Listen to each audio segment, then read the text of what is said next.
welcome retired filmmaker George Lucas. Instead, unlikely as Solo has claimed it might be, he found his full attention occupied by the radiant Leia Organa.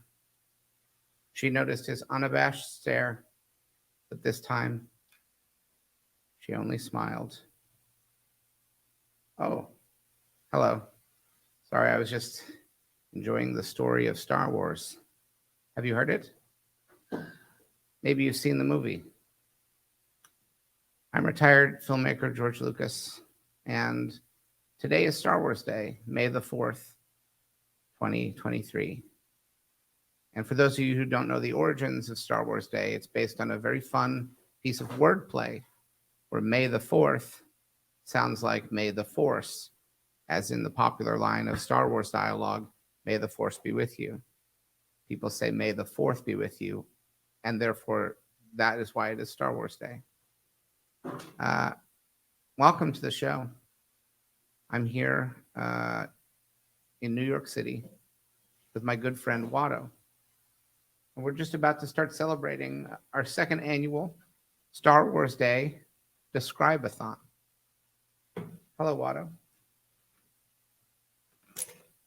Hello, George. Patrick, get the fuck in here. Well, Patrick, are you there? Patrick, get the fuck in here. Hey, guys, what's going on? Happy Star Wars Day. May the 4th be with you. May the 4th be with you. I got some fucking gripes. Okay, let's start. Patrick, you wanted to start this stream early. Not on time, early.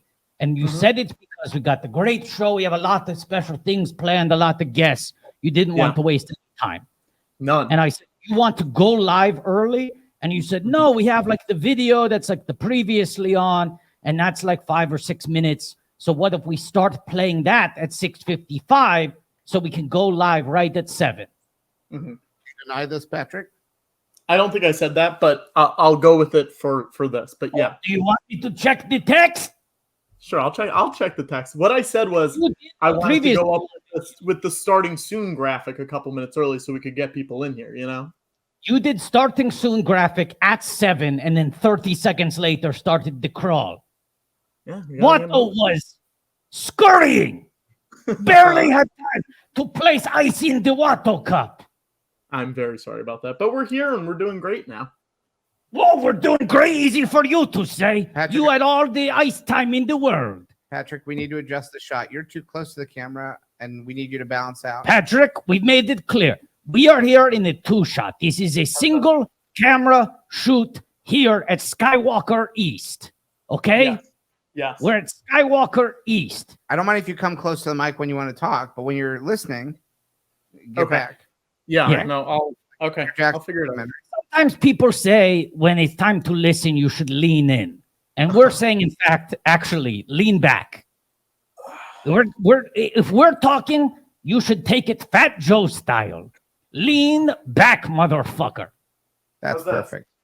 We like it. That's perfect. Great.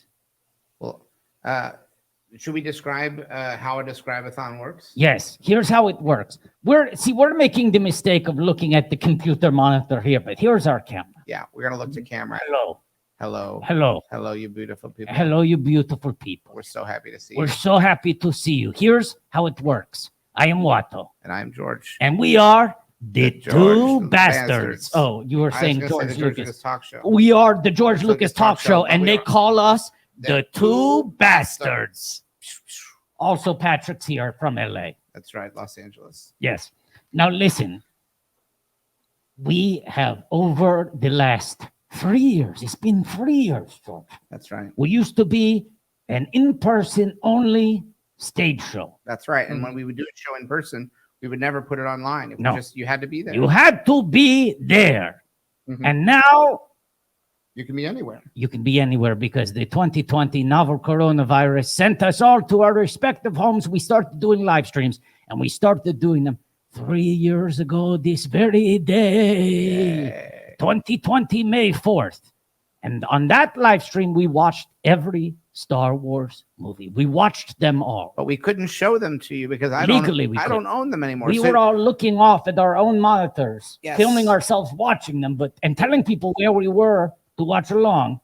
It was, what, 36 hours? It was too many hours. Worst day and a half of my life. Yeah, it was bad. And I had an idea. Instead of watching movies, why don't we just describe? Takes a lot less time. It's faster. It is More intense. faster and more intense. So we're going to do it. We're going to tell the story because ultimately people get hung up on the fact that these are movies. Yes, they are movies, but did you know they're also books? At the end of the day. They're also, and what are books? Usually stories, right? And George is a filmmaker, retired. That's sorry. Right. I make a museum. But he's a retired filmmaker and he make a museum. Yeah. He make it a museum. I make But at the end of the day, what is a filmmaker? Was a storyteller sitting by the fire. That's right. We're going back to the origins. We're going the original back story is we sit by the fireside. The tradition. Show the Jersey Dave, show the fire so you know Show we're the fire. Otherwise, if you just show us doing this, we look greedy, like we're thinking about. And this, by the way, is another form of storytelling. It's acting. We're playing like we're warming by the fire. They say show, don't tell, but I say why not show and also tell? In reality, this is a special effect that Jersey Dave rigged. There's no heat emanating from. We're just playing very well. The heat comes from the story. It does. We got some hot ones tonight. We're going to tell you the full story of Star Wars. Now, people are probably used to the idea that usually for these live streams, especially the May the 4th live streams, they're charity fundraisers. Oh, yeah. We've raised a lot of money. We've raised over $250,000 for various charities. Absurd. And tonight, we're not doing that. Absolutely not. Tonight is selfish. Yeah, tonight is our first purely selfish fundraiser, but it's for very good reason. We're not trying to get rich. We're trying to. Now, George and Watto, can I hop in really quick? I will say something. Your audio. Mr. Kangaroo here. You want to hop in quickly? All right, here come the kangaroo.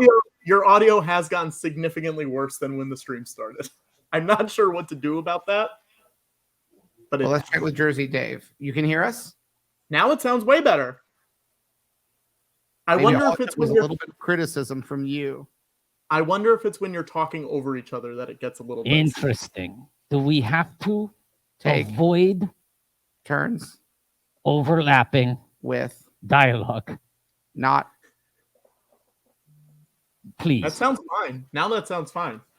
Great. This is fucking up our conversational rhythm. I also, hey, this is Jersey Dave. I turned off the room mic. The shotgun. Great. So I okay. think maybe that was what was doing. Is that now? Let's try some overlap. All right, now do Altman style. Altman style. Altman style. Muddy It dialogue. don't overlapping. worry me. Oh, it don't worry me. That sounds fine. You that may sounds say I am what I am. I am free. Okay, so worry me. Let's get back to talking about what tonight is about because we have a very special guest I want to get in here soon. Okay. Right. We're doing a play. We're trying to dig ourselves out of a giant financial hole. We're doing a play. We had this great idea to do a play. Watto and I have never done a play. We never done a play. And Richard Kind always told me, do a play, Watto, do a play. He would say that to you? He said that to me. I've done little roles in TV and movies, but I've never done a play. Well, you know, George, you know this.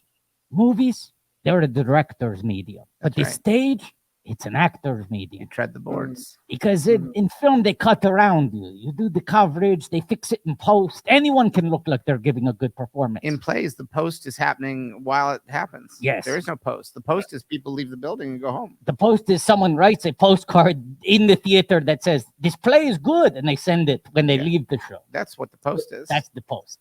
And here's the thing. So we thought it would be a great idea to have this original play called The Baron and the Junk Dealer. We're going to take it to the Edinburgh Festival Fringe. Fun. What could go wrong? And the thing is, we thought, you know what? We'll fund it ourselves because I'm a billionaire, right? Billionaire.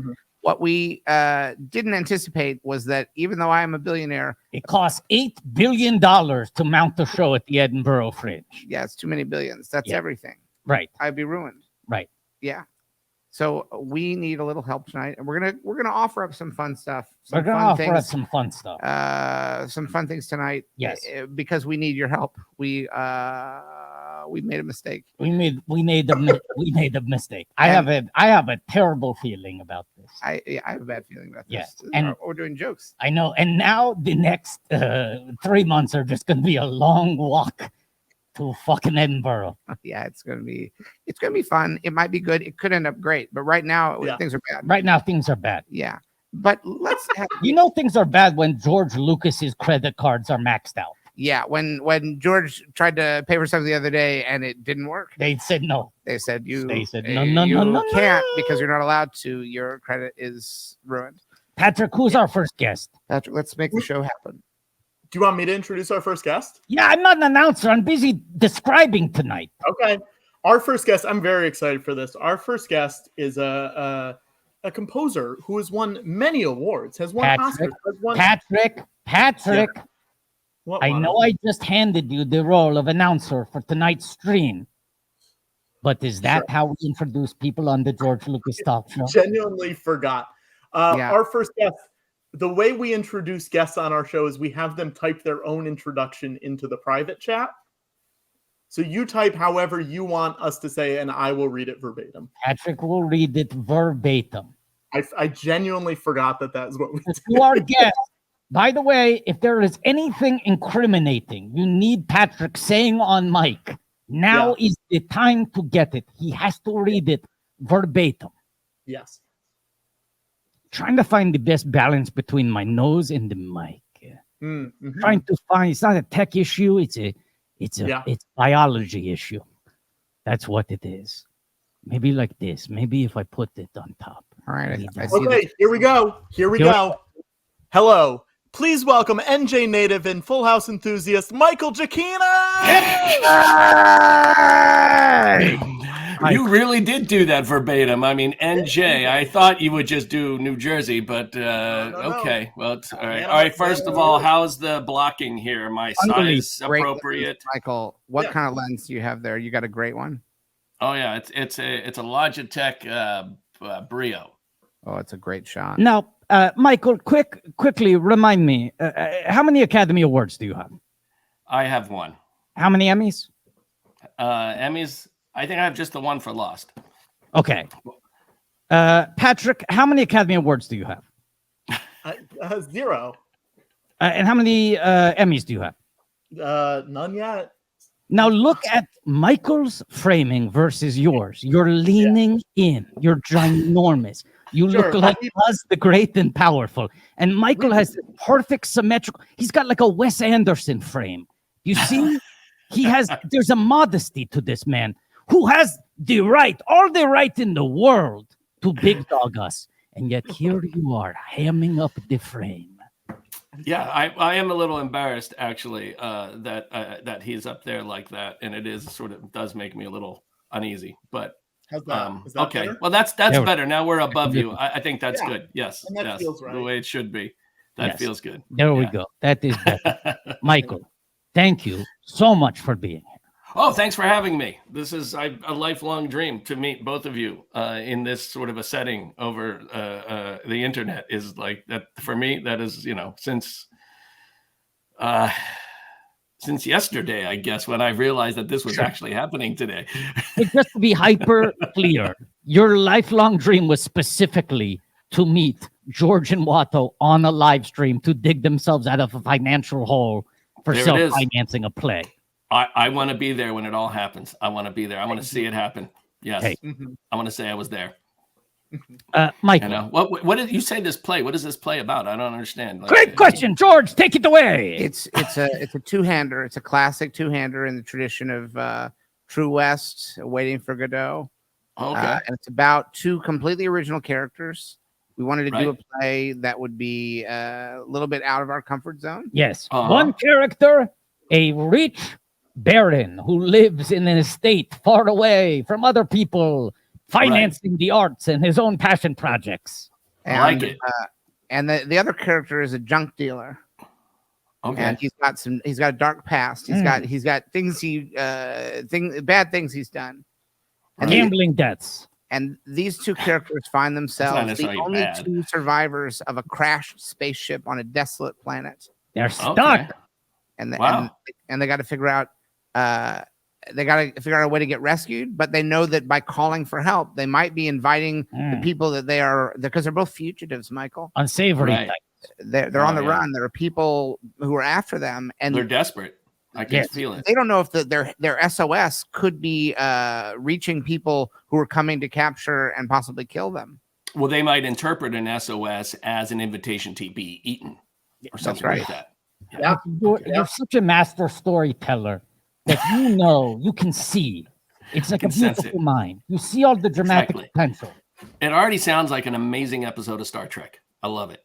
Yeah. Or it could be an episode of Lost too. People trapped. They are lost. Yeah, they're lost. Yeah. They don't know where they should be. Now, Michael, it could be. I can't believe that you and I haven't met before.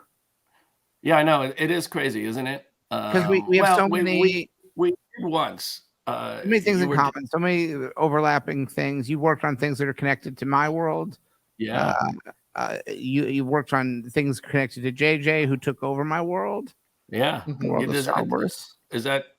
Do I hear a bit of when you use the term "took over"? Like, no, I'm just describing. In what context is that? I gave it up, and he took it over. That's what happened. Oh, okay, all right. Yeah. I just was checking. I just sensed. No, I mean, if they decide to bring back Alias for another season, I might take over that. You should. Why not? I'm starting to feel it. Like, let's see make sure the big red ball is back. Yeah. Would you? Hang on, Michael. If Alias came back for season 6, I think they did 5 originally, right? Yeah. Comes back for season 6. George's show running. Does Michael come back? I don't know how I don't come back for that. You got it. Right? I know how we start out. We say somehow Sloan survived. Somehow, right? Yeah. He dug his way out of that. Spoilers for the series finale of Alias, but Sloan ends up kind of a pickle. Could you imagine if tomorrow the top story on Deadline was George Lucas is taking over independently buys the rights to Alias, Fringe, and Felicity, announces new seasons of all 3. Yeah. And they're all connected. It's a JJ verse. Yes. I bring back all of and I bring them all back together. You have the alternate reality from the final season of Felicity. You got the flash sideways and flash forwards in Lost. And then you got the what do you call them? The Rambaldi artifacts or whatever. Rambaldi, there it is. My God, you remember more than I do. It's a blur. On the shelf over there, I have every single score from every single episode all lined up there in what books form? now. It's a book. It's a book. I can go. Oh, it's like the actual sheet. You see one? Yeah. Do you have the sheet music for the one where Quentin Tarantino takes over SD6? Let's do. Yeah, I have that somewhere. Oh boy. Let's see. Lost Alias. For those of you who haven't watched Alias, there's a 2-parter where Quentin Tarantino takes over SD6. Spoiler. That was in the first season, wasn't it? Yeah, I think that was a episode 6, maybe. Let's see. So episode 6. So what? Return of the Jedi. Yeah. It was the Return of the Jedi. First date. I don't remember what. Oh, that was called The Box or something. It's episode 12. It's called The Box. 12 and 13. The Box, right? Let's see. And how much I'm even looking for this and what are we going to do? But anyway, mind so this is bars? There you go. Oh, I like this even more. I think it's even better than humming. Is just showing us the page. That way you guys can read it. Look at that. That's a good song. That's a good song. I like that. And that is called "Oh My God." Okay. Don't ask me why. Rendezvous in Paris. All right. Yeah. Oh, that was Vaughn? Probably. Did she meet Vaughn there? Oh, look at the ending of this one. Look at that. Oh, yeah. There you go. May 7th, 2002. That's in a couple days. It'll be in a couple days. We're celebrating the anniversary of that. Yeah, recorded on the Paramount scoring stage. This particular episode, and the Paramount scoring stage does not exist anymore. It's now they knocked it down and turned it into a dub stage. Now, coincidentally, there was a doorway right near there that legend has it. Harrison Ford built the framework for the doorway as a Whoa. I think that's gone too, to be honest with you. But wait, and you're saying they do dubstep music there now? Yeah, it's a dub stage. They do dubstep music there. Yeah, now it's just a dub stage. Yeah, it's time to change. I keep lost. Do they dab there as well, or is that a different stage? Which was what? Say it again. Dab. Do they? Oh, you're asking if they dab there? Is that what you're asking? Oh, yeah, all the time. all the time. I mean, only if only when this cue sounds good. Once we get it good, everyone. Sure. Yeah, everyone. Michael, I have to admit that was a bit of a joke question. Yeah, we were having fun. I know that. Comedy. We were having fun because sometimes we like to do little jokes here, but I do have a serious question for you. And I have a serious question about comedy and music. Okay. Who wants to go first? You. Right. I'm on the on deck circle. This isn't a dramatic question. When I say serious question, I mean it is earnest. It's an earnest question. Okay. And that does not mean that Jim Varney is any part of this question. Of course not. Oh, I understand. It's a sincere question. Okay. Michael. Yeah. The hardbound book you just showed us with the alias scores. Yes. Do you have those for every score you've ever done? I do. Yeah, back there in that little area. Yeah, they're all there. Follow-up question. Okay. Does that extend to your early work in video games? If you're talking about Medal of Honor, Call of Duty, The Lost World, what are we talking about? Mallory Mallard? Are we talking Watto's talking Small about Soldiers? Oh, Muppet? Oh, yeah, the Muppet one is in there, too. Haunted Mansion. The Muppet the Haunted House game is the one I was thinking about. Yeah, that's up there. Okay. Yeah. I want to introduce a thing here. Ready? Okay. Because Michael and then George, I'm going to hand over to George. He has a serious question about comedy. Okay. But I just want to remind everyone the reason for the season is we're trying to raise some money here. Right. So I feel like this is a good opportunity to throw up the graphic of our stretch goals.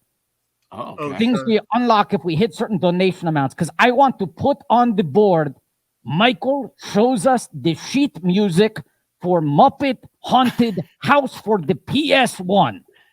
Yeah, I think it's called Muppet Monster. I think it was Muppet Monster Madness, I believe. You're right, and this is deeply embarrassing. I was getting the name confused with the Muppet Haunted Mansion special that aired last. Kirk Thatcher did that. Yeah. Yes, it's good. Good work. Friend of the show. So that's 1,500 or 748. That's a thing to look forward to. We will get to look at that sweet sheet music. What does it? How much does that have to get to? Let's see that again. We said 15. I think we're at 748 right now. You're at $748.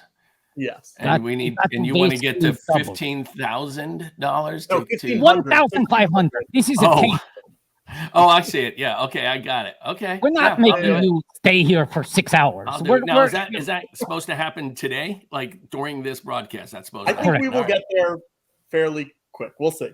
You might want to choose something a little bit better to see, like, because I do have a couple of like lost relics and things, other stuff that those are higher stretch goals. I think Muppet Monster Mania is exactly where it belongs. Muppet Monster Madness, but yeah, I understand. Okay, it's very disrespectful. It's very disrespectful. I was reading some reviews though, because I don't know if you know this, Michael. That game goes for a pretty penny on eBay. Watto was trying to track down a copy. Oh, really? Led him to a rabbit hole of reading reviews from the time early days of the internet. I don't think I've ever even played that game, to be honest with you. Well, people did not have good reviews of the game, but I read many reviews that said the score for this is weirdly great. Like it was like someone was like, why is an Academy Award-winning composer doing the score for this? It was almost as if they had the foresight. Because it was like 1990, whatever the fuck it was. Right. I'm sorry. Am I allowed to curse? Sorry. You say whatever you want. Muppet Monster Adventure 2000. October 20th, 2000 it came out. Yeah. Wait, I'm sorry. It's called Muppet Monster Adventure? Yeah. Just call it whatever you want. It's fine. Okay. I just want to point out that we all had the name wrong. I didn't venture a guess. George had. I think when we were working on it, it was called Muppet Monster Mad. I don't know. Who knows? Yeah. Okay. George, what is your question, George? A serious question about. Oh yeah, the serious question. A serious question about comedy and music, because I think everybody understands scoring for adventure and excitement. You know what I mean? Like we have an image in but scoring comedy is a very it's a delicate thing, because you can go too funny, you can go not funny enough. You know what I mean? Like the music has to work with the comedy. Now, you're one of the not very many composers have worked with Albert Brooks because he hasn't made that many movies. No. You scored his most recent feature film, Looking for Comedy in the Muslim World. That's actually, I never thought of it that way. It was his most recent, because that was a while ago. It was a while ago. You know? George and Albert Brooks both hung up the director's cap the same year. Yeah. What did Albert Brooks sell? What did Albert Brooks sell? Did Albert Brooks sell the rights to his Looking for Comedy in the Muslim World for $5 billion? I don't think so. I mean, if he did, he kept it off the quiet. But I was wondering if you have thoughts, if you have anything to say about the experience of working on that movie. Okay, let's start with that, and then I'll follow up. It was interesting. Albert was a hero of mine, still is. He's like just one of the greats, right? He's always going to be one of the best. So I was so excited to work with him. And it was really interesting because that guy you see on screen, that is Albert Brooks. That's him. So I thought maybe I'd be getting the serious guy who's, just making things. And then on screen, he's another. Nope, same guy. So he would come to the house. I remember one time he came to the house and I saw him and he was just he seemed pretty down. I had this statue of Mr. Incredible on the desk, and he was looking at it and he's like, you'd think they'd give you one. They think he'd give you one. Just give it to you.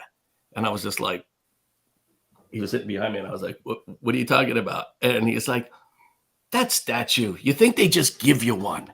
They have them all over there at Pixar, and you think they just give you one. I did the voice, I said, I know you're Marlin. And I said, do you want one of those statues? He goes, yeah, I want a statue, and it was so funny that he came into the room and he just fixated on that. And it lasted for a while. We discussed this for a while. And, so I told him, I was like, you guys better send him a statue of Marlon or something, because you don't want this this blowing up into something terrible. I'm now imagining like a Red Skelton Friars Club roast-esque rant. Yes. Never got a statue. Never got a statue. Nope. All the other actors got statues, not Albert Brooks. Holly Hunter got a statue. Albert Brooks never got a statue. But he is the kind of guy that is like, here we go. Okay, so we were writing a cue for this one scene. It was before they leave the country, and it was like the going away party thing or whatever it was. And he goes, okay. So I play the cue, and it plays through, and he goes, all right. He goes, at the end, instead of the note going down, could that note go up? That note could go up, couldn't it? It could go up. I mean, notes go up, they go down, they go. Could we have the note go up? And I was like, yes, we could have the note go up at the end. Let's try it. We'll do it. I played it. We put the note up. And he goes, great. Now we have two. We have one with the note in the middle. We have one where the note goes up. Would it kill us to have another one where the note goes down? I mean, just to see, because you never know. You never know, right? And I'm like, okay, let's do one where the note goes down. Do the thing, boom, there it is. Now it goes, great. Now we have three. He goes, how do we get four? How do we get four? What do we do to get four? Because then we can make an informed decision about what's the funniest, And so the thing is, every step of the way, you had to explore every possible option. It's like improv when you're filming improv, right? And you would do a million takes just to see what jokes come up and what happens. With this, he was trying to do that with this. But it's like a much slower process because you're having to write everything out. But every single option was explored on every cue. Do you remember on that cue what ended up being the funniest option? I have no clue. No clue. None. I don't remember any of it. And he was such a sweet guy. He was a sweet guy. He was a sweet guy, and he would leave me messages on my machine, and he would run out the message tape and then have to call back and start another message, run out that one, call back and leave another message. Like in the middle of the night, Michael, I don't know that one cue. I just don't know. What do you think? Should we, maybe if we went back to what we had, maybe that will do it. Like he's literally just running through his, sitting on the phone, just running through all the options. And I'd come in the morning and be like, shit ton of messages. And I kept thinking, like, how amazing is this? I have Albert Brooks on my answering machine. This is like the craziest thing in the world. I loved it. Did you keep those tapes? Yeah, I have them. Yeah. Baby. Great. Yeah, I have. He could not have been nicer. He was a really great guy and incredibly smart too. Like, it was a great learning experience for sure. Did you consult? George, before you do start, I do have an update. All right. Oh, we have surpassed $1,500. Oh, yeah, do I have to do this now? I got to do this now? We can do it whenever you want. As long as we do it, we can do it whenever you want. Okay, while you do that, we have a video that we have to show because we did pass $1,000, George. So that is our first video. And do you want to set up the concept of the videos in macro? So a couple weeks back, we shot some photos as promo for this play. The great Mindy Tucker. Yes, the great Mindy Tucker. George and Watto. Mindy Tucker, the photographer and her dream. Yes. So we shot some videos to use as stretch goals tonight. We have the first video. They get better as we go, but we're starting off small. So here we go. This is one of the reward videos. People pledged a certain amount. This is a reward. They paid for this. Yeah, now it's over. Great. This is our first video. Okay, side note, my nephew texted me just now saying, I heard you curse. You owe me $5. Wow. This is my nephew in New York, in Brooklyn. Yeah. And just for the bit of it, everyone who's watching the stream now has to pay $5 to the stream because they heard Michael curse. Yes. That's true. So that's going to add up. That's going to add up. So we are in Brooklyn right now too. The nephew borough, we're going to call it from here on out. Nephew borough. Yeah, that's my brother's son who was on the show. Oh yeah. Anthony. Yeah. Yep. Anthony. So anyway, here you go. There was a song in there called Kermambo. Okay. Where is that one? Kermambo is clever. Yeah. So there it is. This is really exciting. There you go. I hope that was worth it. Wow. Worth every penny. Look at that. Look at that page. Kermambo. Yeah. Yeah. Now, when you're recording this, are you there when they record? Were there vocals to that? There were vocals to this too. Yeah. Now, are you a part of that, or is that a separate thing? Oh yeah. No. I'm always a part of that as well. Because these were songs that I actually wrote, and we ended up. But there was at one point it was going to be a musical, so I wrote like 5 songs for it. But we ended up not really using the songs and just going with the thematics. And I don't even remember; it was so long ago. So, but yeah. Now tease up a new question. Okay, what's that? I think I was going to work towards. Michael, this is exciting. Yeah, you're infamous for being a little bit cheeky and a little playful in how you title your tracks on your. That's true. It is true. It's when the track comes out for a new Giacchino, because they go, "What are the little?" Wait. Let's go back. Let's say Giacchino. Say it with me, Watto. Come on, Giacchino. Muppet Monster Adventure. There you go. Perfect. Thank you. Yes, and actually what is funny about that is that there have been many people who are very upset that I do that, especially if it's on, there are people who don't want that on their soundtrack. They're like, does he not take his job seriously? Because message forums and all this stuff, they go back and forth about it, and they complain that I'm not taking my job seriously if I don't name a track, the truck chase, whatever, or whatever, just the most banal sort of version of it is. But that honestly started with my music editor, Stephen Davis, who is he started this whole thing back on Alias. This is my question. So if it's already happening at the time of Muppet Monster Adventure, when does that happen? What is the moment where Stephen starts going, let's make some little jokes? Yes, it's when we first get the episode or the movie, the video, and he has to do what they call spotting notes, where basically he'll make a list of where music is in the episode, where it starts, and then that way we have a cue list. We know how much music we have to write or that I have to do for the particular thing. So he tracks all that for me, which is great. So in the making of that list, he'll sometimes just start off with just crazy names for things, and then it becomes like a contest. I'll be like, that one's not so funny. How about this instead? And we kind of bounce them back and forth during the process of writing while I'm writing. So it was really something just to keep us busy, or something fun to do while we were working.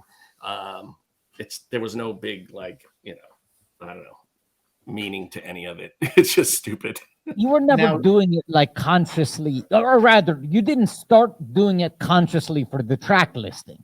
Because when you started doing it, it sounds like it was at the point where maybe it was projects that people weren't even going to see the titles. Yeah, well, for sure on Alias, no one was going to see those. We didn't know that there was going to be a soundtrack released and all that. But but interesting thing about that is when I did Rogue One, a Star Wars story. Yes, there you go, Star Wars story. I put we had the track listing, our normal track list, and I was like, I don't know that they're going to let us do this. And and sure enough, they didn't. They didn't want us to, but I made a compromise with them. I said, look, can we on the inside cover say, here's the alternate track list for those of you who are still, who actually like the fact that we, have fun with this stuff. So they allowed us to put in an alternate track list. So in iTunes, you can do whatever you want with it. But that was the only time. Good point. Had to be a good point here, Michael, which is these humorless scolds who don't like you having a little fun and making little jokes in a track list that doesn't hurt anyone. I take you back to a simpler time, 1999. The track listing comes out for the Star Wars Episode 1 Phantom Menace soundtrack, a movie we both worked on. That's right. Yes. Yeah. Equally important roles. And I remember a flurry of outrage because one of the tracks on that soundtrack, the Williams score, was titled like Qui-Gon Jinn dies or some shit. Qui-Gon's death, I think. I think Qui-Gon's death. Yeah. Right. And so everyone's waiting for any Phantom Menace info. This CD comes out. They walk into Tower Records. They look at the back. They go, God damn it. Now, Michael over here is being sneaky. He's telling you little jokes, but he's also obscuring the plot so that there's no spoilers. Yeah, exactly. See, I'm thinking about there are huge differences between fan bases. Do you know? I don't know if you know this. You probably know this. Deal with Star Wars fans, but I'm sure you don't interact with Star Trek or Marvel. I don't know how you where your lives are, but each one has a very particular personality. You know, they each have their own personality. Star Wars fans are very particular. Yeah. Star Trek fans are a whole different ball of wax.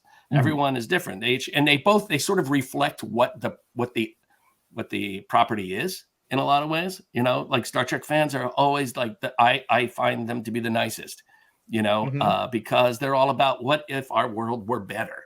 You know, what if it sort of reflects what the show is preaching. And then you have, it's funny, Star Wars. Like, here come the fascists. Yeah, exactly. Yeah. And then you get a lot of the fans that are like, yeah, you called us. They're like, no, wait. Yeah. You rang? Yeah, no. Exactly. They're like, yeah, it plays for us. No, so it is. You find that Pixar fans always make you cry. You think this time it's not going to happen. And the Pixar fans always sneak up on you and make you cry. They always sneak up and make me cry, those bastards. Yeah, they do. I've noticed, you have Star Wars fans that they'll react a certain way. And then like Marvel fans will be like, well, Howard the Duck is weird, but maybe we'll like it later. Yes. Yeah. That has been my experience with Marvel fans. Yes. You can't win on either side of it. You just kind of Now, hide. Musically, Michael, what's the difference between scoring a Star Wars versus a Star Trek? Does that same sort of difference apply itself in the music? I mean, ultimately, you always just want to make sure the story is being told, right? The right story is being told. You want to make sure that you're in the shoes of the characters, basically. That you're gonna experience what they're experiencing. So that's number one. So that's the same for both. I do think there's a sort of and it's not the same as much anymore with Star Wars because they've really been branching out into different kinds of sounds for their scores. But traditionally, there was a mold to sort of fit into. And even in Rogue One, I sort of fit into a particular mold, not 100% what was, but enough to make it feel like it was in the family. So there's something there. With Star Trek, it was a much more wide open field because there had been so many different kinds of Star Trek scores over the years, and you had all the different series, you had all the different movies, and they weren't all done by the same person. So there was a little more freedom to just sort of like create something new. But the thing I didn't want to let go of in Star Trek was Alexander Kerridge's original theme, from the original show. What's your favorite episode of Star Trek? Favorite episode? Probably you mean like the original series? Original series, yeah. Original series be Trouble with Tribbles. Yeah. Because they're cute. And they're There's some Tribbles over there. Yeah. There's some Tribbles right there. They are on the couch, right? Here, let's yeah. There we go. Tribble. But they're dead. I killed them. They're stuffed. That's fine. You have to. You have to. You don't want more. Should probably be the one where they start devolving into animals. Yeah. Were you just texting like the producer saying, "Can you get him to stop talking about Star Trek"? No, I don't mind if we talk about Star Trek, as long as we also talk about Star Wars more. Yes. Than we talk about Star Trek. Yeah, because I can tell you my favorite Star Wars episode, 1. Yeah, what about 2? Also good. Yeah. And then I think there's a bit of a drop-off. Is that just because you're in it? Yes, obviously. Okay, all right. Now, most franchises suffer when you lose the main character, the protagonist. Now, Michael, because this is a describe-a-thon, and usually we start. Explain this. What the hell is that? I don't understand. Great question. Well, it's Star Wars Day. Happy Star Wars Day, Michael. Happy Star Wars Day. May the Fourth be with you, Michael. Yes, and also with you, I guess. Thank you, and also with you. And also with you. And also with you. And also with you. And you, yes. Yes. Now, and you too, Patrick. Yeah. Thank you. And viewers like you. Yes. Yes. In an ideal world, it's Star Wars Day. We just show you all the Star Warses, but I don't own them anymore. Don't have the rights. I can't do that. But legal nightmare. Oh. Yeah. But that's when we start having to get a little clever and think, well, what is Star Wars at its foundation? It's a story. And we're talking about storytelling. Why not just describe the story of Star Wars? And we can do it differently each time. You could take, we could do a version where it takes, like when we did the Star Wars stories for National Public Radio, they were longer than the movie. Yes. Right. But we can also do them shorter. And normally I would start at the beginning with episode 1, The Phantom Menace, and I would describe that. But since you're here, and I do have a tradition of starting a story at a later point in the story. That's part of Star Wars too, that you start sometimes 4 episodes in. Yeah. Why don't we start basically 3.5 episodes in? Almost 4 episodes in. Why don't we describe the story of Rogue One? Would that be fun for you? Would you like that? Sure, we could do that. And we just kind of. I don't want to do it if you won't like that. I want you to say I'd like that. We want you to have fun. I'd like that. Let's do it. I'm trying to think, what do I need for that? Do I have anything here? I don't need much. And I've prepared a fun thing, which is I have little 5-word descriptions of all of the 5-word descriptions of all of them. But I think we could all sort of describe. Oh, so this is like a quick thing. This is not like a recounting of every moment. No, we're trying to get this over with. Oh, no, I mean, if you this feel is like it. Okay. It's an obligation at this point, I see. No, I get it. So you would say something like Rogue One, a Star Wars story, a movie where everyone dies. Well, I mean that if we go that approach, I'll be out here in 15 minutes, which is fine by me. Yeah. I have no problems with that. So a little bit more? You want a little more, or what do you think? Just because we have to raise money, we're really sweating this. In terms of my emotions, I'd love to do it Michael style. Yeah. But in terms of your obligations, all right, you got to do it Star Wars style. All right, so let's hit me with what you normally do. Let me hear how this works. Well, George, you start. All right. So we start out, and it doesn't. We can tell this story. We're not trying to describe beat for beat the way the movie goes, right? But let's start off with there was a guy, okay, who we all know the Death Star, right? Famously blown up. They tried to build again. They blew it up again. Try to build another one, but every time they build one, it blows up. You think they'd learn? But somebody had to design that first one. Someone had to be there to think it up. And there was a guy, and he's the guy. There's a guy who was the main designer. He was like the guy who put it all together. And he had a daughter. So this is a family story. Yep. Right. We're going to get back to this in a second. But basically, that's the first thing you need to know is there was a father and there was a daughter. Yeah. And the daughter had... And he was just going to work. He would go into work every day and design Death Stars. Yeah. And then at one point, and I believe at a point he was like forced to work. Yes. And the daughter remembers this. There's a point where it's like, you're going to come and we're going to work for us. Talk about the late stage capitalist nightmare. Yeah. And the little girl has a memory of like, they took daddy away to work on something big. Yeah, because they moved out into the suburbs or some field or something, and he was going to farm. He was going to be a farmer. Taking the Metro North up to the Death Star every night. Yes. But now it's a point where he's been working for a long time, and this Death Star, wow, it's ready to go. And there's whispers all over the galaxy. People are saying, "Hey, I think there's something bad being built." I don't like that moon up there. Can we just go back for 1 second, because then that scene in the beginning of the movie where Mendelsohn, what's his name, and where he lands, Krennic. Where Krennic comes and he lands. I always wondered, why did he park so far away? Great question. He parks so far away, and then they have to walk all the way. It's like, this is not like a very hospitable terrain. It's kind of like drizzling. The grass. Here's what I'll say. Here's an answer. It's because they wanted to put some music somewhere. Oh, they're like, if he parks close, there's no music. Then no arrival music, I guess. Yeah, Patrick, that's a meta answer, and that's not. I would love to have seen the scene, but I would love to have seen that scene cut like with more reality, meaning like, okay, we get out.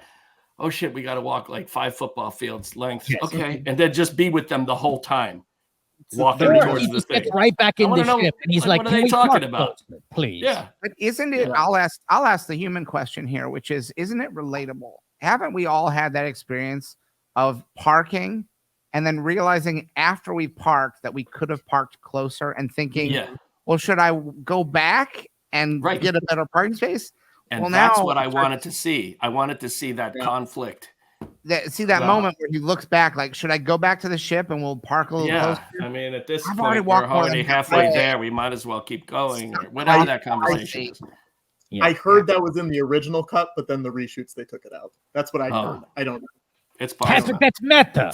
I'll ask Tony Gilroy, I guess. We'll see whatever happened there. And Gareth Edwards, I'll check in with them and see what was, Good. But Daddy goes away to work on the big bad project. Oh, no. Decades pass. Oh, no.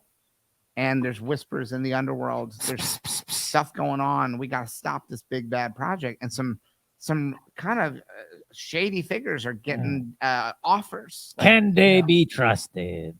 Yeah. And one of these people is the daddy daughter. Yeah. This is true. So. Yeah. Yeah. And then what? They form a team. They got a job to do. Are they gonna find the secret plans that Daddy worked on? I hope so. That's the goal, right? But then then they do. They find them. They find them. Everything they're comes in a big, cost. giant, clunky thing. But they're it's like a video game. They go and they pull it out and they're hanging. Yeah. And they realize in the plans, Daddy was smart. Daddy made an oopsie on purpose. Daddy did something that pedantic nerds maybe for decades have complained about. Why would they create this gaping flaw in this system? This one bullseye that would allow the whole thing to blow up perfectly. It's because Daddy was good at being bad on purpose, making a little mistake to help out the daddy daughter. And that's how you wipe out all the questions. That's how you wipe them out. Yeah, and it's the answer to the question. Why did the Death Star blow up? Because there was a Rogue One. It was Daddy. He was Daddy did it. He was a Rogue One. He was a Rogue. This guy's a Rogue One. He's a Rogue. We got a Rogue One here. It's true. It's true. So he did do that. He put that in there, hoping somebody would find it and then take advantage of it. Yeah. Well, I mean, she found the plans and then made sure that it got transmitted up to the rebel fleet. Yeah. And then now we are back in relatable territory, because who hasn't been frustrated by upload download speeds? File transfer protocol is notoriously, depending on your connection, depending on your signal, it is tense. Well, especially in space, it's tough. Especially in space, it's hard to get the reliable Wi-Fi. They haven't really outfitted it for FiOS yet. But also, some people you deal with are Google Drive people. Some people are WeTransfer. Some people are Dropbox. And you're always like, what's my Pick one. Pick one. Yeah. I know. Pick one. I know. Standard. Yeah. Yeah. No, nobody wants to do that. No. If I recall, there was even the sound of like an old modem or something when they were trying to connect over to the Welcome. I mean, it was the 70s. So now, Michael, when you get brought in to do Rogue One, they bring you in, they say, we want you to compose this. Yep. How do you want it to sound like the old soundtracks? You want to do something new? What is the happy medium that you need? It's tough when you're working on these things, because you want to honor what was, but you don't want to abuse what was. And what the people have a tendency to do is just take old music and slap it on this new scene and go, yeah, it's Star Wars. And it's like, no, that's not Star Wars. Star Wars in its day, John Williams would write new themes for new places, for new characters, for new things. You're not going to just take a theme just because you love it and then put it over another thing later. To me, that is so annoying. And I don't like it, And so I wanted to create a score, I listened to those scores incessantly as a kid. I know every single note of them, especially what I call the original three. But what's this one? You know that one? Yeah, that's from the third one. Michael, what about this one? But like, if I had taken that theme, and put it over K2, right? Yeah, put it over K. That would not have been good. So anyway, I did want to create something that felt like a new Star Wars score, but when appropriate, we could use the Force theme, but only when it's story appropriate, And that to me was very important to do that. Here's what I hear when I hear the score to Rogue One, because I really enjoyed Rogue One and I like the music, and I think essentially there's something about Star Wars in its bones that looks to the past, and it honors the past, but then it turns towards the future to create something new. That, like, there are things that the original Star Wars was looking to sort of nod towards, but then you pivot and then you create something new. And I think Rogue One is a perfect example of, you really you split that diffie, You split the diffie, baby. Where it's like, you're not just, it's not a tribute band. You know what I mean? You're not just there playing hits. Exactly. But the hits, they're in your bones. You know what I mean? And once you, as you said, you listened incessantly in your work, you can then forget everything you know about Star Wars and make something that's for this new story that we haven't seen before. Yes. Yeah. That was the goal. That's really what I wanted to do. That was important to me, just as a fan, somebody who was going to eventually watch this thing in a theater. I wanted to make sure for me also that it did what the originals did for me, which I loved. And you're never gonna surpass John Williams. He's always the king. He's the best, but you gotta try. Wouldn't it be amazing if you could humiliate him? Make him be like, oh, I'm so embarrassed all these Star Wars scores I did. What have you done to me? No, it's fun. It's fun to do. It was fun to play in that playground. There's a great Mondo edition. That's really that's a nice. Yeah, I think they just restocked it today. I believe it's back on sale today for May the 4th. Really? The expanded score. I mean, Michael, you're talking. You mentioned earlier at the time that you did Rogue One. It was still fairly new territory for there to be a Star Wars thing without the John Williams score, right? Yes. But I think you're almost understating that. because you're making the first theatrical live-action feature film without a John Williams score. The Ewok movies were released theatrically in Europe. In Europe. And you had That's the heart of cinema. Of course, you had the Clone Wars movie. Yes. But you really were. There were very few models for what Star Wars sounded like outside of one man over 50 years. Yeah, that's right. I know it was. Look, it was. And the other thing, I only had 4.5 weeks to write that script. That was my other question. You came on very late, right? Yes, very, very late in the game. And even Mickey Rourke would be like 4.5 weeks. We got 8. Yes. And that gave us time to try out a lot of wild stuff. But so in some ways, that actually helped me because that then was everyone got out of the way. It was just like, please let us have music in our movie, please. Well, what I'm curious about, the other side of that is, it probably helped you that there was less sort of micromanagement because no one had time to think it over. But did you find internally for yourself, it helped you that you had less time to sort of doubt or think about the pressure, the importance of the thing? Absolutely. There was no time for that. It was just like, get up in the morning, get up to the office, sit down and start writing, and then by the end of the day, hopefully you have X amount of minutes done and you just keep going, so there wasn't a lot of time to go back, rethink things, hem and haul about stuff, which I'm not really big on that anyway, but I do like it when there is a specific deadline that I can just run towards. Michael, am I correct in remembering that you worked on Star Tours in some capacity? I did, actually. Actually, that's an interesting story. When we were working on that, I wanted to do, because, when you go into the queue, the line there's all of these travel, that when they redid it, they was updating it for the first time.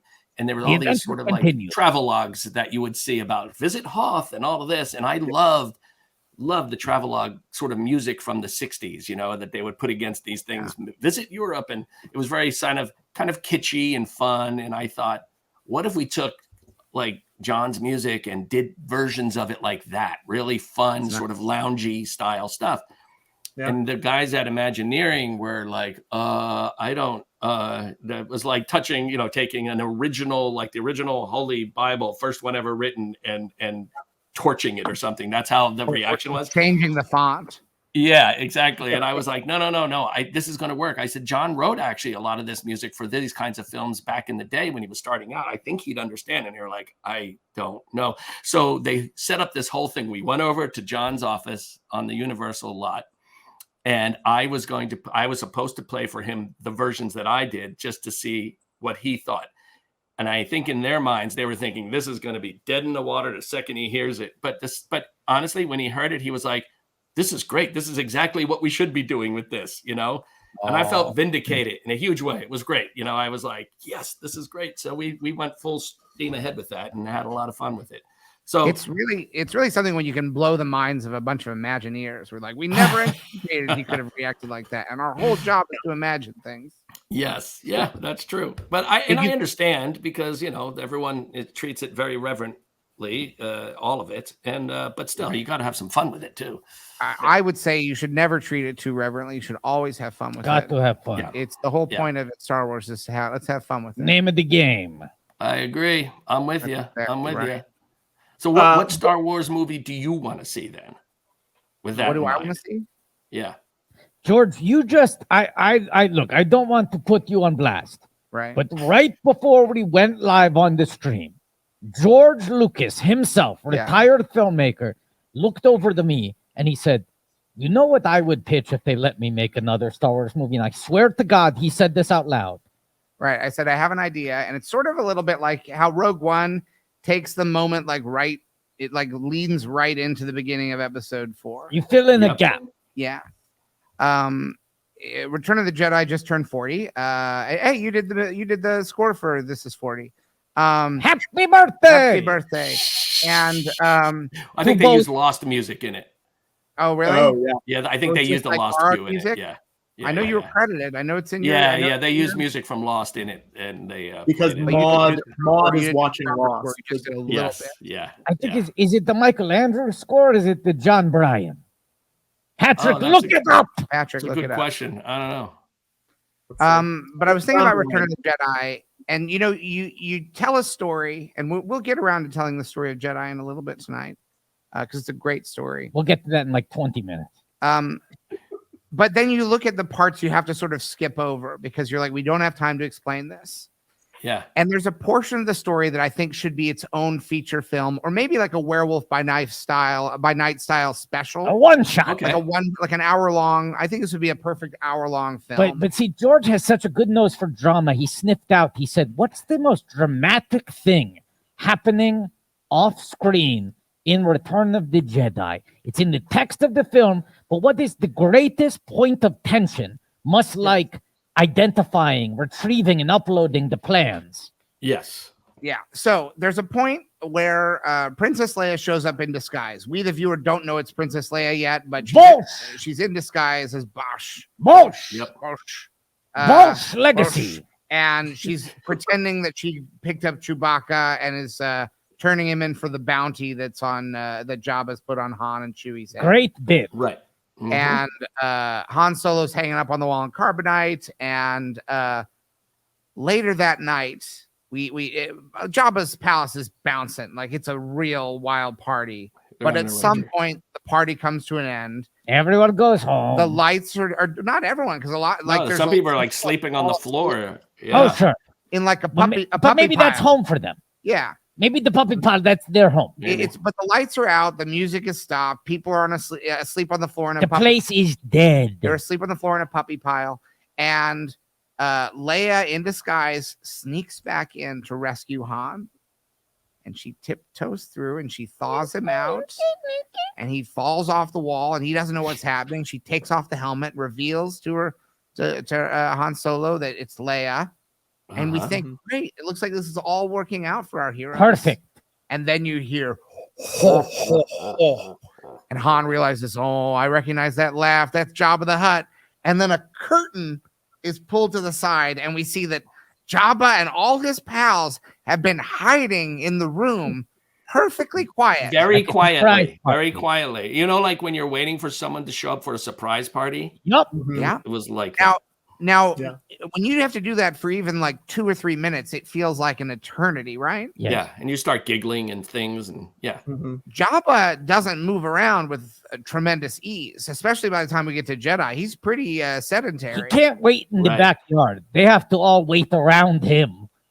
How long were they waiting in hiding in total silence to play their prank on Leia and Han? And what were they doing in that time? What type? I think I know. I mean, I think they were having conversations like, I don't think she's coming. I don't think it's been 6 hours. I don't think she's coming. She's coming. She's coming. And I think a very tense comedy. Yeah. Where it's almost like people throw this term around, but it's almost like a bottle episode. It's almost like a bottle episode. All in one little location. I think it's great. They're hiding together. And at certain points, Jabba must start to feel like this was a bad idea. What if she doesn't come to rescue Han? Then we feel like, what if she waits until the morning? What if she got back to her hotel and her plan was, I'm going to shower, then put the Bosch costume back on, go get Han. And instead, by the time she gets back, what if she had the wrong address? What if she first had the wrong address and went to the wrong place first? That's why it's like taking so long, and they're all thinking she's never going to show up, but she's actually lost. But imagine the movie ends with their point of view, the curtain opening, and it cuts to the directed by George Lucas. So the whole movie builds up the same way Rogue One builds up to the moment right at the end of that. So you want to direct this?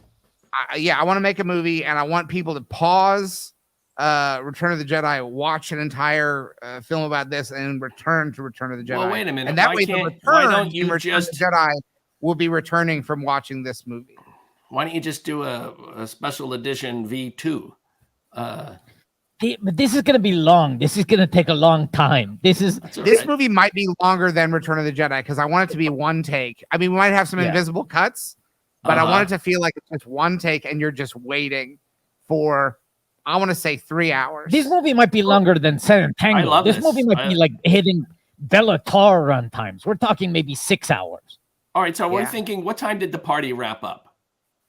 They measure time differently, but let's say in our world it would be like 3 a.m.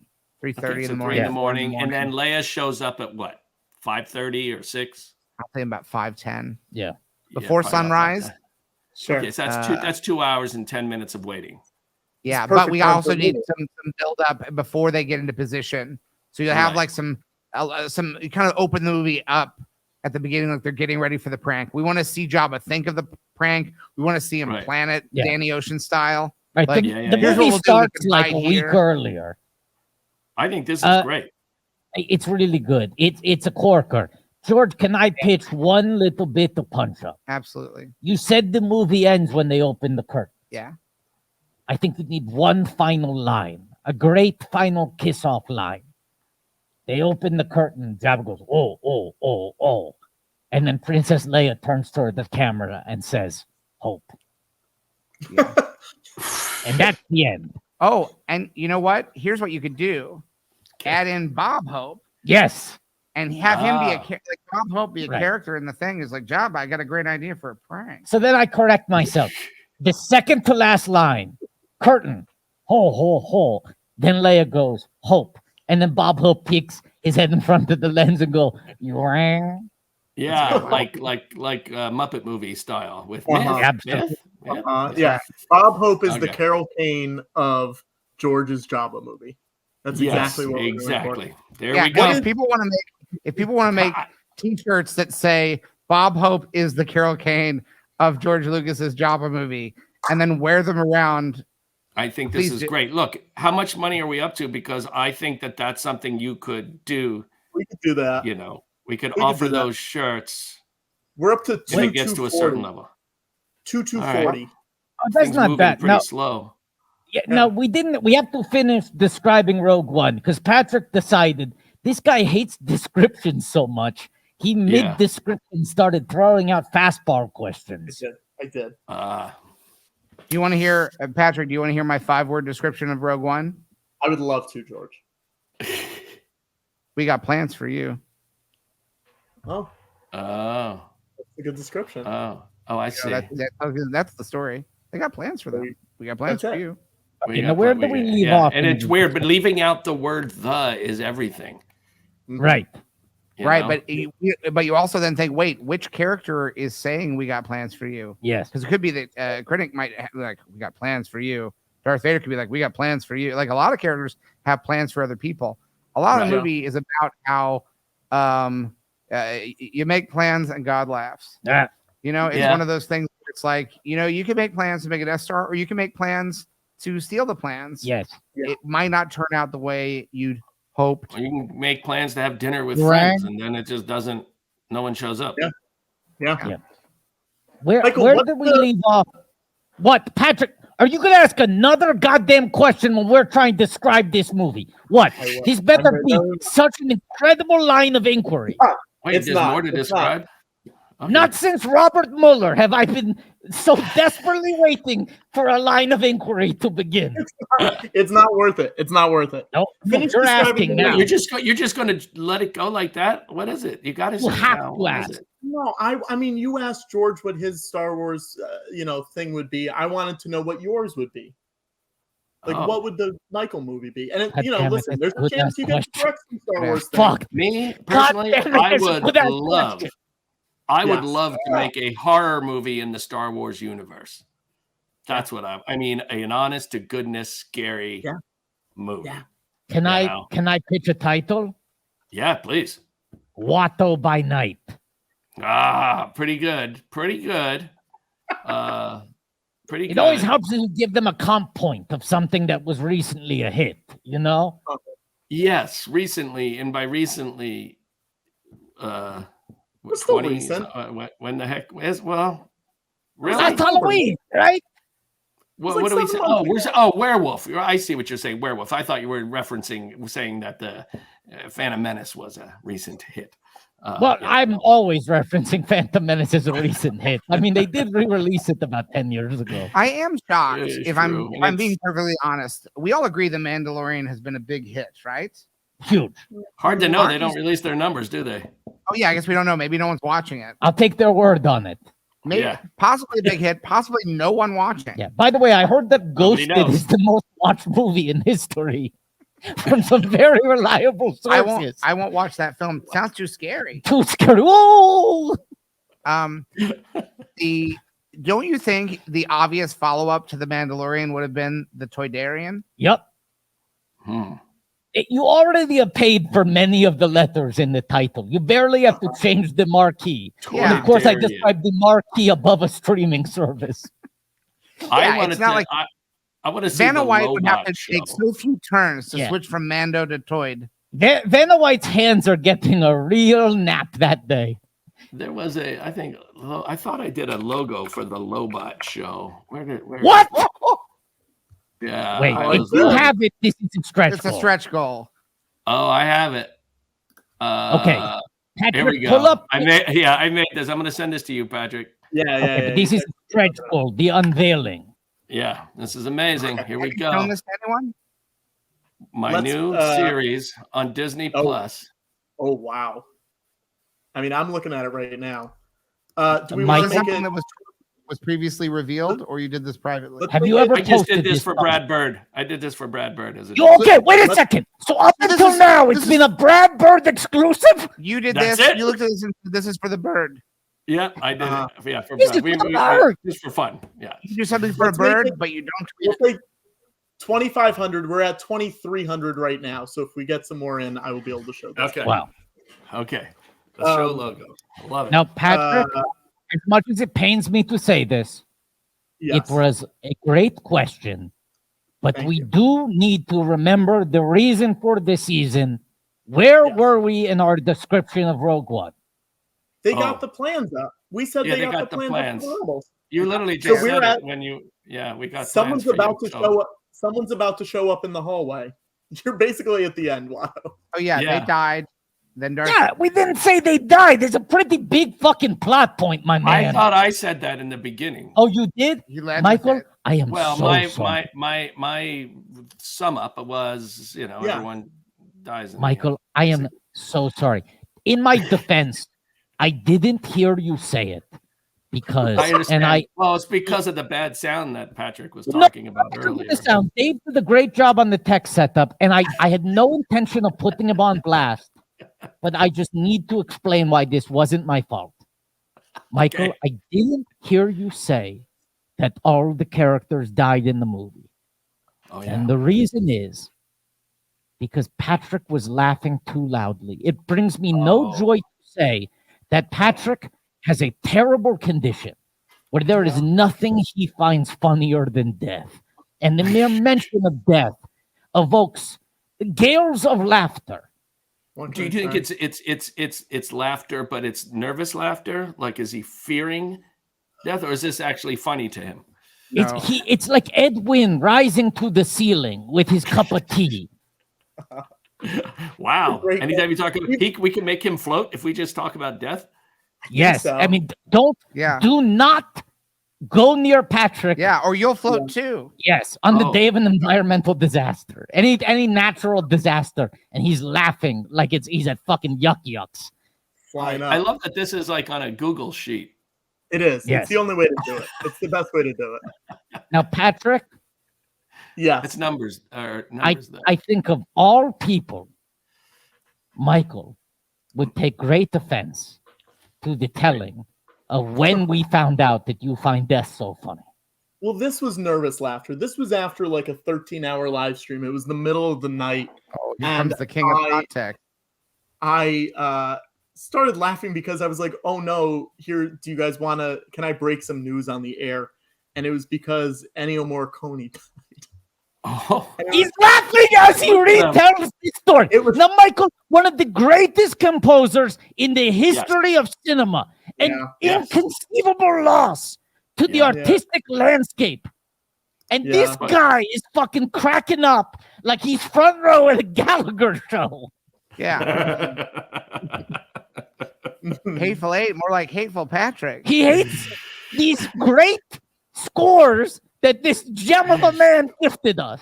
so are you just checking the news every morning to see who you can laugh at? I Yeah. think so. I mean, look, Don't- it's not like it's not stopping. They keep coming. Yeah, Yeah, if they you ever do. find yourself sharing a morning edition of the LA Times with Patrick, Yeah. Don't ask him for the funny pages because he will hand you the obits every time. George, I was going for the exact same joke. I was about to say it. The only difference was I was going to flip the order and say I asked Patrick for the funny pages and he handed me the obits. There you go. That's a good rewrite. Wait, I was going to say I said whatever. I don't know. It doesn't fucking matter. We're both smart and funny. That's right. I love it. Yeah, my uncle used to call that the Great Parade. We're all in the Great Parade. Hey, that's profound.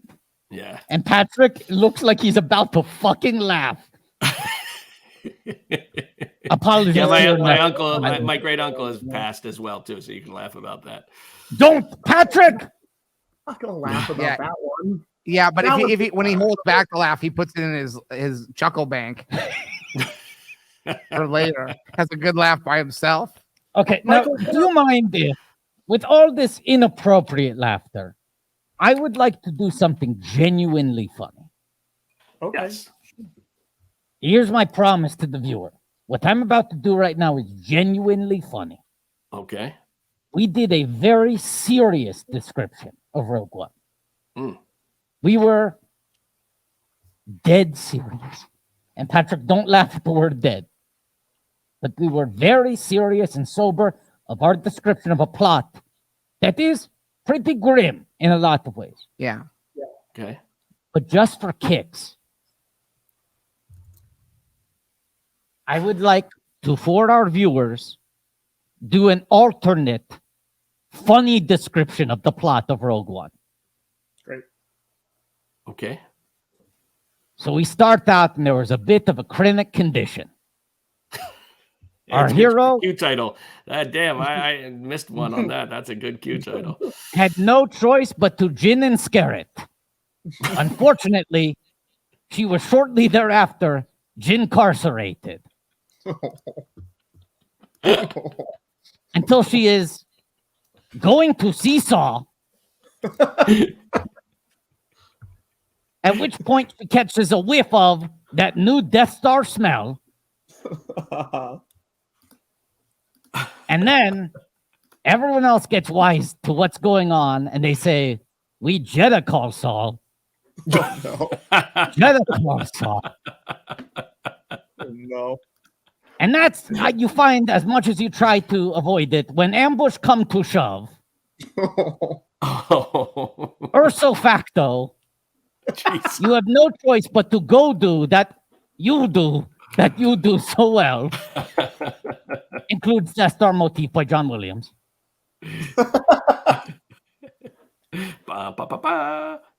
Now this one I actually Critic's Aspirations. Oh no, that's the official time. I'm sorry. Darth Vader encourages some of his employees to have a choke and a smile. Oh, good. Wow. Meanwhile, Nice. Urso in vain, I find often that it takes one to Rogue One. Oh no. Especially when you're going to the world's worst vacation destination. You want to apply some scarif tactics before you get dazed and confused. At which point you're going on a switch hunt. I'm almost done, I swear to God. Okay. And the ultimate indignity. Transmission's impossible. Oh boy.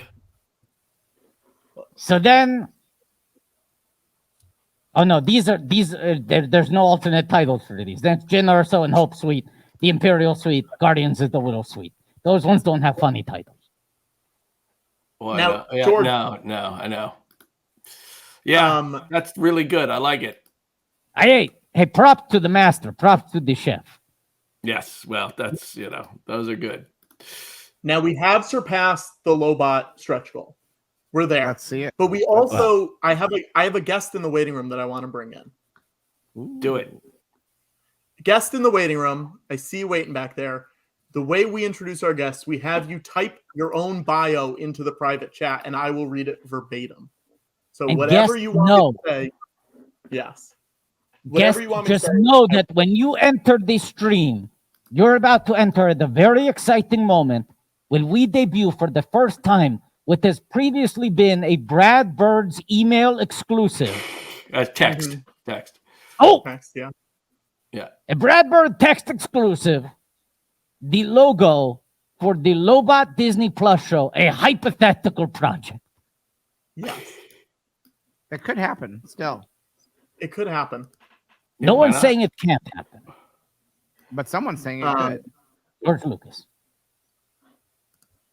I'm very happy that we passed that goal, though. We're at 2687 right now. Michael, when are we going to get another concert? When are we going to get another Michael Giacchino concert? We're actually planning one now for the anniversary of Lost for next year. So we're planning stuff for that. Planning another thing, which is a little crazy. What? I can't say too much about it other than it'll be more of a hang night where it's like we get together in a small theater.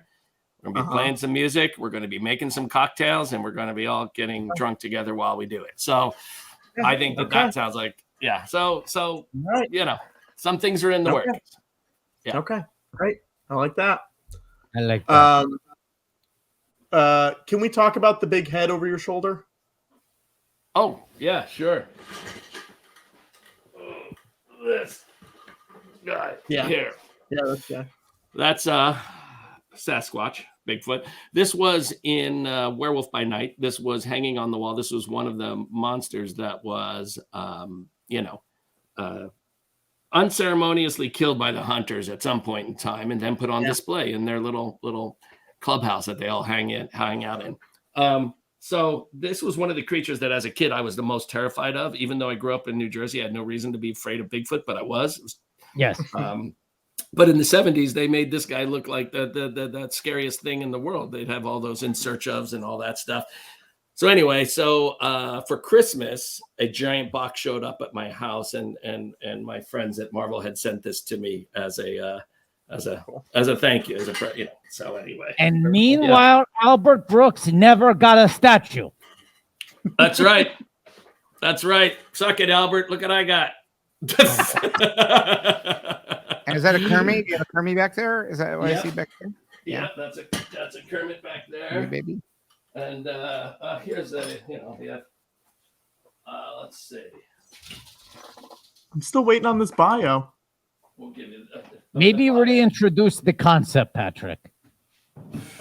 Our guest waiting backstage. I see you there. I think she's typing, but I'm not sure. So if you need heroin, we can. That's. But maybe we don't do that. Patrick. Maybe we don't do that on the air. We can do this. We can. Man. That. Wow. So yeah, there's all kinds of crazy fun stuff. And if you're really angry at somebody, you can beat them with this. This is the riddle me this. Yeah. What are you holding? So it's a Tucker. It's a Tucker. A man in his dream. Yes. Yeah. Yes. Great score by Joe Jackson. Great score. You may know our next guest from such things as the internet. She's a tabletop role player, having appeared on Critical Role and Dimension 20. She's an actor and host. She hosted Star Wars Celebration Live the last 2 years, and she hosts Star Wars The High Republic Show on StarWars.com. What? She's a mom, gives great high fives, and gets extremely anxious writing last-minute bios about herself. Please welcome Christina Arielle. Hey! Hi. Now, How are you? Christina, no reason to be anxious. That is perhaps the most thorough and well-written bio we have ever gotten on this show. Oh, thanks. Yeah, look at those I consider feathers. myself a wordsmith. You are. That doesn't technically count as writing. I was not paid, much like a lot of our writers in Hollywood right now. But no lines crossed. Yeah. Now, Christina, we're about to premiere a logo that Michael made for a hypothetical Lobot Disney Plus show. I've been listening, and I am very excited. Great. And let's call it what it is. It is a Lobogo. It was a logo. I've been listening to your puns, and I feel at home. Thank you for making me feel welcome. Look at There this. we go, everyone. Look at that. Look at this. Nice. Wow. Look at that. That looks too good not to make. You have to make the show now. We you know? decree I it. give it 13 minutes before it goes viral. Yep. Let's do it. Let's make it. I mean, it felt like the right thing to do, right? Yeah. Yeah. No, it was funny. It was a couple years ago, I think, during one of the D23s when they were just announcing like 1,000 different Star Wars projects, and I was like, well, why not just throw this in as well? You know, let's make Lobot. So now, Michael, I must ask, please, what is your graphic program of choice to whip up a logo like that on the quick? Photoshop. Photoshop.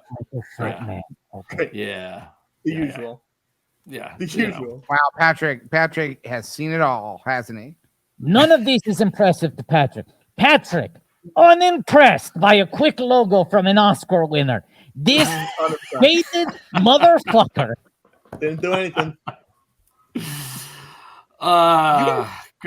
Christina, well, I'm so sorry. Why? Yeah. I don't know. Blast. This is I love these We're all the feathers. Explain like what's that is so cool. And the sword. Yeah, let's in the talk back. about your environment, Christina. Yeah, you've got a great backdrop there. Okay. So that's from High Republic show, The Shelf. No, it's not, but it is. And then there's a plant which is supposed to mirror the Drangir from the High Republic. Behind my head, you'll see my Wonder Woman shield and my sword. I think I also have some Spice Girls back there because which ones you got? You got the full band? I have Posh and I have Scary because when I was in 6th grade, I was in a talent show and we did the Spice Girls and I really wanted to be Posh, but they said I wasn't a Posh. And so I had to be Scary. But so I've lived the rest of my life being exceptionally Posh to prove to people that I can be Posh Spice. And a very dude, look at this point. Anywho's it. So the wings were what's your favorite Spice Girl song? Ooh. I'm gonna say stop because it's so much fun, but in reality, it's the Pepsi jingle that they did. Wow. Hold down, feel the noise, let it move along, make it feel it, move over. Yeah, don't do it over. Like it was like, that was my wow. Hey, look at George. Look what they're drinking. Watto, what do we got? What are you drinking? We got a little Pepsi bottle. Oh, hey, product placement. Yes, they are paying us a lot of money. Well, Pepsi famously was part of the big Phantom Menace. Was very big with Pepsi and all of the Pepsi related chains, KFC, Pizza Hut. That they were all a very big part of promoting Phantom. So, and I haven't forgot that, even though if you go to Galaxy's Edge now, it's a Coke town. Oh, yeah. How quickly things change. Yeah, it's just different types. I like Spice Up Your Life a lot. People of the world, spice up your life. Everybody, every girl, spice up your life. People of the world, spice up your life. Shake it to your left if you're having a good time. Shake it to the right if you know you're feeling fine. Shake it to the right. Oh my God, this is so fun. Yeah. Christina, when Watto was in 6th grade, similarly, he wanted to play Spice Girls with his friends, and they were like, "You can be the manager." There's like no the manager boy from in Spice Spice Girls. World or the actual manager? They were like, no. This was prior to the movie being released. Because I will say, the manager in Spice World, Richard E. Grant, star of Star Wars Episode 9, Rise of Skywalker. Saying that character was not established yet. They were just sort of saying, like, I don't know, there must be some guy who carries their equipment. That is so offensive. Yes. That they thought that Watto the Toydarian could only play the role of the person handling the money. Thank God they didn't say accountant. Oh, that could have would been the have bus worked. driver of the double decker bus, as played by Meatloaf. Yes, but this was the other thing. This was before the movie had come out, so there weren't even fun characters to compare myself to. They were just like, I don't know, they must have like a roadie or something. You could be Maybe the guy like who's in the PR background guy. of the Too Much video. Yeah. Background extra. I think they missed a big opportunity with these Dune movies they're making to not put the Spice Girls in them. Good call. Very good idea. That is, if there's ever was a Spice World, right? It's Dune. This is the ultimate Spice World. I just want to say, do not give them any ideas. Do not give them any ideas. She's one of us. Yeah. Michael, are there any Poe puns? Dameron probably knows the Spice What's Girls. that? Poe Dameron Dameron knows the Spice Girls. Yeah. Have there been puns that the movies or TV shows have said, no, you can't put that on our soundtrack besides Star Wars? Like, are there any ones that you really were pushing for that couldn't happen? No. No, not really. They usually let us do it. Unless somebody goes, actually, that one might be a spoiler. And then we would look at it and go, okay, maybe it is. And we'll change it. But other than that, no, everyone is pretty open about it. All the Star Trek scores are all lots of puns, you know? I just realizing, I'm sorry, I'm putting together off of George's comment. Yeah. You said Poe Dameron definitely knew some Spice Girls. Yeah. Are we not realizing in this moment that Zori Bliss is canonically a Spice Girl?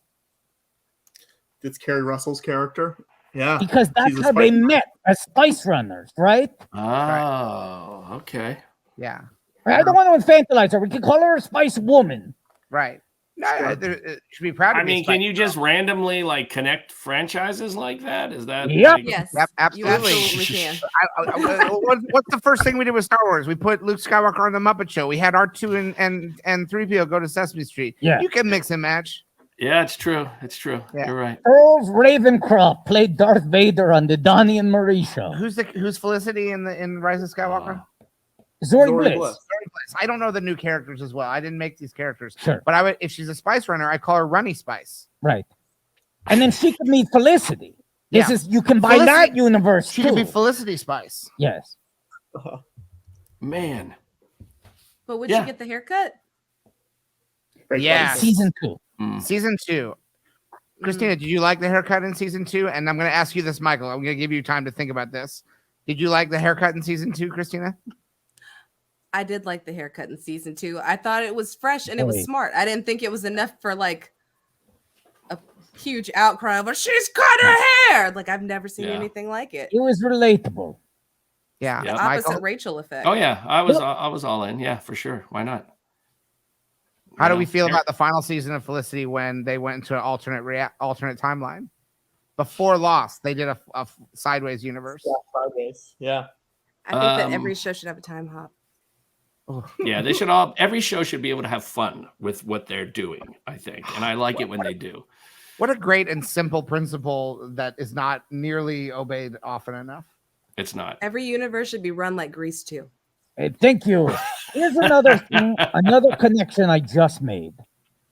Much like the Zori Bliss connection. Okay? Yeah. Felicity gets a haircut. America loses their goddamn minds. Everyone is going crazy. How could you do this to the show? Yeah. Keep everything the same, Kerry Russell.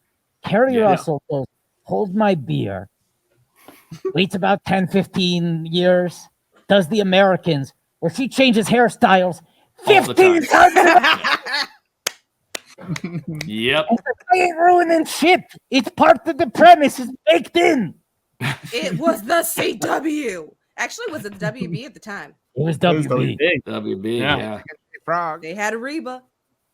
Wow. They had Reba. Wow. I feel like we're as a country, we're as united on Reba as we are on like Paddington 2. Yeah. People like Reba. Yeah. Yeah. Yeah. And before there was Reba, there was Max Rebo. Also a musician, but can be in a movie. Rebo. Now there's another show. That would be great too. If they went on can you get do I need to do a logo? Art? Well, yeah, if you want to do a logo, but I also or want the to see fans could do it. Yeah. With Max Rebo, but he's got Reba's hairstyle. Yeah, I think Ralph is out there listening. So great. Oh, Ralph, look, get on.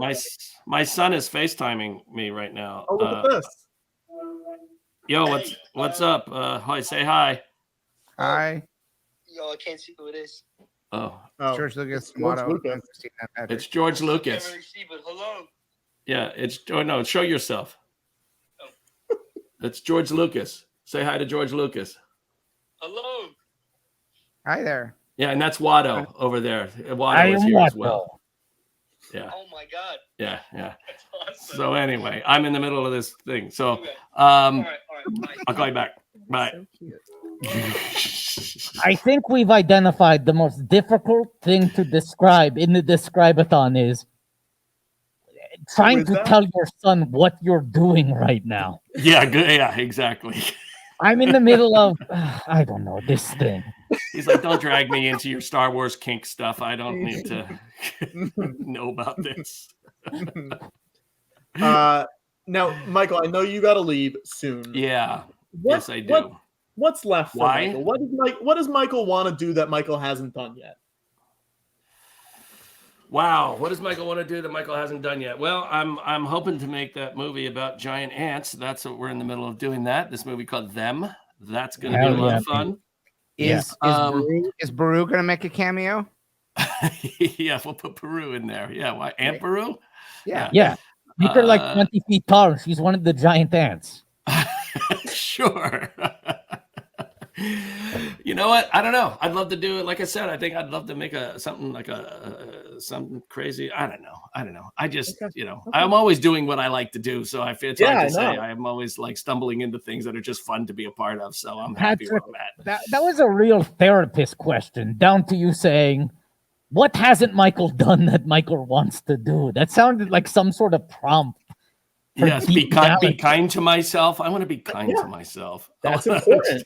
That's very important. Yes, see, here's an easy, maybe easier question, Michael. Yeah. I was going to call it easy, but I don't know how you're going to take this question. You've done so much great work, and you're very prolific. And you've done work in so many different genres, in so many different mediums, in so many different sizes. I think you played in so many different styles. Is there a score of yours that you think is underrated? You have things that have been lauded, that have become iconic, things that play in theme parks or around the world on a regular basis in a perpetual loop.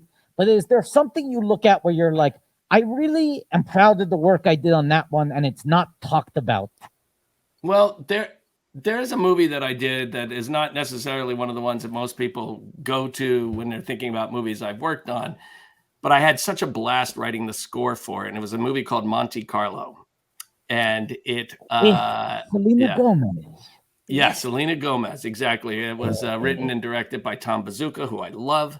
He did Family Stone. Yeah, he did The Family Stone as well. And we did a total like sort of 60s Burt Bacharach style score on that. And it was so much fun to do. And it was one of the most fun recording sessions I've ever had.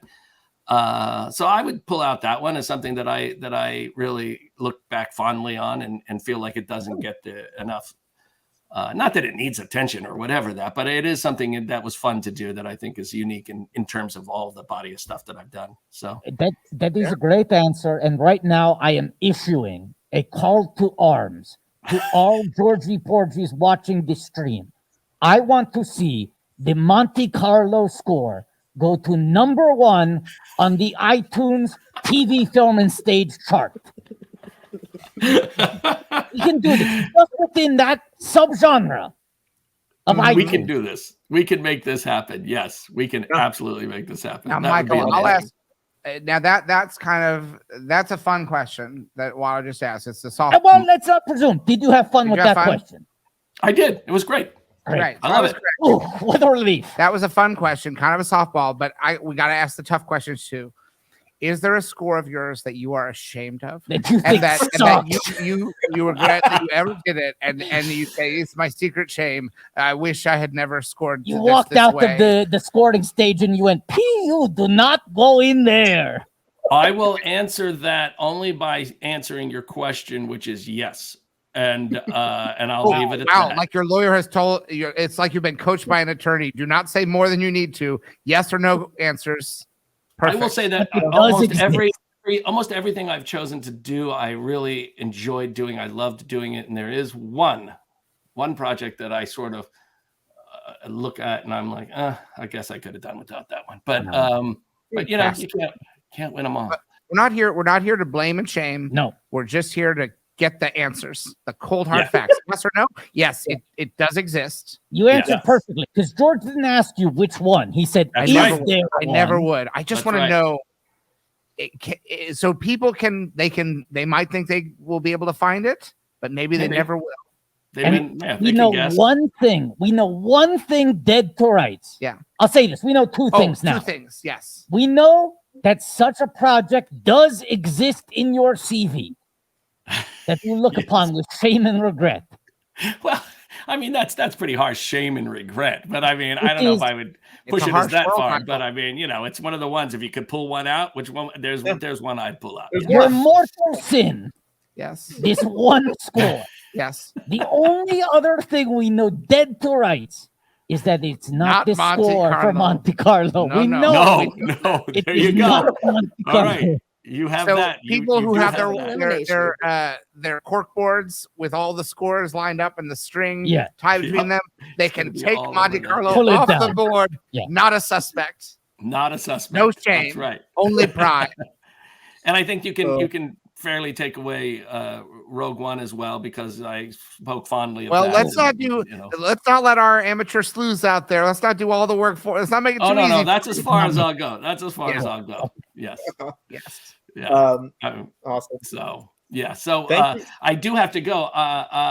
Michael, thank you so much. It's been lovely meeting and talking. Thank you so much. That was great to meet you as well. I love the feathers, all of that, the sword, everything is great.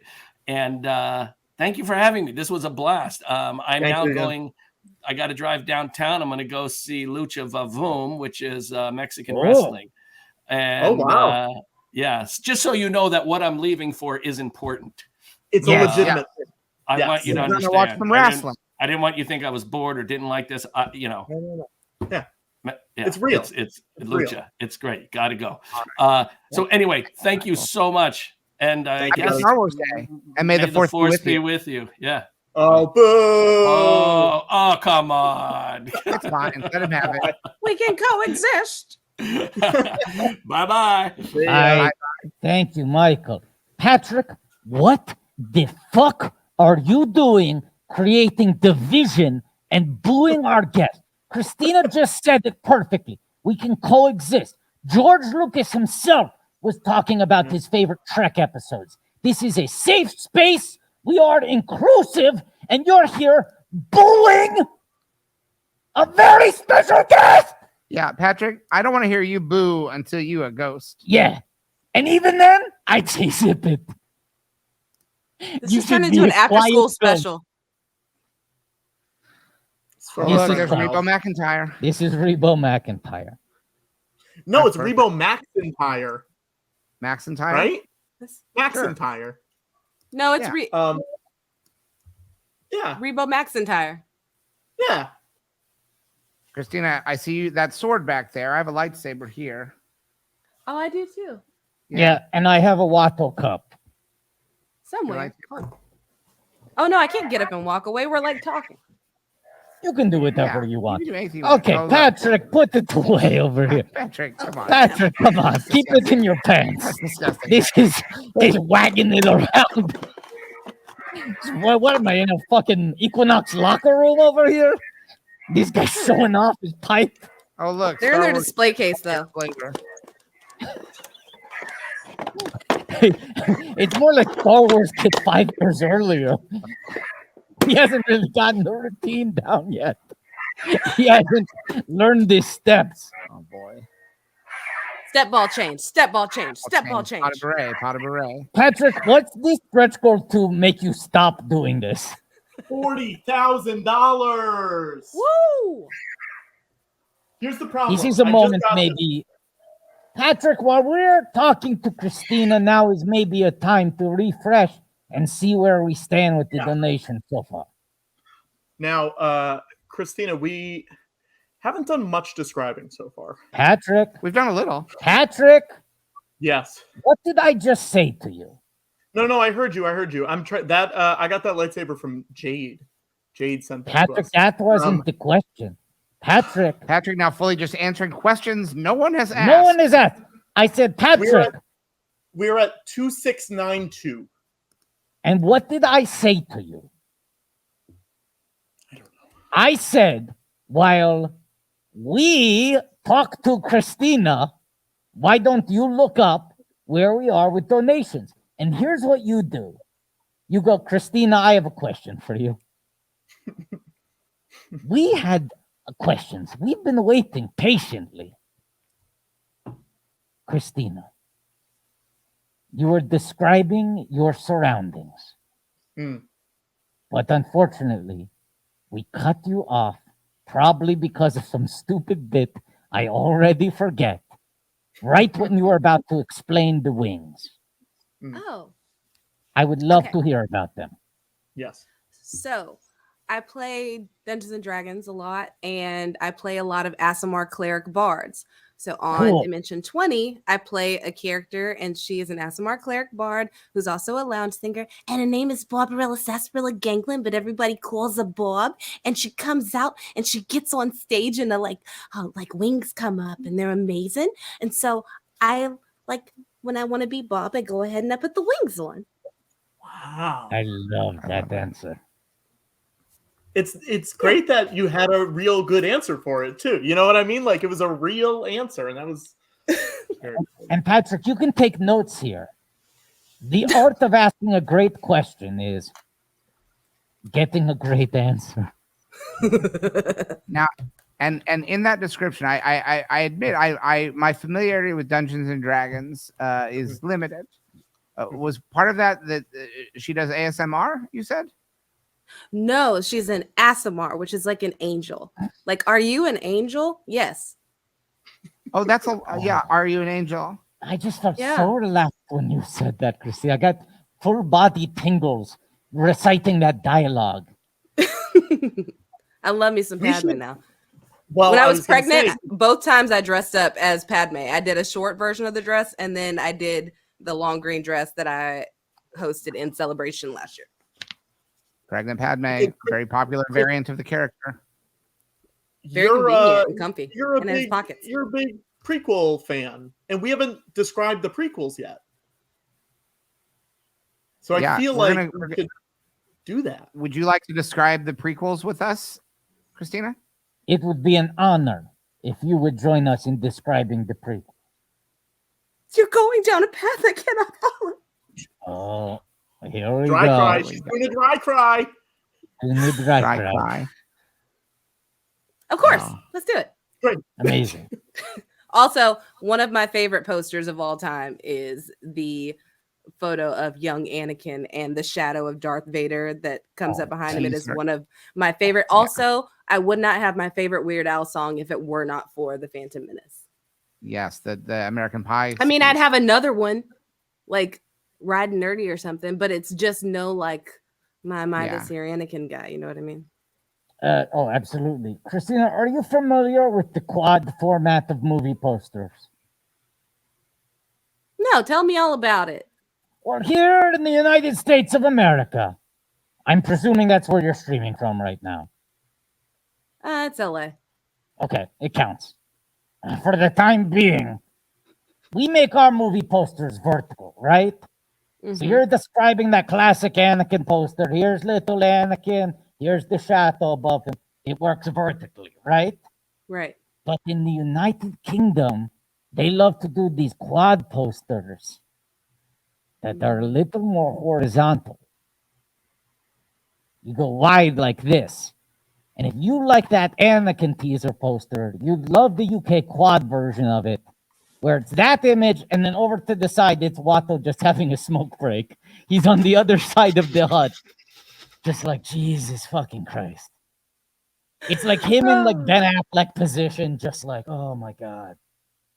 Oh my God. Like Ben Affleck chasing Amy or Ben Affleck Dunkin' Donuts? Yeah, more like the Dunkin' Donuts. You know that picture of Ben Affleck where it's like, he's got the he's by the gate and he looks exasperated and he's like, it's like the deepest sigh that anyone's ever let out of their body. He's just like, oh my God. Sorry, I had That's to move what my the microphone. poster is like. Did you see his commercial, his Super Bowl commercial? Where he was working at the Dunkin' Donuts and then Jennifer Lopez comes driving through? Now, if you ask me, there are many people out here looking for employment. I think it is a little rude for Ben Affleck to start picking up shifts at the Dunkin' Donuts when he's already actor, producer, writer, director, father, husband of J-Lo. Mm-hmm. Yes. So I don't approve of that ad. Interesting. But it's a funny I thought joke. I thought you would like the bit. I like the joke, but there's a time for seriousness. And it's during the Super when Bowl. and when it's in the labor crisis. Yes, Ben Affleck job hoarding during a labor crisis it's funny to a point. Yeah. I would, if I was going to take out a full page ad on your behalf to criticize that. And you're always allowed to. Yes. But what I would advise you is you would say it's no fair. And then the air part of fair would be the logo of his new movie. Little swoosh underneath the word fair. Yeah. So then you're also helping Ben. He's a good guy. He's a good guy. Kenobi are on a trade federation ship. And they're there to negotiate because there's been a blockade upon the planet of Naboo. Hat-trick. Naboo. Yeah. Hat-trick. Yes, Watto. When we describe the story of these films, you have to start from the beginning. Oh, I'm sorry. Go ahead. Cut to 25 years earlier. Oh, Mrs. Watto, it's a boy. What are you going to name him? Watto, hang on. Watto. You're trying to tell me that you, Watto, are 25 years old in The Phantom Menace? Baby Yoda is 50. Age is different in Star Wars. I'm a sprightly 25. Yeah, he's just getting his start. You think I look older than Anya Taylor-Joy? We're like contemporaries.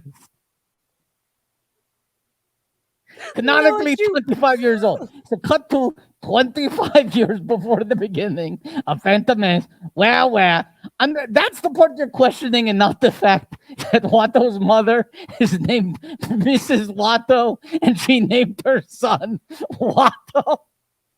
I think it's actually pronounced Watto. Thank you. Thank you. That's how you do a junior. Thank you.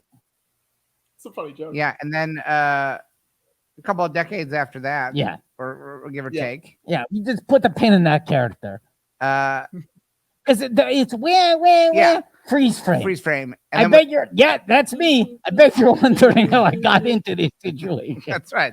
But first, there's another baby I'd like you to meet. Catch me again in 25 years. Cut to where? Oh, I didn't meet that man. What's happening? And then we see, it's me, little baby Anakin. You're gonna see me as a kid in a second.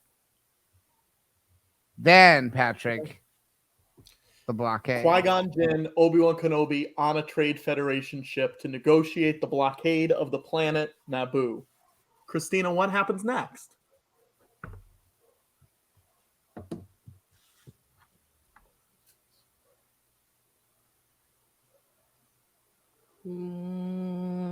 Yes, good call. And then we land.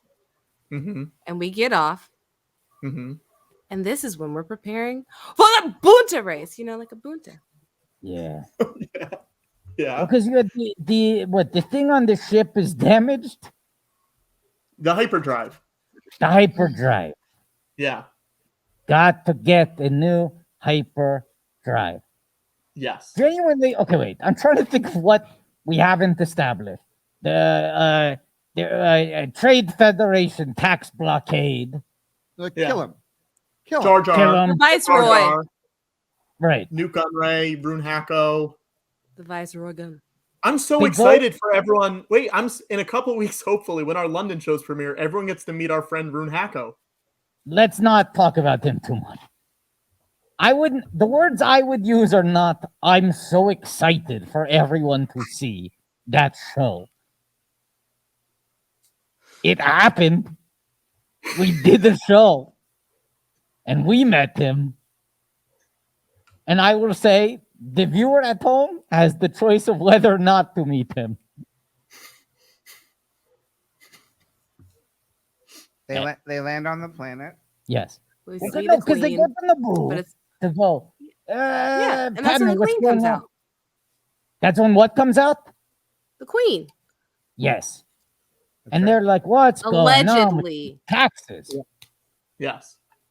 And then And then we people see a start very speaking. overeager handmaiden in the back who is listening and doing a lot of eyebrow work. She's doing a little extra. But you know what? The queen stays calm, looks great, and we're like, oh, this is the girl. But we've seen the poster, so we're also going in our heads, why is Natalie Portman back there when we know that Natalie Portman is the queen? So we enter in a conundrum. It was pretty bold of you, George, to cast someone very famous in that role, advertise that she was playing the Queen of Naboo. Yeah. And then also be like, here's this other character, Padme. Sabe. Oh. Well, Padme is when Natalie's playing the handmaiden and Sabe is playing the queen. Sabe is the one pretending to be the queen, right? Yes. Yeah. Sabe is Keira Knightley. Yes. One of her earliest roles. You know what? And I always this think is about the her and Rose Byrne. And this is Rune. Yeah, and they do trade badly, the wrong way. Yes. And there was a they're time friends. when I would have done the voices, but you know what? It's not tonight. In lieu of the voices, I'm going to do this. Oh, well, get ready for this. This is gonna be something good. Can't see it, Watto.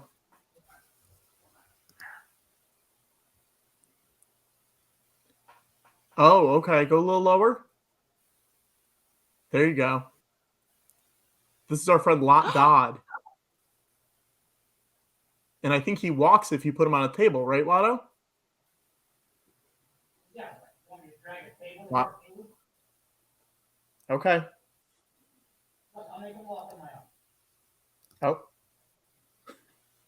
own. Like that? Is that table enough for you? That was great. Oh, hey, So George. Yeah. George, you got to get a mic, George. With you I'll this talk close, for George. has anyone George ever will told be you the you have great visual- eyes? He does. Look at him. Christina, wait, George, get back in front of the camera. That was a good You shot. said he has great eyes. I Yeah. did say great. What Yeah. would you say is the status currently of those eyes vis-a-vis mortality? Alive and vibrant. Uh, Who do you think I am? Tom Hanks? Jeez. Tom Hanks never made a Star Wars. That's true. Yet. He works for my buddy Steve all the time, though. Albert Brooks never got a statue. Okay, they so get now to- this is the best part of the movie. Yes. Amidala's on the ship with the handmaidens. Oh, by the way, also Jar Jar's there because He ran into him. They Bumped ran into him. He saved his life. They owe him the debt. They met Tarpals. Boss Nash went, Yeah. so the gang's all on the ship. Oh no, they got shot at, busted, hyperdrive. The whole audience is going, where's that Watto? Where's that Watto? baby? We haven't met either of the babies. We've been waiting this whole time. Two babies told us in Goodfella style voiceover that we were going to meet them later, and I Yes. guess we will. Okay, Gungan he's just City. showing off. Gungan City. Okay. They go to a store to buy a new hyperdrive. On what planet? What kind of planet? Dusty desert planet full of sand. And we don't know how to feel about that yet.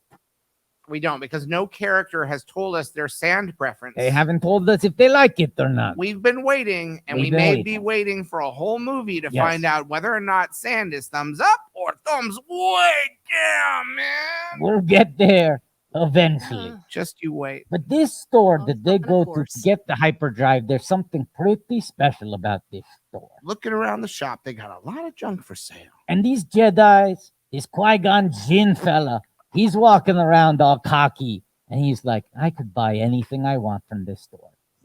Right? Yeah, he feels like he looks around. He's like, I got my pick of what I want in this place. And Padme Amidala is like, what, you're loaded with cash? You got cash on your body? On your person? And he's like, no, And she's like, your credit score is that good? You feel confident that you can just buy out the whole store and not go into debt later?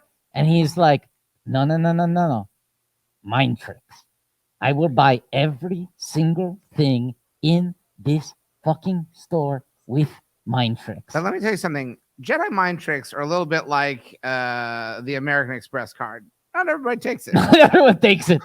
And he happened to walk into the wrong store on this day because at this store, a store owned and operated by, in my opinion, the hero of the picture. Mind tricks don't work, only money. That's right. We've reached the point of the story where we meet baby number 1. Yep. Watto, but he's a 25-year-old man now. He is in the prime of his life. He's never looked better. He is in peak physical condition. You might not like it, but this is the ideal man. Guess what? Guess what? You know that other baby? Where's he? He worked for the big baby. Oh, no. Ooh, What? What's happening? What? Oh. Ben, are you in a hospital? I'm in a hospital right now. What I do is in between when I have jobs, my favorite thing to do is go to hospitals, make sure everything's okay. And this is a normal hospital. You see nothing on the walls, a couple things here, a bed that just quickly was made. You know what I mean? Ben, I must ask. Yeah. Hi, Christina. How are you? Hi, Vin. Nice to meet you. It's Sonic the Mother. Nice to meet you. Let's just make that the clip, guys. I may head out right now. Yes, sure. Watto. I'm just a little on edge right now. Nice to see you. Thank you for showing up and surprising us. I'm a little on edge because you are, of course, in a hospital right now. And you are famously C-3PO's punch-up artist. Now, did you accidentally punch C-3PO too hard and send him to the hospital? Please calm my nerves. I'm going to calm them right now, Watto, and I apologize. I should have started with that. And first of all, you should know better than everybody. You, someone who probably rebuilds robots, and if they're broken, they don't go to a hospital, right? They go to someone like you, and you give a couple of... Yeah, exactly. So, yeah, sorry. Patrick, are you kidding me? Patrick. Is he allowed to talk whenever he wants? No. Patrick, take yourself off the screen. Patrick, mute.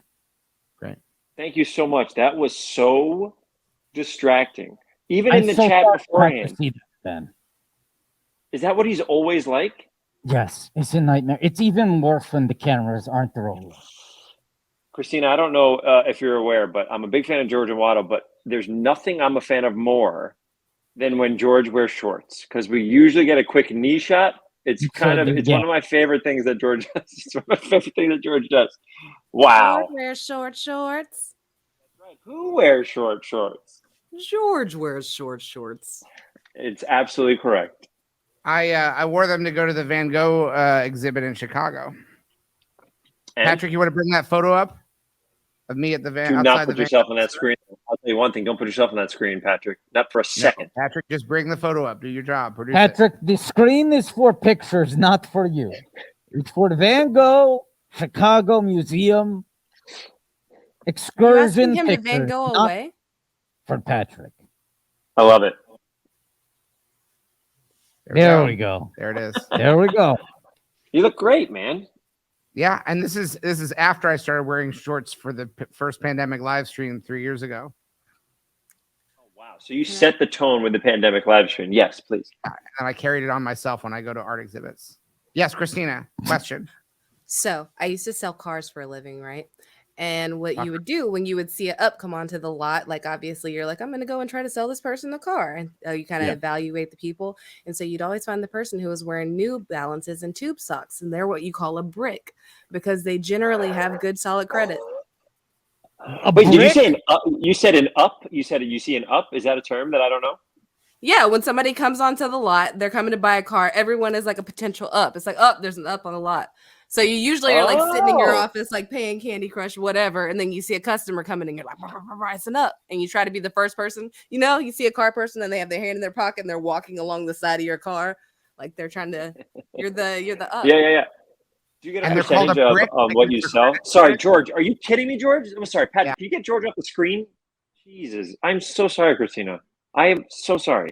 So would you get a percentage of what you sell? So when you're selling us up on different things, do you get more of that thing? Like if you're like, no, get this package or this package, do you see more of that, or no? You get a base whatever.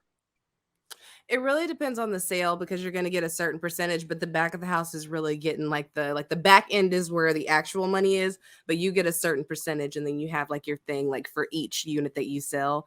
And so you're trying to like get as many, like a minimum of like 10 cars a month is like standard and good. Like you're actually like doing good business. I love this. And then what's the car that if you could sell it, you knew you'd like, that's like the car that A, you can get the most money, B, you're making the people in the back of the house happiest. So it's like, if you can move enough of this car, you're like, oh, this is good. Ford F-150, Ford F-250. There it is. Those are big because trucks cars. are upwards of $85,000 to $100,000 depending. Unbelievable. And so that George Lucas and Watto are going to do this thing at Edinburgh Fringe. Are you interested in it at all? Do you care about it or no? Oh, about the thing they're raising money for? At Edinburgh? Yeah, I think that's really cool. I'm really excited about it. But the thing is, I also came because like I'm a big Paul Scheer fan by proxy of Housewives. And so I was like, oh, that'd be dope. And then I didn't know I was going to get to like hang out with Sonic the Hedgehog. That shit's dope. I mean, not Paul Scheer, but close. I mean, I know you're not Paul Scheer because, I mean, you're not married to June Diane. She's incredibly funny also. She's incredibly funny. She is hilarious. Patrick says he wants you to try to do June Diane Raphael's voice, he just said. Is that what you're trying to say, Patrick? If you get on this screen, Patrick, if you get on this screen, sorry. I'm so sorry. Is there anything you want to talk about now that you have the platform? This is your talk show. Is there anything you want to talk about? Something that you're passionate about? You know, I like to ask everyone a question, and it's very important and dear to my heart. What are your feelings on Grease 2? I've never seen Grease 2. That's the one where Michelle Pfeiffer's in it? Yeah, bring me back in. Cool Rider. I haven't seen Grease 2, but I love Grease 1. Yes, George? Yeah, one of the best things in the history of cinema is when I can't remember the number that Michelle Pfeiffer sings, and then the song ends. Yeah. Yes. And she just keeps on dancing like the music's over, but she just keeps like a crazy person keeps just moving on the sidewalk as if you're just watching a person in real life having their own sort of like internal musical. And Cool Rider, she's talking about, right? OLRIDER, like just dancing down the street. It's amazing. However, I need to tell you the greatest moment in cinematic history happens in this movie. Yes. So we spend the entire time setting up for a talent show, and we see the girls, and she's in a girl group, and they're all girls for all seasons, and they're all getting really prepared for it.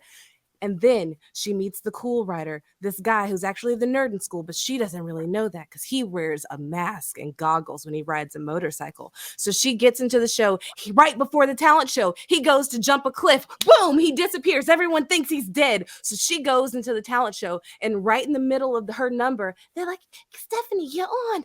And she like drops down and she sings this impassioned number with the guy we presume is dead. So it's safe to assume she's the only person singing. There's no backing vocals. So while she's waiting for him to sing back looking off, everyone in the audience is just seeing her go. There's no other side voice unless he's actually hiding in the back, at which point she would know he was alive, but she does not. And so, but she wins the talent show by herself in the middle of a group number. And I think that that's magical. I don't think I ever have to watch a movie. I know everything that's going to happen. George, you got really into that idea of the musical number. Are you big into musicals? I've done some musicals, yeah. There's a musical number at the top of Temple of Doom. The last movie I produced, Strange Magic, is a jukebox. That's true. Musical. Yeah. Steven Spielberg's wife is isn't it? Yeah, Steven Spielberg's wife sings that. Yeah. And American Graffiti and More American Graffiti, the way they use pop music is very much like in the spirit of that, even though those aren't musicals, but they really use songs in a cinematically musical way. Yeah, I like musicals. My buddy Steve did West Side Story a couple of years ago, and I thought that was really Steven Spielberg. Just say the full name because nobody else is it Steven Spielberg? Yeah, Steven Spielberg, my buddy Steve, best friend, and he did West Side Story. And it was really good. Call him. If he's your best friend, call him right now. Take out your phone and call him if he's your best friend right now. Call him. And put him on speakerphone. No, I won't do that. No, put him on speakerphone so we can hear him. George. If you watch the Industrial Light and Magic documentary, you'll know that I barely know how to use my cell phone. Okay, let me see. Hello. Hello? Steve, this is George. Oh, George, my good buddy. Yeah. I'm not on Steven speakerphone. Spielberg? Can I put you on speakerphone? I thought I was already. Put me on I now. don't know how to work this. Hold on. Oh my God, Christina, this is unbelievable. Hello, do I sound louder now? Am I on speakerphone now? I don't know. Ben wants me to be on speakerphone. Am I on speakerphone? Did I tell You what are, I like? Steven, you are. May I talk to him, George? Is that okay? Can you hear me? Go ahead. Yeah, I'll hold it up. Is this the Ben Schwartz? Oh my God, do you really know who I am? Sonic the motherfucking Hedgehog himself? Oh my God, Steven, I'm an enormous fan of yours. I've been watching your films since I was a little boy. This is unbelievable. I can't believe Right you're back talking. at you. I've been watching your film since I was a little boy. Steve and I went and saw Name. He I saw Renfield last week, Ben. I'm sorry. Name What's one the thing that happens in Renfield, Steven. What? There's vampires. Steve, No, vampires. Ben's asking you what name a thing that happens in Renfield. Here's a thing that happens in Renfield. Renfield carries around a little box with bugs in it so that at any given point in time, especially right before a big, highly choreographed fight scene, he can take a little bug snack and eat it. Also, and you didn't just watch the trailer, yeah? No, let me think of something more specific, a deeper cut that's not in the trailer. Aquafina's character has a sister who works as like a DA. She's like a beat cop, or her sister's like a DA or a lawyer or something. You did see it. Oh my goodness, you did see it. No, yeah. Steve, tell something. What Ben Fruby, your character's name? What is Rio Lobo? What's his name? Lobo. Yeah, I saw it, but isn't another Lobo Mobo? What's his name? Bobo Lobo. Lobo. What's his name? Lobo Mobo. Robo Lobo. Lobo. It's Teddy Lobo, George. Teddy Lobo. Teddy Lobo. Here's another thing that happens in Renfield. He's like, this is a toxic relationship, and he moves into his own apartment. He starts wearing brighter colors and starts like brushing his hair, and his skin tone gets less pallid. This is unbelievable. Steve. Opening weekend. I paid full ticket price opening weekend. I got to support the theaters. What's something that happens with Teddy Lobo? Something happens with Teddy Lobo? His mom is played by Academy Award nominee Shohreh Aghdashloo, and she's a bad customer. She tortures people. She's got a weird, like, kind of. It looks like she's got like a. You did see the movie, yeah? Christina, do you have any questions for Steven Spielberg? I do. Hi, this is Steven Spielberg. Steve, Hi, what Steven Spielberg? Here's a question. I'm on speakerphone, right? Here's a trivia question that only someone who saw Renfield in the theater would know. Okay. What does Teddy Lobo throw at Aquafina? Where's Teddy Lobo? I saw it opening weekend. It's been what does he throw it out? He has packages of powder. What kind of powder is it? Oh, it's cocaine or it's heroin? Right. It's cocaine. It's cocaine. I mean, this is ruining the ending of the movie. That's the beginning. Well, don't ruin it for everybody. There's the thing with the circle. You know what I'm talking about, Ben. The show on Netflix? No, but that's funny, Christina. That's a good joke. I thought the circle was. Do you have any questions for Steven Spielberg? I do. I have an oddly specific question. Hey, go away. I'm ready to field any and all questions. I am on speakerphone, right? Yeah. You are, yeah. What was it like to be in the room? room? Speaking. Open for questions. Yes, and I have one. What was it like to be in the room listening to Shug Avery sing Sister while filming The Color Purple? Great question. Here's my answer. It was fantastic. Good answer. Do you remember the chorus? Absolutely. Okay, bye, Steve. You just hung up right before he was going to sing the chorus to a song in A Color Purple. Well, he answered the question. Technically, in a courtroom, yes or no answers. If they answer the question, then they're acceptable. It's a great film and usually available on the plane. Yeah. That is true. It is always available on the plane. Yeah. Great book, great movie. And a Tony-winning musical as well. That's being made into a feature film with Danielle Brooks. I'm sorry, wait. When I went to the bathroom, you talked to Buddy Steve? Talk to George's best friend, Steve, yeah. What? Was he here in the studio? No, I put him on speakerphone. I figured out fuck, God damn it. I missed speakerphone. Speakerphone Steve. Oh. Maybe we'll make that a new segment on the Hi, show. Pat. Hey guys, how are you? I just Patrick? thought I'd be able to come in quiet, and then Christina immediately acknowledged that I was here, which I appreciate. Well, Ben was going to tell you to go away, so I figured I'd get the jump. It's only a matter of time. That's smart. Get in your words. Get in your words now, because Patrick's about to leave. Before you leave, Patrick, can you pull out one book? This is what I need you to do. Don't always look at the camera. Do not look behind you. Yeah. Make your way behind you. Make sure you don't need any sugar because you're diabetes. Put one hand out behind you. One hand out behind you. Yeah. Yeah. You really want to show off? Yeah. Show us that you can foot loose. Now go all the way and pick one thing. Okay. One thing. Without looking. Without looking. You can't look. Okay. Here we go. You ready? Bring it back. Okay. First, tell me what it is without looking at it, because I bet you know what it is. I know exactly what it is. Oh, nerd. What is it? Wait, George, nerd? He just called you a nerd. This guy's a fucking For stealth knowing- nerd. What are you talking about? For knowing what he's... Wow. Gordon Shumway. I knew exactly what it was, motherfucker. Yeah, but that was a Robot force. squid called you a nerd. That's what in magic they call a force. All right. You want to do a book? You want to do a book? We can do a book. Yeah, You ready? we want to do a book. We want you to not know until you show it to us. Okay. Pick something where you don't Come know back. what it is. Patrick, come back. There's new rules. Patrick, there's new rules. Come back. You have only 4 seconds to get all the way there and back. Okay, you're going too slow. Okay? I'll tell you Like when. the No. Justin The Timberlake clock's and gotta start. Madonna song. Patrick, follow instructions for once in your goddamn life. Starting And in Patrick, 3. we're going to reduce it to 2.5 seconds. Give him 3. He won't be able to do back and forth, George. No, I won't. Watch, Give me 3. go fast.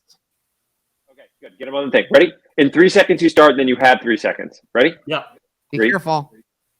2, 1. 3, 2, 1. Start again. You messed up. Start again. This is worth a lot of donations, people. Patrick, Get those Patrick, donations in. This is Patrick. drills. Patrick, the thing you just took off the shelf, put it on the floor now. It's disqualified. It doesn't count. Every time you fuck up Ben's instructions, that item is disqualified. Okay. And you have to put it in front of the bookcase so it's harder and harder to get there. Okay? Yeah, Right there. good. Okay, great. It was the Mel Brooks memoir. Okay. We didn't ask you.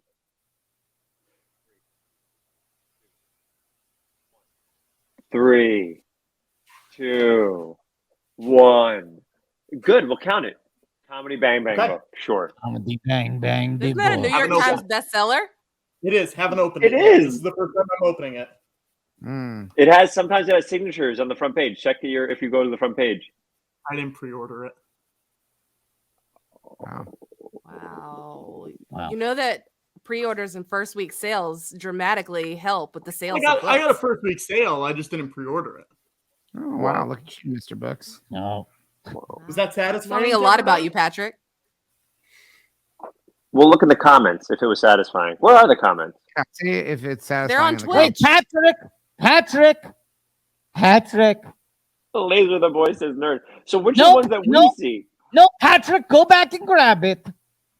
That's how StreamYard does it. Also, to the Patrick- person in chat, yes, I am drinking a big gulp size Red Bull because I don't Let's sleep. establish. I just want to establish the rules here quickly again, okay? Yeah. If you fuck up Ben's instructions, then it doesn't go back on the shelf. It goes on the floor. If you get the timing right, like you did with that book, it goes on your chair, and now you have to sit on that book. Watto. Come on, Watto. You guys So are he's going to a make little him nervous. taller. He's already on bins and needles. So he's a little taller. What's your shirt say? I'd rather be listening to Rogue One, a Star Wars story, original motion picture soundtrack. Very nice. Did you guys have Giacchino one yet? Pandering. Yeah. Where's your High Republic shirt? I don't have a High Republic shirt. I would love one. Christina, I want to talk to you about High Republic. Yeah, Let's get hear it. high. That's what I thought it was first. I thought it was people doing spice. It's not. Getting high on spice. I thought they finally made a Star Wars like stoner series. I was wrong. Well, you think about it. And we had this genius named George Lucas who created this world. And this world was meant to stretch beyond. It wouldn't take place in a galaxy if it did not have space to hold numerous stories to introduce great new and younger generations to Star Wars. And with the High Republic, we are taking it back hundreds of years before the Skywalker saga, and we're getting to see the Jedi at their height. But it's also, it doesn't mean it's a time of peace. It's extremely exciting. There are always something, right? Isn't it with these Star Warses? It is, but you know what? The thing that I love about it is no one can say like, I did this for We're all on this ride together. Like even hosting the show, like I'm on the ride too. Like I'm learning. We're all learning it together. Like this is an entry point. Like going to Celebration and like going to our little High Republic meetup. Like last year, our High Republic meetup was like this, and then it's like this time it's 3 times as big as it was last time. And all these people that put like passion into these costumes and found characters that they can relate to and see themselves in, and they're excited about it. And that's the thing. Like being a part of Star Wars is exciting. Like that's why I'm excited to do what I get to do. And so to see this story and this world being created, and now you get to see that world in Jedi Survivor and see it branch out, and you're going to have the Acolyte, and we have Young Jedi Adventures, and there's all this stuff to be joyful about. Yes. And like there's so much room in the galaxy to welcome new people, to have more people see themselves. Do you know I almost cried watching Young Jedi Adventures today? That is a Star Wars High Republic set show, but they have a young Jedi who was wearing Bantu knots in her hair. And like Star Wars is normalizing black hair in a time after it's been criminalized for years. That is exceptional to me. So I am grateful for the High Republic and the world that I get to be a part of. So yeah, you should invest in it. And or just watch my show. You don't even have to read the books. I tell you about them. Yeah. Watch the dang on StarWars.com. Star Wars, the High Republic. And Christina, you've also done something that Ben has not done, which is you've shown your face. You've shown your face in a dang Star Wars show. I did. You were in my face is either covered or never there. Yeah. Hey, Patrick, by the way, Patrick, there's a behind the scenes little thing. It's really fun. Because I get to pretend I don't know Ewan McGregor sitting next to me, but I did because it's Ewan McGregor and I love that's very exciting. I just want to quickly sidebar with Patrick here. Yeah. Patrick, just so you know, traditionally the role of a talk show producer is not to insult one of your guests, like fucking belittle his accomplishments. By being like, oh, and one of our guests did something better than the other guest. One of our guests. This isn't a competition. Right. A little bit. I use at least 4 Ben Schwartz gifts per week. So I in no way think I am better than this man. Yeah, this is a positive space. You are trying to uplift. Watto, you're doing great. Yes. If I may, Watto, I think Patrick's probably feeling a little bit insecure. Yeah. Because we've all been involved in making Star Wars. Yeah. Except for Patrick. Yeah, there's someone in this. I won't say who, but look at this grid right now, okay? Yeah. We got, right now, 5 faces, and one of them has never shown his face in the Star Wars, has never had his voice heard in the Star Wars, has never done punch-up for the Star Wars, has never directed the Star Wars, who's never written the Star Wars. But if I may pivot this into a more positive tone, let's apply the word yet. Because as Christina was enthusing, there's always new Star Wars. For all we know, the next Star Wars could be written, directed, produced, and starring Patrick Cottner. That's what the people Do you really want. think that's it? What? That's the next movie? That's yeah. It. It might be. Who knows? You know, Patrick, it depends. I mean, I don't know if Disney comes to Patrick and says, don't immediately make a disgusted face, Ben. Well, what if as a tactic during this strike, what if they come to Patrick and ask him to scab out a Star Wars movie? Yeah. Yeah. Well, will Patrick cross the picket line if they I'll let say him this. The whole Star Wars? George, you are incredible at spinning fantastical yarns. Yes. Coming up with crazy imaginative premises that could only come from the mind of George Lucas. And yet, my suspension of disbelief was not high enough to accept the reality in which Patrick Cottner writes, directs, and stars in a Star Wars movie until you just offered the proper conditional. Yes. The one way I see it happening is scab trick, cross the line noir. That's how he gets in. That's how he gets in. Christina, spitting in the guild's face. Yes, Christina. I think the one thing we're forgetting is that Star Wars is about hope, because George Lucas could have been a drag racer racing in the street somewhere, but instead he got into A car accident. And it changed the No, let's say trajectory it of loud his and life. proud. I got Say it you. loud. Say it loud. Yeah, he Big got into car. a car accident and it changed the trajectory of his life. And he ended up going to school, even against his parents' wishes, and doing the thing. And we wouldn't have Star Wars or this world to even contend about who could possibly show their face in if we didn't have a little bit of hope. So there is hope that Patrick can show his face or his byline in a Star Wars. Thank you. Can I ask a question about the Gotta go fast. Gotta go fast. Can I ask you a question, Patrick? Because the person I'm talking about, I just pressed the PayPal thing. Does it go to Connor's actual? Cotner's actual? No, it does not go to Cotner's actual. It goes to. It says someone who's not in this room. Yeah. It says Look, full no, name. it goes to, Is it their actual account? No, it goes to a separate account created for our play coming in August called The Baron and the Junk Dealer. I understand that the name is there. You have to put a name on the account. Legally. Okay. We hired a go-between. I was going to say, this just seems like it goes right to a different person's pocket that used to work at Barnes & Noble for 35 years. We hired some schmuck who's working as a go-between. Now, Watto, we did the new Burt. Wait, can you give me full screen of George and Watto? And if anybody, because I know you guys have so many great artists on the show, can someone draw this like the Burt Reynolds when he's like totally on his side? It's just a beautiful picture. Oh, both the Playboy, the Playgirl picture. Interesting. That's the Playgirl picture. That's exactly right. I'll say this: we have a stretch goal. Yeah. George, should we talk about this? Yeah. It's pretty high up. I don't know if we're going to get to it. We might not get to it. People might not see it. There is a sexy Watto photo that we want to show you tonight. Let's not undersell this. We did an entire sexy Watto photo shoot. Exactly what you're describing. Watto sprawled out on the floor.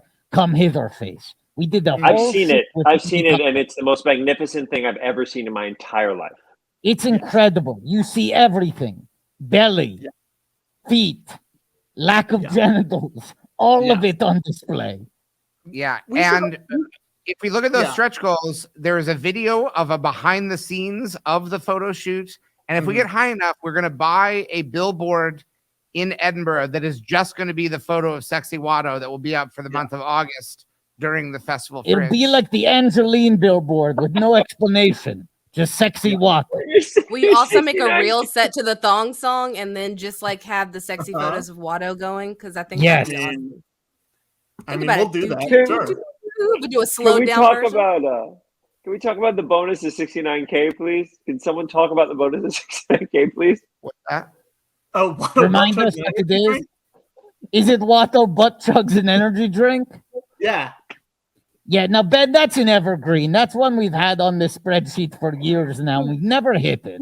Talk about a spreadsheet. Well, nice. It's of a spreadsheet, yes. Now, also, we haven't the vine. Some of these... Say that again. Coppola wine, fruit of the vine. What does that mean? That means we all just drink a bunch of Coppola wine. Like Sophia Coppola? No, Francis. Yeah. Sophia has a wine line too. Does she? Yes. We in January went to San Francisco for the San Francisco Sketch Fest, okay? And when we were there, we took a little trip to Buddy Francis's vineyard. Yeah. And we bought a bottle of wine. Coppola wine, fruit of the vine. Okay? Dave, I'm gonna need to zoom in here. This is no joke. This is not a joke. Every year, Francis Ford Coppola, for who knows how many years. Patrick. Not here. Patrick.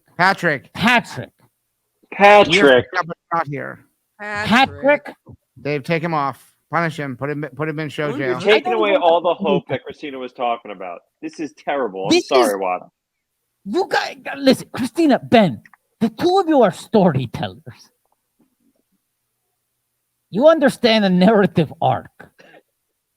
You understand setup, payoff. Patrick sees someone else setting up and he steps on top of them and goes, "Look at me!" He gets too excited. Watto, I have a question. Yeah. Now that I have you in this moment, I was Here's going to say this something bottle on of the old internet. wine, by the way. But I will say something to your face. Yes. Ish adjacent. Yes, do it. Why does everyone on the George Lucas talk show follow me on the internet except for you? Except for Watto? Except for Watto. Now, What about me, Watto? What about me? Patrick, take yourself off the fucking stream. Sorry, Patrick. It's a very serious conversation. Watto is going to amend this right now. Now, this is what Watto will say in his defense. Watto believes that he only follows 3 people on Twitter. I want to be number 4. I want to be like top 8 level MySpace. You're getting in there. This is being corrected right now. I'm just letting you know. You're missing cosplays. Christina's job You're missing hilariousness. If you're the 4th person, that means that you're in the hope spot. That's the new hope. Are you saying I'm a new hope? Because that's exciting. Yeah. That's dope, bro. Hope and glory. I always thought myself more of an AOC, but you know what? Like AOTC, not Alexandria Ocasio-Cortez. Clones were there. We got it. Clones. Okay, you know, for the record. Great movie. Absolutely. It's my favorite. Like that and like, oh my gosh. Okay, here is the complete list of people Watto follows up until this moment, okay? Number 1, at NBC 1600 Pen. The official Twitter profile for 1600 Pen on NBC, a show that was canceled about 10 years ago.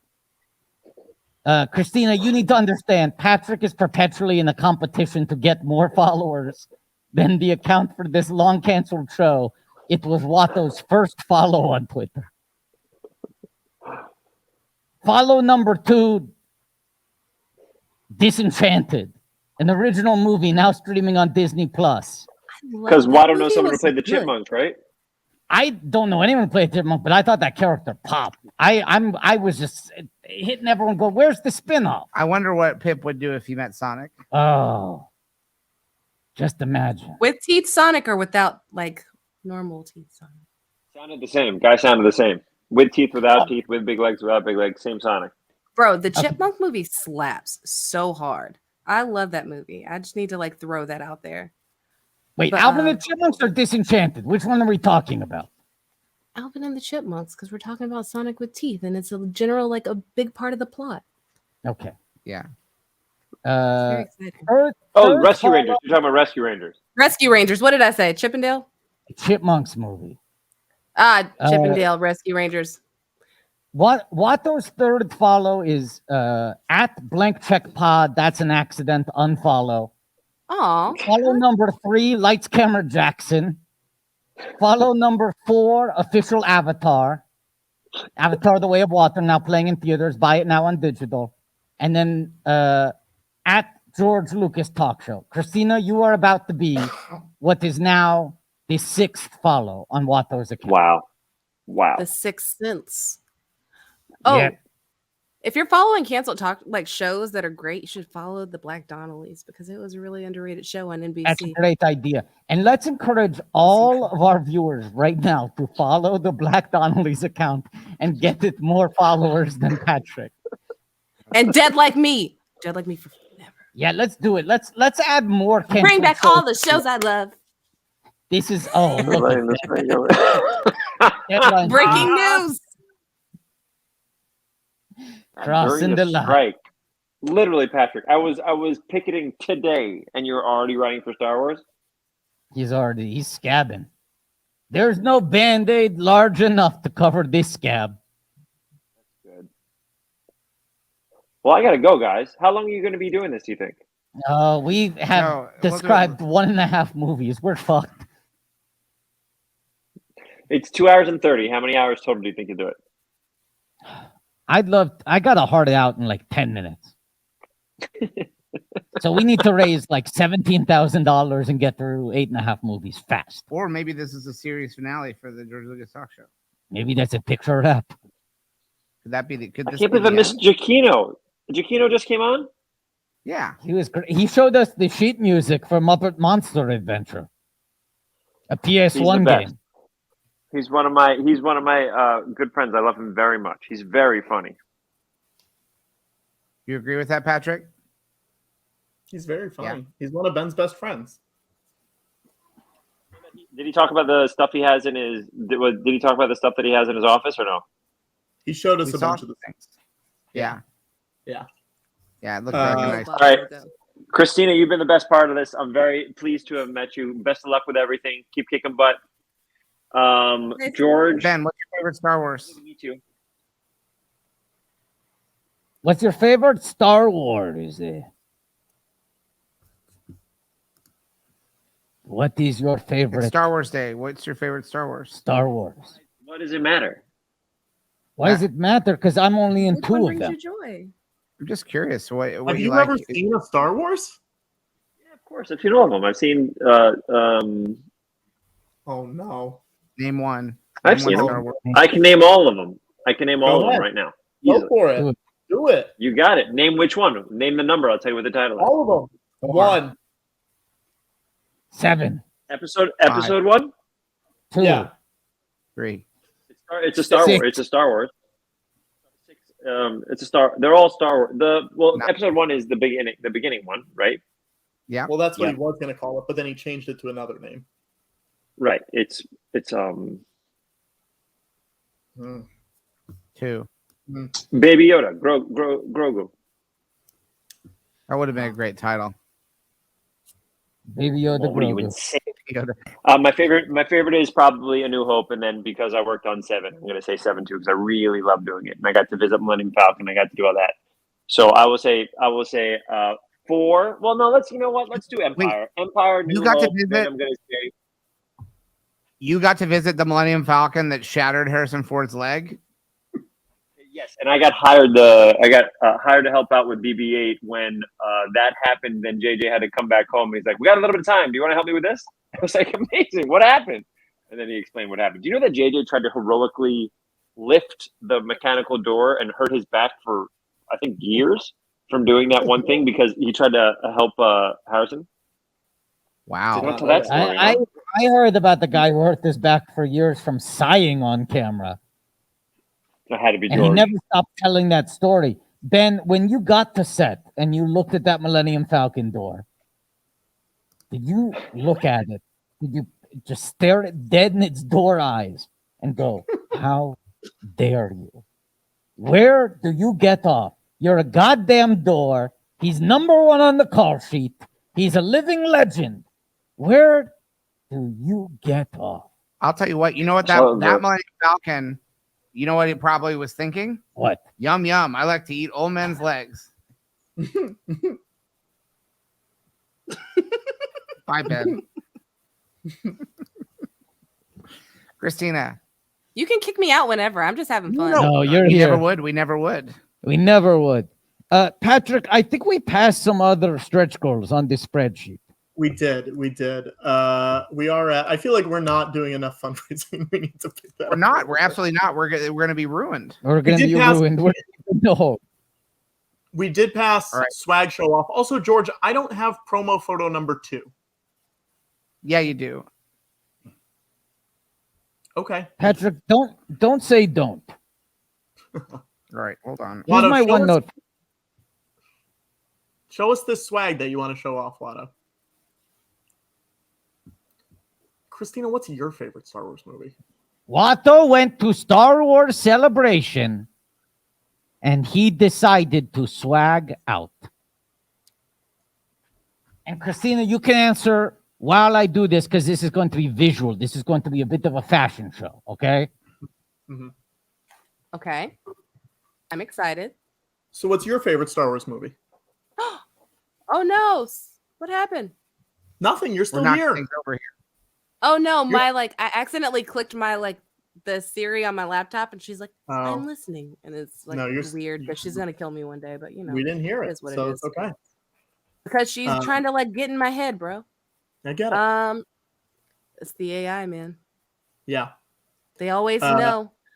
Revenge of the Sith and Attack of the Clones are actually tied for me. I am the first Star Wars movie. What? Phantom Menace? I believe this is a C-3PO watch that Watto bought at Celebration. Spent a lot of money on at Celebration. Tilted forward, son. Tilted forward. Down. Is this a Citizen watch, Watto? Oh. Yes, it is. C-3PO watch. That's a sleek watch. I really like it. Yeah, it was on the opposite side of where you guys were. It was on the other merch side of the building. I did not make it out much. I did make it to the candy stores on both sides, though. Yeah. Well, let's talk about this. You love episode 2, you love episode 3. You got to talk to a big part of episode 2 and episode 3. I did. Watto? I'm not in episode 3. What do you mean? She talked to your friend Hayden, Watto. Can I just say quickly, I just want to explain, I'm not trying to flaunt my wares. I just legally need to show off my hero medal and my gold C-3PO watch on live stream in order for it to be a tax write-off. So I need to... I might as well do this too. Here's this. Let's put these were big ticket purchases at Star Wars Celebration. I need to wear them on camera. Oh, I don't think I have any of the stuff. You don't have anything that you bought that you can now count as a tax write-off? At Celebration? Yeah. Well, I got the Princess Leia Return of the Jedi for 40th anniversary green jacket, like the Army inspired. I did get that, but it's in my house, and I'd have to lift the garage door and do all that stuff. But Okay. How was it talking to Hayden? How did you feel? Was it emotional? Let's talk about it.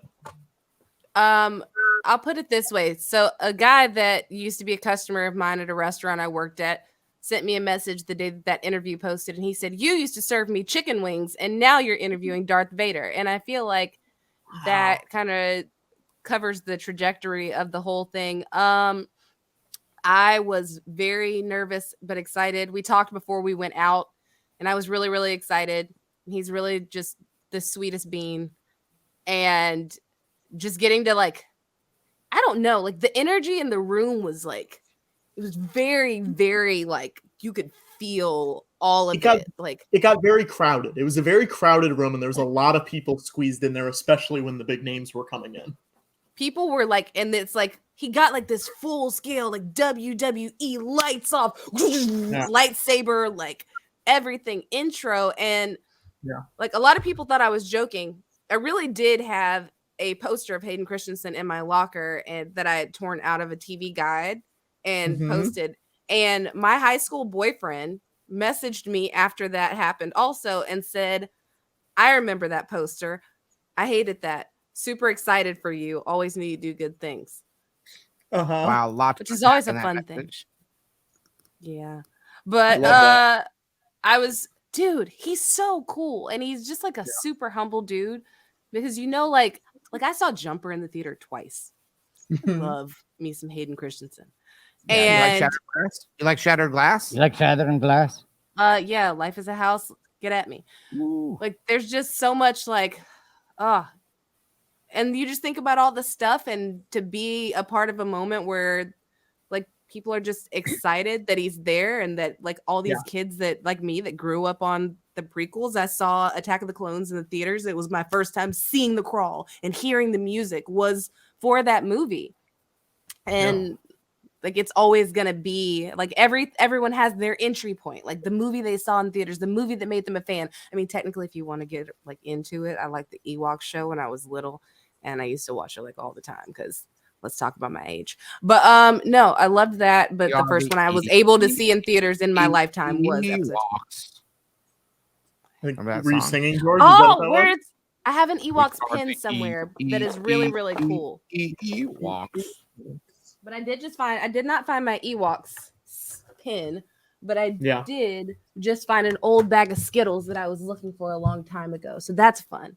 That's a win. Dave, can you zoom in on this? Is this zoomable? No, you're not late. I just held it up. You are right on time. Bag. Is this the pin, Christina? No, it actually has it's a whole group of them, and then it has C-3PO and R2-D2 are in the little thing with them. Wow. I don't know. It depends if I get a closer look. Oh. I think Watto's maybe mostly showing this off so it counts as being on camera as part of the show for tax purposes. It reminds me of a sticky wicket. Hey, Patrick, I believe you should have the promo photo, although you have access to all the same emails that I do about the photos. I do. Texted Here you we go. Did you get it? All right, so this is here's promo the photo second. number 2 for the Baron and the Junk Dealer.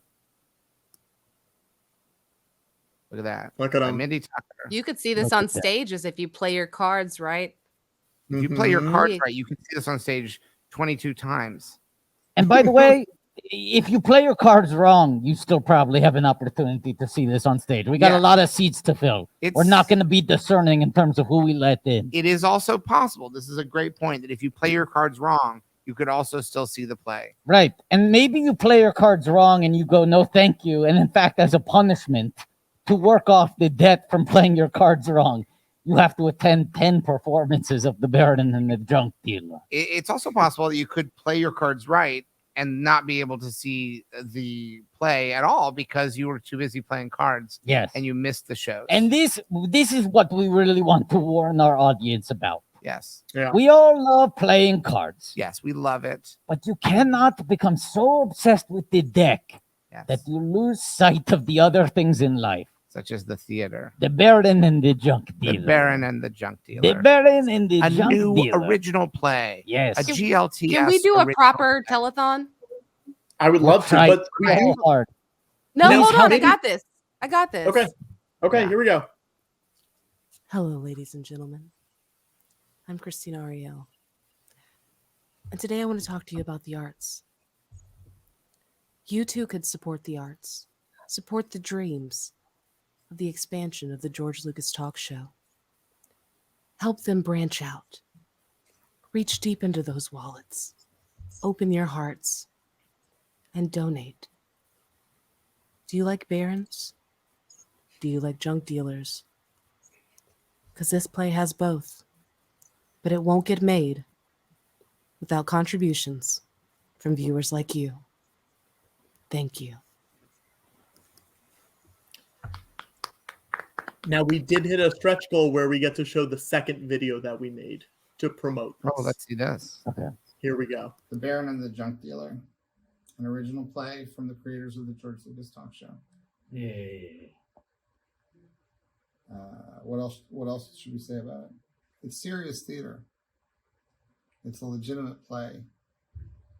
What does it have? It has drama, it's comedy, pathos, suspense, mystery, obviously sci-fi. P. What? P. There's P. Now that's a bit of a spoiler. It's a little bit of a spoiler. There is a lot of urine There in the is some play. urine in the play. There is no on-stage urination. There is some off-stage urination. There is. But urine does play a role in story moments and Yes. also character moments. Yes. We defined both character and plot through urine. Now, this is a serious play. Yes. And, we talked earlier about Star Trek. Star Trek Yes. famously has Q, a Yes. character who is sort of a trickster god Yes. who torments Jean-Luc Picard and various other characters. Star Wars doesn't have a Q, No. but we do have P. We have P. And let's also say before you go, hey, if this is George and Watto stab at legitimate theater, they want to prove themselves as serious theatrical artists, why are they putting something so childish and so silly as P not only baked deeply into the show itself, but almost forefronting it in their marketing during a live stream where they're desperately trying to raise money so as not to fucking go broke doing this show? And my answer to you is, would you have said that to the creators of the Tony Award-winning Urinetown?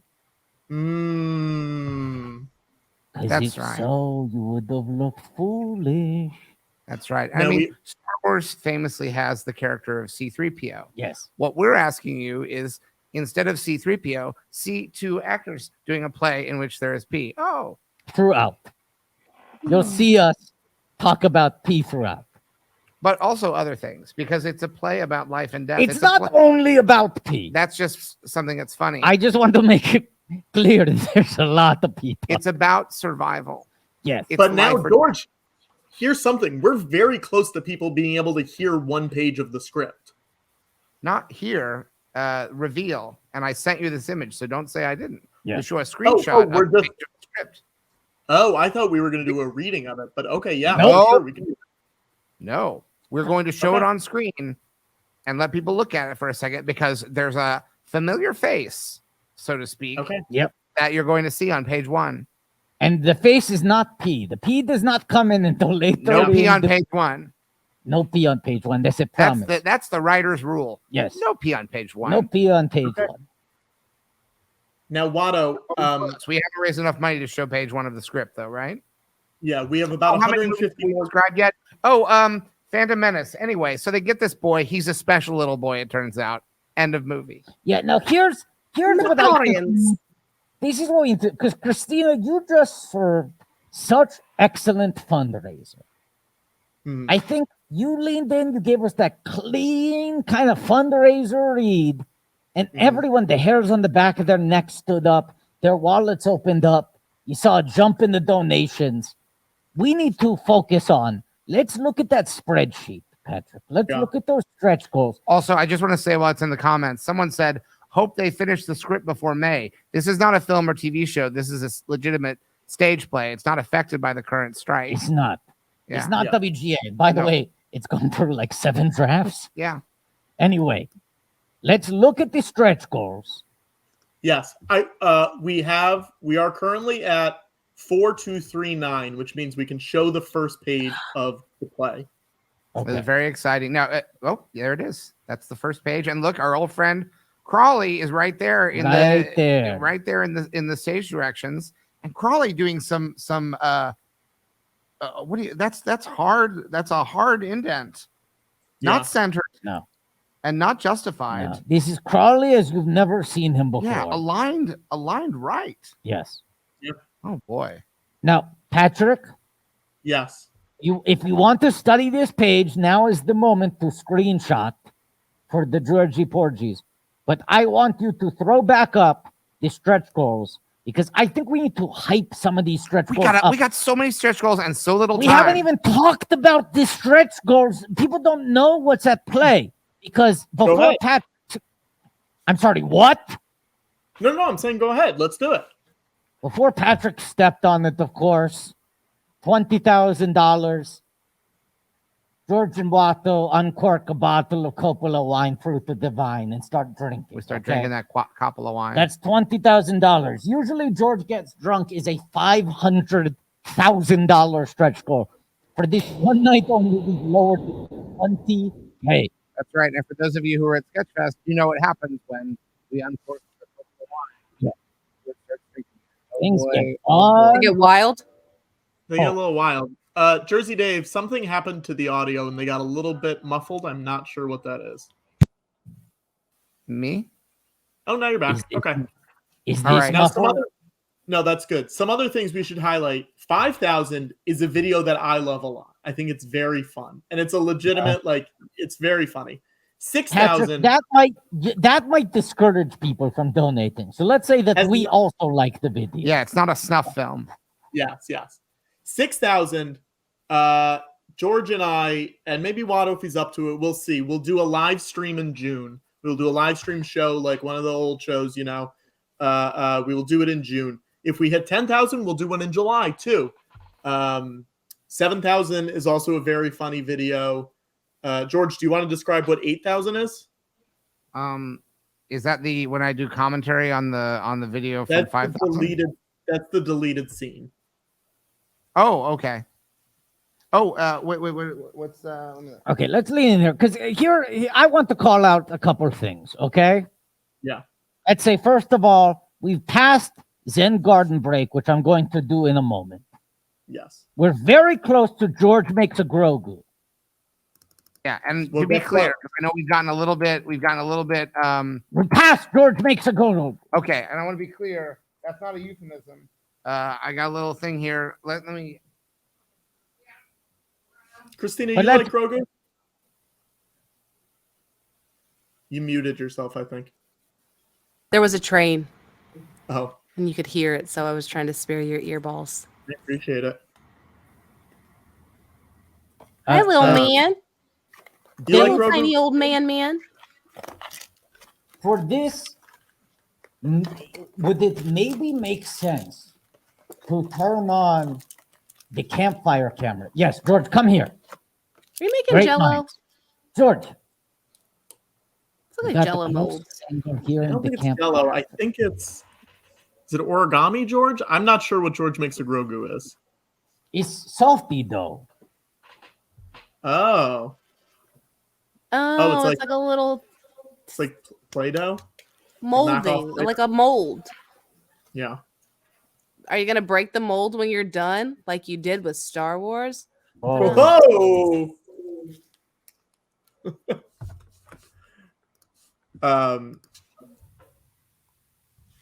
Let's can we make campfire big? Take off the George Watto cam for the moment. There you go. Oh, but then we can't hear you, Watto. Can we take the visual off but keep the mic on? Is that doable? You can unmute that campfire. What's going through your head as you're beginning to mold the clay? I'm just not sure how this works. Works. Nope. We tried. Okay. Well, let's still make the campfire the big picture. It's muted again now. Yeah. Christina, what's a piece of Star Wars that you think doesn't get enough love?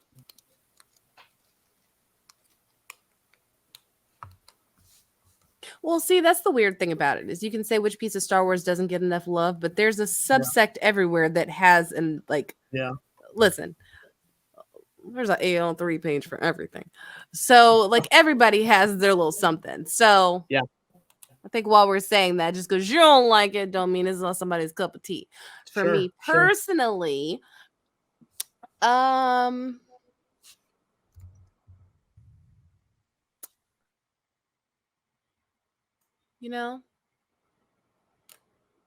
no, because that's a spoiler, so I can't really talk about that anyway. Ooh. I think there should be more hype for the Acolyte. I agree. And yes, I am partial, but I also if you've seen season 1 of Russian Doll, it's pretty fantastic. Yeah. And Leslie Headland, she wrote fan fiction in high school. She grew up writing Star Wars fan fiction. She is a EU girl to her core. And so it's very interesting to listen. I think everything deserves a chance, but I can say from the deepest parts of my soul that it's going to be great and fantastic. And whatever you're expecting, it's not that. And you should be excited about it. I want to additionally shout out Sleeping with Other People. In Watto's opinion, the best romantic comedy of the 2010s. Directed by Leslie. Written and She is great. It's a phenomenal movie. Are you familiar with a movie? It's in my Jonathan Tucker verse of films. We've already referenced the Black Donnellys. You love the Tuck Man. I do. I'm a big fan. So he has a movie called 100 Girls. And it has a cameo from Larissa Olenek. It has Emmanuel Kriki. It's it's a college-based film about this dude who meets a girl on an elevator. They get stuck in the elevator. He never sees her face because she's covered by her laundry. The lights cut off. They end up hanging out, hitting it off. And then he wakes up and she's gone and they're free from the elevator. And he spends the entire movie trying to get to this girl. It's pretty fantastic. Wow. I never heard of this movie. Now, was Jonathan Tucker a seminal crush for you? It sounds like we keep going back to him. Man, okay. So I feel like a lot is explained by going to the very first crush. And that is the crush that I got in my first fight over. And it wasn't a fist fight. I don't engage in fisticuffs. I'm not that kind of broad. Of course. It was Billy Ray Cyrus. In the achy breaky heart era. Cyrus? Wow. I did. I was in kindergarten. I was on Fort Benning. in Georgia. Shout out my GA. And we were stationed on Fort Benning, and there was a girl who lived next door to us, and we already had beef because I had my birthday party at Chuck E. Cheese, and my dad made her give her some of my special birthday coins, and it wasn't her birthday, it was my birthday, and I was already mad because that rat tried to feed me. Good job. But she also said that Billy Ray Cyrus was her future husband, and he couldn't be her future husband because he was my future husband, and I just think that was really just profoundly messed up. Wow. Yeah. I'm so happy that you are telling all of us this. This feels very personal and very probably relatable to a lot of the people watching. We all have our something, our crushes, and George. There's a quote from there's a Carrie Fisher quote actually. Mm-hmm. There's a part of me that gets surprised when people think I'm brave to talk about what I've gone through. I was brave to last through it. And I look at life that way quite a bit. Yeah. I love to Even when it comes to Billy Ray Cyrus. George, Todd Tadre is asking who your first crush is, George. I love to kiss. We know. I don't know that everyone on the live stream knows that. We have never talked about it on the live stream. It's just never talked about it on the live stream. Did Carboni just talk about my boundaries? He did. Carboni's in the chat right now saying Christina has a lot of boundaries. I love you, Anthony Carboni. Anthony Carboni was streaming Jedi Survivor earlier, and he said that we should all go online and let Cameron Monaghan know that his real beard is better than Cameron Monaghan's in-game fake beard. And that is a challenge put forth by Anthony Carboni, and I just want to amplify his message. Wow. I don't have a PS5 and I desperately want to play that game. Oh my god. PC? No. I made a Grogu. That's really good. It looks really good. Clean mold. Now, while we are still on the campfire, where are the sound effects? Yeah. Oh, it's raining here now. I'm Grogu.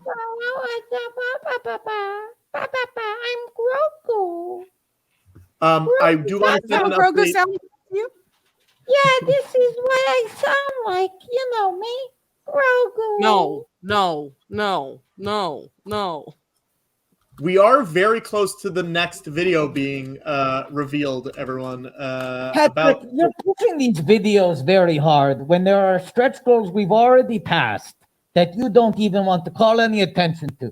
You're hyping these videos up. You're hyping up these videos like you're Carson goddamn Daily. Like you think everyone's just tuning in for the videos. Let's see the Zen Garden break. Watto. I think we've seen that. It almost seems like perversely the bit of the videos is they're not anything that special. But the videos get better as they go along. That's true.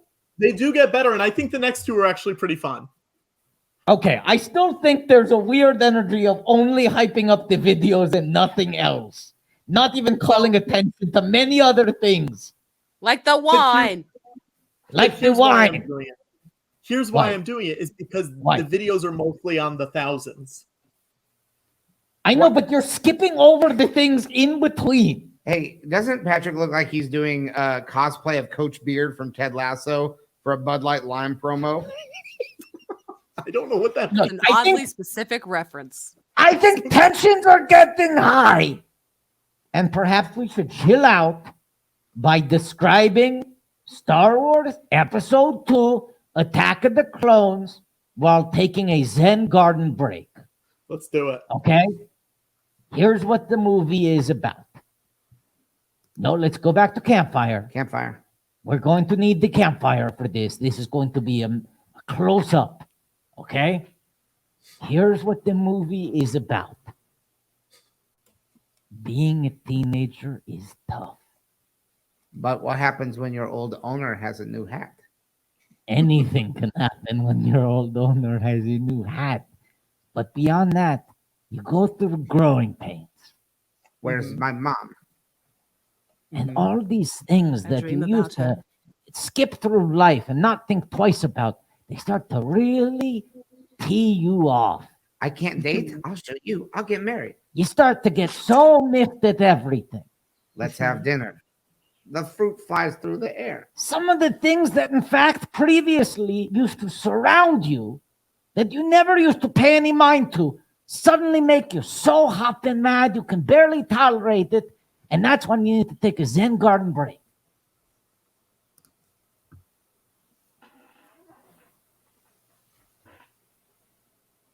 Oh, wow. Oh, lift it up so we see who he murdered. Yeah, let's he break murdered it. mommy's co-owners. Oh my gosh. Oh, I don't like sand. it's coarse. It's coarse. Coarse. Rough. And it gets Now, Watto, have you been sitting on this for a year? Yeah. I think we're missing a very important narration here. Called showmanship, Patrick. What's the very important element, Christina? Oh, the noises? It's the and then it's the they're animals. And I killed them like animals. Christina, if we give you full silence, will you do sound effects for the Zen Garden? Will you do sound effects while I...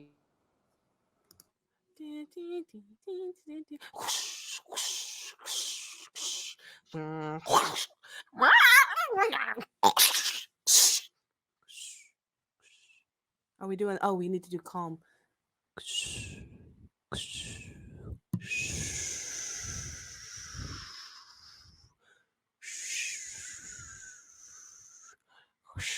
Oh crap! It's in my shoe.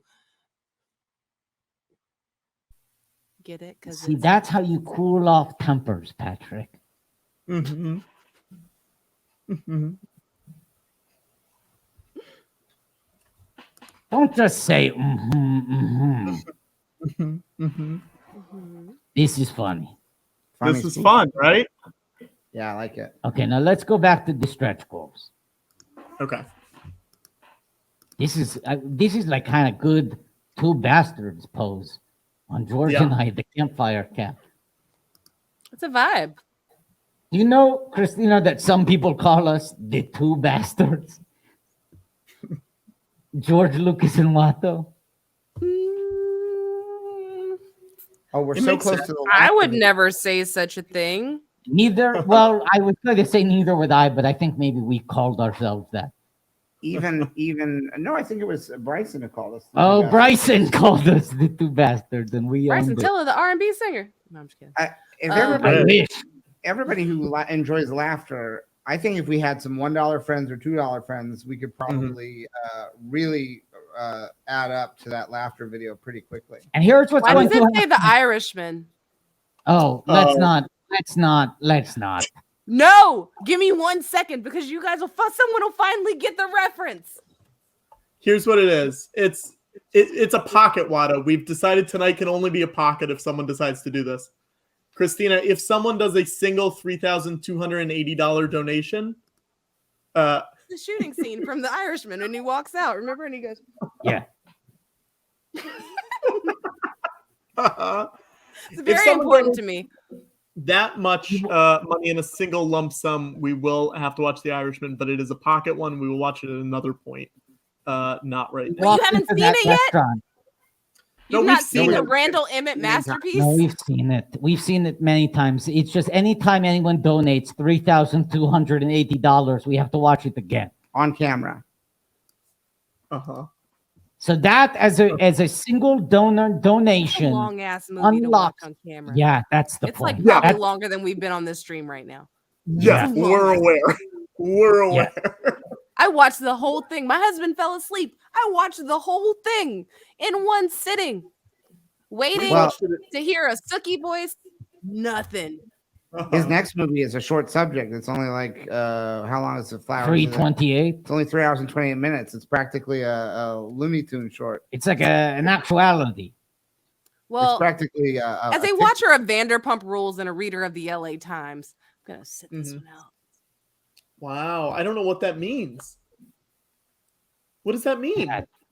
Patrick, get with it. Patrick. I don't know what that means. That's an expose. I don't know. I don't want to. It's not gossip if it's in the newspaper, is it? Is it just re-reporting the facts that you've read? Yes, you're just re-reporting. Okay, so I watched this show called Vanderpump Rules, and I have for the last 10 years. It's actually mainstream news at the moment because of the scandal of it all. However, last season, I live near that bar. Schwartz and Sandy's or Tom Tom. Patrick, now is not the time to brag. Christina's trying to break news. It's not breaking news. There's actually an ABC expose coming out a la The Housewife and the Hustler, like they did about Erica Jane from Real Housewives of Beverly Hills. But what they're going to do is this one is about Randall Emmett. And they started it because it turned out that he owed a whole bunch of people money. But on Vanderpump Rules, he was purporting himself to be this extremely successful man. He worked with De Niro. He worked with all of these people. But it turned out he was paying certain people like a lot of money. Like, hey, you're going to come here and you're going to shoot for 2 days. And I'm going to pay you like $6 million, but I'm going to hire Megan Fox and I'm going to pay her like $300,000, but I'm going to fly everyone out on a private jet so they feel like they're all being treated equally. The geezer. But he also, there's like a whole, oh my gosh, it's a whole thing. I like paid the paywall to get behind and get under this. If people have not read it, this Randall Emmett story is conservatively 8,000 pages long, and every single page is a barn burner. It is thrilling. Wow. But he was dating a girl. He was engaged to a girl who's on Vanderpump Rules. And her name was Lala, and she is still currently on the show and all the fun stuff. But then he was caught out in Nashville walking down the street with 2 women. And it turned out that he was being a super philanderer. Oh. Yeah. But they also found out that he owed a whole bunch of money. And how does this story break wide open earlier? 50 Cent, who was his partner on another show on Stars. And it is. And so 50 Cent starts posting clips from Vanderpump Rules of them talking about their relationship. And it gets super intense. And Randall Emmett posts a picture of himself and he's like, please, Fofty, no more. And he didn't say 50 Cent. He said Fofty. And he was like, please, Fofty, no more. And he posted a picture of himself and he's like, the stress is sending me to the hospital. And he's like, I want my money by Monday, Randall. And so he was begging 50 Cent and he posted a picture of himself like saying that the stress had sent him to the hospital. And it's him like on a treadmill with like all these electrodes connected. It was like, please, no more. And like begging him to stop talking about it. And they didn't like get into it. It was a whole thing. And it also had a callback later because then when him and Lala broke up, she posted a picture of herself on set with 50 Cent. They reconciled even though they had their beef, but they realized it was because Randall actually owed so many people so much money. And he also had a gambling problem because he is deep into the poker circuit. Wow. Do you know who would know what I was talking about? Casey Rose Wilson. That's who. Danielle Schneider. Yeah. You know, these are important things to me. There used to be this great show, and it was called Real Hot Wives of Las Vegas and Real Hot Wives of Orlando. And I was very excited about them. And then they had a great little show called Bitch Sesh. And I feel like right now, we just crossed over Housewives and Vanderpump Rules into Star Wars, and I feel accomplished as fuck. Yeah. We passed $5,000, so I'm going to show the next video. What's your favorite play, Watto? The Baron. Oh, that was the right answer. I know. It's too. What's your favorite play, Watto? The Baron and then the junk deal. What's your favorite play, Watto? Of all time? Yeah. All of recorded history? Yeah. Any language? Yeah. The Baron and the junk. It's such a hard title to say. Do you like plays, Watto? Love them. Do you have a favorite? Of course. What is it? Of all time? Yeah. Any language? Yeah. Any era? Yeah. The Baron and the junk deal. Watto, do you like plays? Love them. Do you have a favorite play? Of all time? Yeah. Absolutely. What is it? Any era? Yeah. Any language? Yeah. The Baron and the junk deal. Come on. Hey, Watto. Yeah. Do you like plays? Absolutely. Like theatrical, legitimate theater plays? Love them. My favorite art form. Do you have a favorite play of all time? Of course. What is it? We're talking any language? Yeah. Any era? The Baron and the junk deal.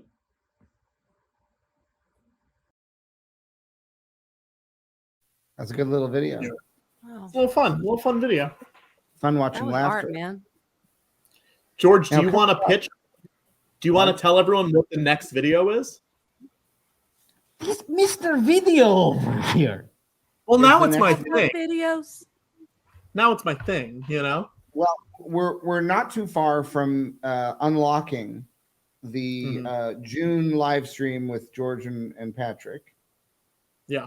And then the reveal of the sexy Watto photo. That's a very big deal. And we're very close to that. That's at 6,900. Let's talk also, we're about the 285 away from a Mando build-off. Ooh.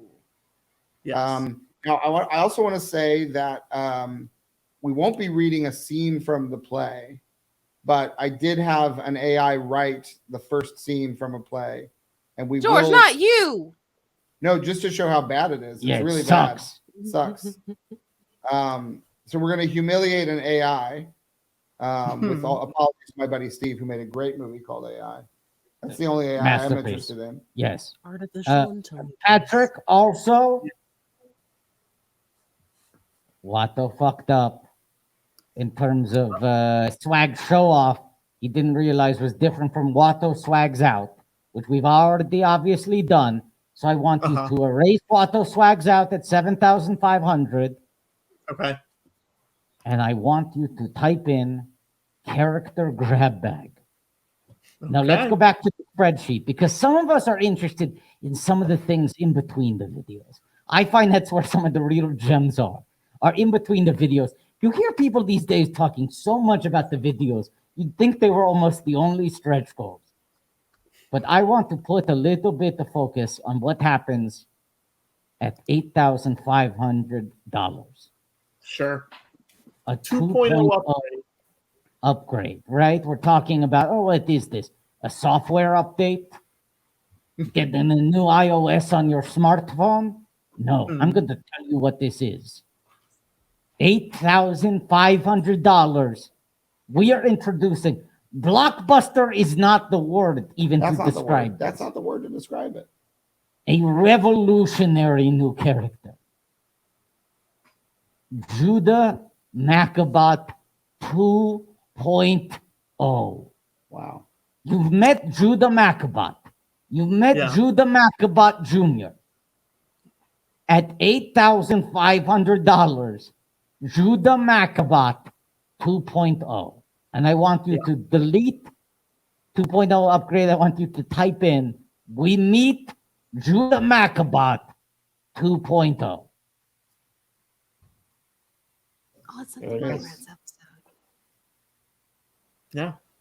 Now, can I say, Patrick, this is why I'm criticizing the approach of pushing the videos above all else. Mm-hmm. Let's go back to the spreadsheet. We got a lot of ground to cover right now. Yeah. We've been doing this for almost an Irishman. That's right. And we should emphasize for people who care about the show. Yes. We're in real trouble.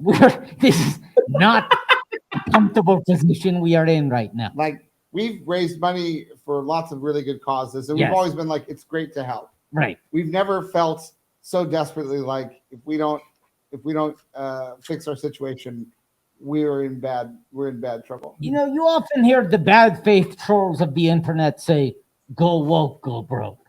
But I have found the easiest way to go broke is to try to mount an original 2-person play at the Edinburgh Fringe Festival. Sure, that's right. This might give people an idea of a number. Can I give a detail about our living arrangement for the month? Sure, if you feel it's appropriate. Christina, how much do you on that? It's up to you. I was going to talk about the price associated with the living arrangement. Let's just say it's a lot. Just for us to not live outside in Edinburgh. Mm-hmm. It's a lot. It's a staggering amount. And I financed all 3 Star Wars prequels with my own money. Yeah. Like down payment on a house. You know what I mean? The thing, I paid for Phantom Menace, Attack of the Clones, Revenge of the Sith. Out of pocket. And when I saw how much it cost to live in Edinburgh in August, I thought, oh no. Right. Look, I think it would be free to cite specific numbers on there. Let's make this clear. It costs more than 3 Star Wars movies to live in Edinburgh a month during the Fringe Fest. Yeah. They don't have like a Well, I want to say I'm not an Airbnb. Like, you're not looking at an Airbnb. Did you look at like a? This is the Airbnb. The Airbnb. Yeah, that's probably why it's so daggone expensive. There was no stone unturned.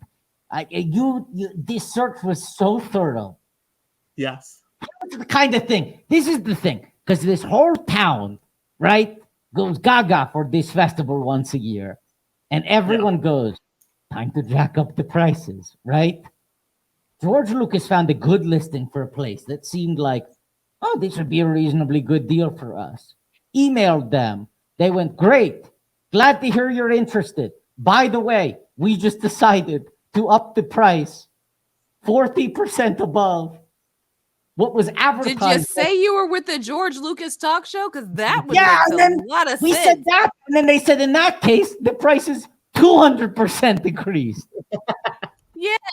You call it's like when you're planning a wedding. You don't say you're having a wedding, you say you're having a party. You do it on a Sunday. You find ways to like bring it in. So you can't say, hey, we are a part of a worldwide, globally known podcast, and we are coming on to talk to you. And we're gonna say but they know why. The problem is they know why everyone's coming that month. You know, this is the analogy. No, call with the baby crying in the background. You call and you say, hey, I'm sorry. I know you guys have Fringe Festival that's coming in right now, but I've got my family and I are really just trying to find a place to stay because my mother is in town and like we're coming all the way from America to come visit my mom. And you got to do the whole thing, guy. And do you know how they respond to that? They go, try Glasgow. That'll be a lot. Click. They go, why don't you look for rooms in Glasgow? Click. Yeah. This is Fringe, baby. Yeah. I made the mistake as a billionaire of not realizing that it would cost us trillions of dollars. Trillions. And there is no exaggeration happening. I'm not even exaggerating. Someone was asking if there was a way to donate if they don't have PayPal. If you have Venmo, you can send it on my Venmo and I'll send it to this PayPal. We could do it that I also way. don't think you need PayPal to pay PayPal. I think you can donate to PayPal with a credit card. Yeah. What do you think? Now I feel bad. I want you guys to like get to go and do the thing. You guys, they need a place don't to stay. Don't get us wrong. I want it to happen. Oh wait, don't get us wrong. We're going. We're going. It's just a question of we could ever afford to live after that. Do you need to if you achieve your dream? Immortality perhaps lies before us in terms of our artistic accomplishments. But also we may spend the rest of our lives cleaning dishes in Edinburgh. Wait, this is a great thing. Funtime Pie says their sister's boyfriend lives in Edinburgh and we should stay with him. Let's do that. Air mattresses. Let's just do that for a month. Air mattresses for a month. What's the worst that could happen? Patrick. Yeah. To cast no aspersions toward Funtime Pie, their sister, or the sister's boyfriend. It says a lot about you that you see an anonymous comment on a live stream and go, "Oh, problem solved. No further information necessary." I'm doing great. great. I also worry because oftentimes screen names are ironic. We could get there and find out that Funtime Pie, there's no pie. Mm-hmm. Where'd you go?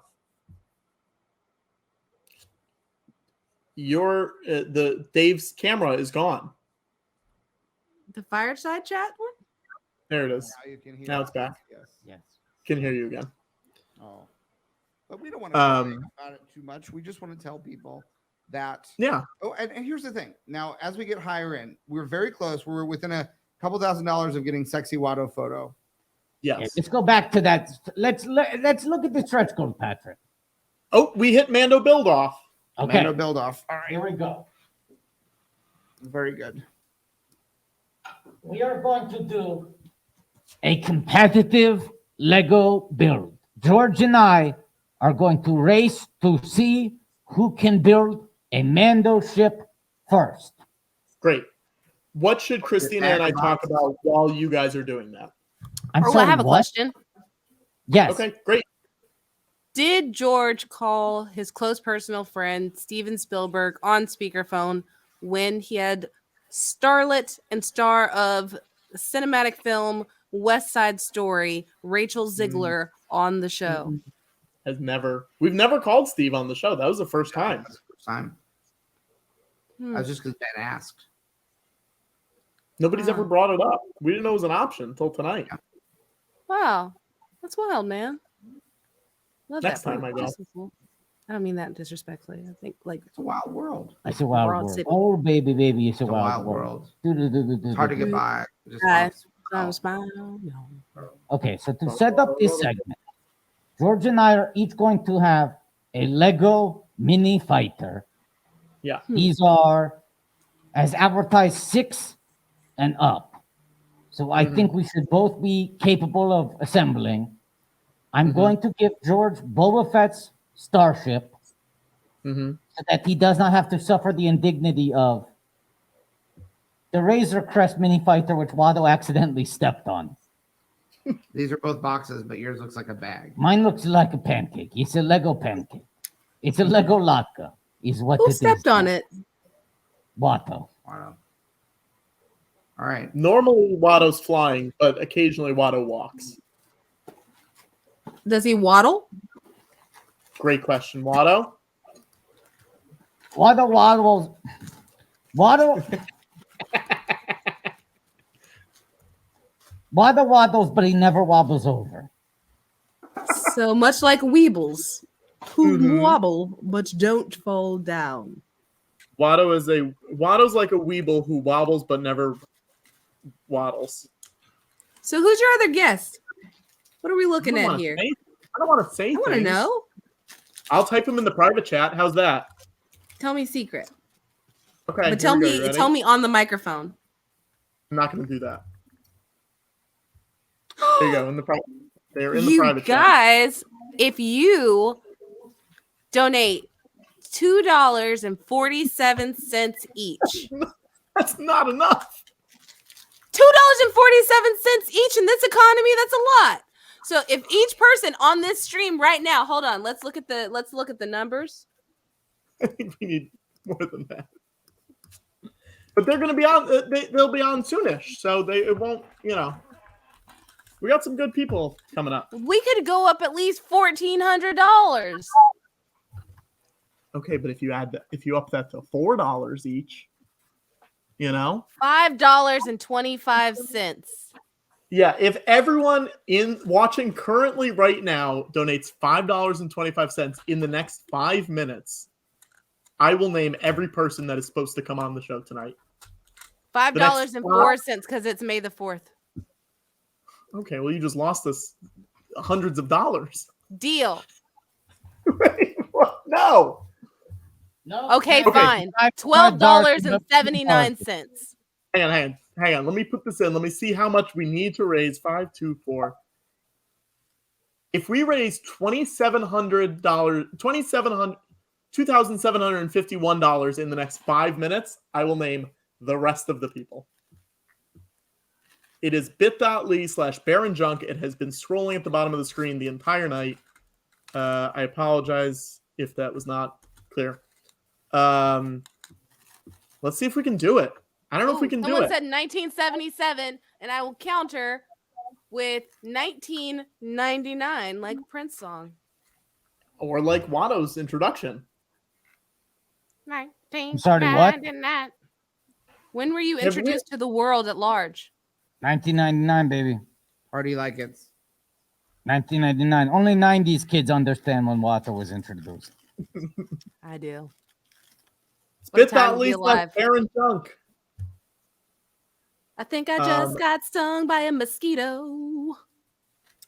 I swear Patrick can hear me because when I was asking my husband for the site, he literally answered, "Is Patrick my husband? If you want me to be." Oh. Patrick, this is a live stream to raise money for a play, not your meat market, not your personal fucking dating app. Let's keep our eyes on the prize here. Why are you blocking Pat, though? Yeah, don't block me. Let me break up this marriage. Friendly. Wait, block what? What are we talking about blocking? Blocking. Someone is asking what my Venmo is so they don't have to do PayPal. It is Patrick-Cotner. Wink. Wink. Wink. Oh, I like to say Koch Noir. I'm okay with whatever at this point. Honestly, everyone says everything. Quite the Fangirl says they do. So guess what? It's happening. Patrick, by the way, you know that's not true. Which? Everyone says everything? All at once. All at once. Being ridiculous. Yeah. And I should also say we do appreciate everyone donating. It is very helpful. We're at 6324.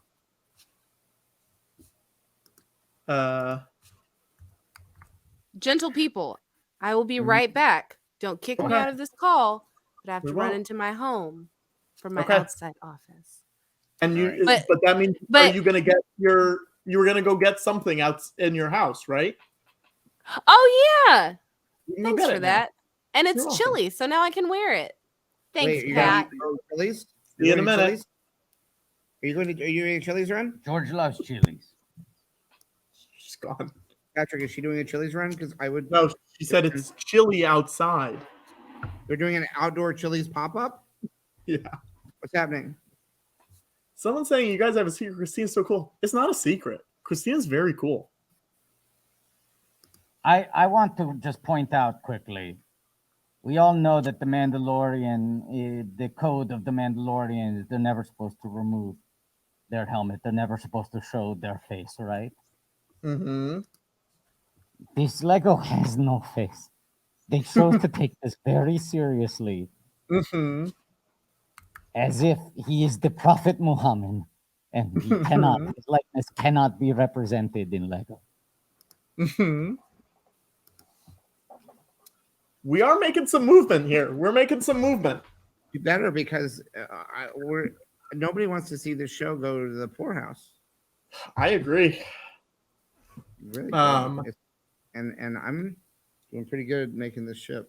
Okay, I want to introduce a notion. Mm-hmm. Okay, and it's radical, and it is not something that was said, communicated, talked through to the group pre-live stream. But let's hear it. I'm looking at the clock.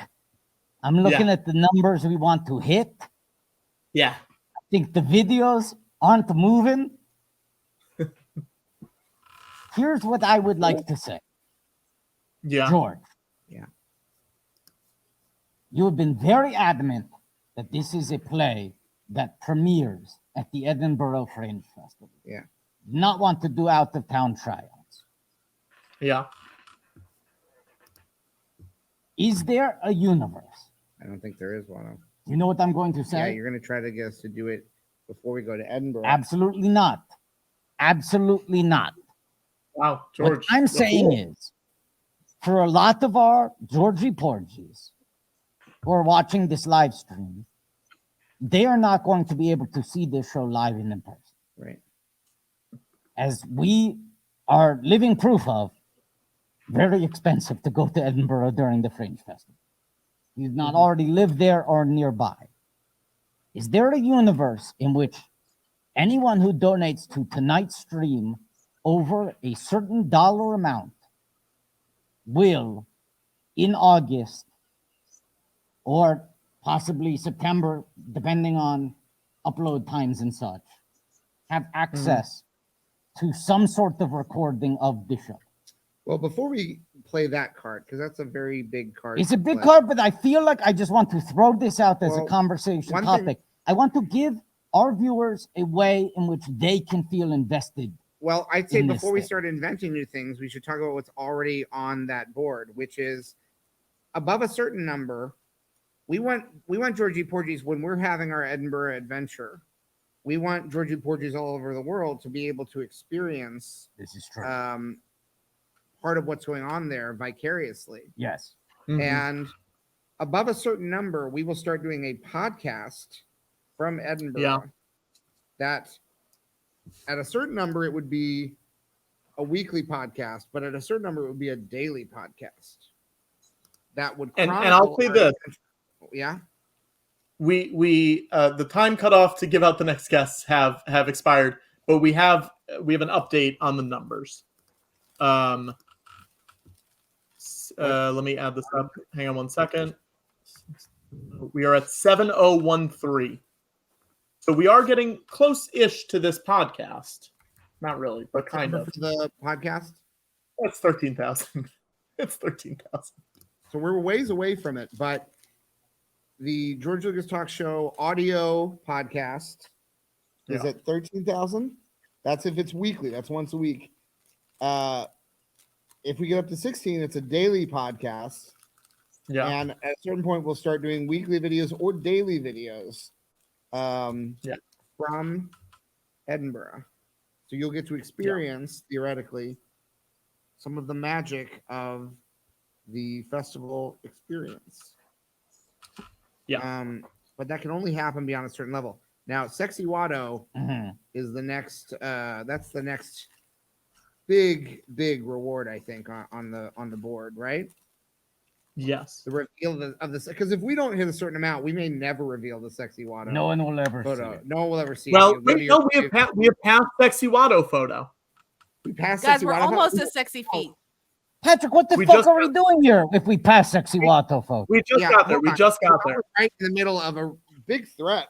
Why would you let me get to the point where I was making a big threat that people would go to the? I literally was in the middle of the sentence. You'll go to your grave without ever seeing the Sexy Watto video. Meanwhile, quote unquote producer Patrick Connor's like, "Oopsie, we already did it, boss."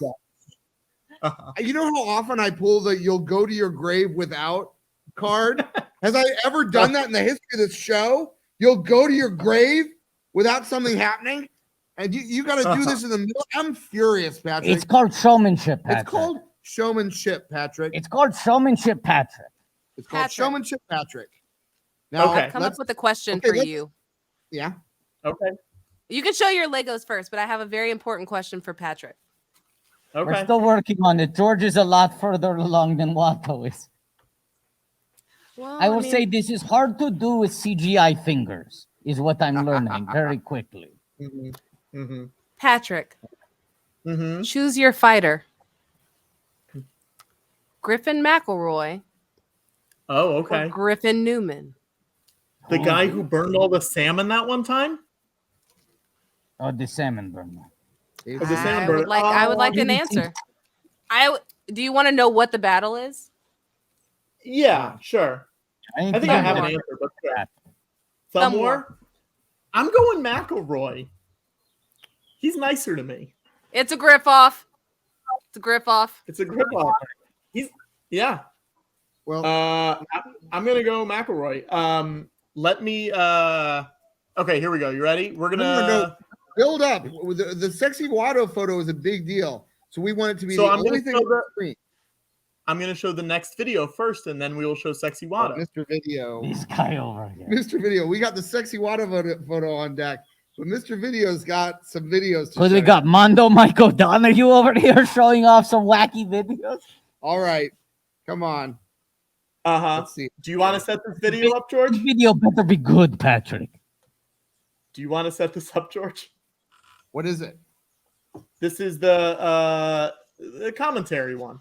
Okay, yeah, the video you already saw of us laughing. Now I did director's commentary, even though I don't know that I directed this video. I think I participated in it. Okay, here we go. Congratulations, you have donated enough to get the commentary on the rewards videos.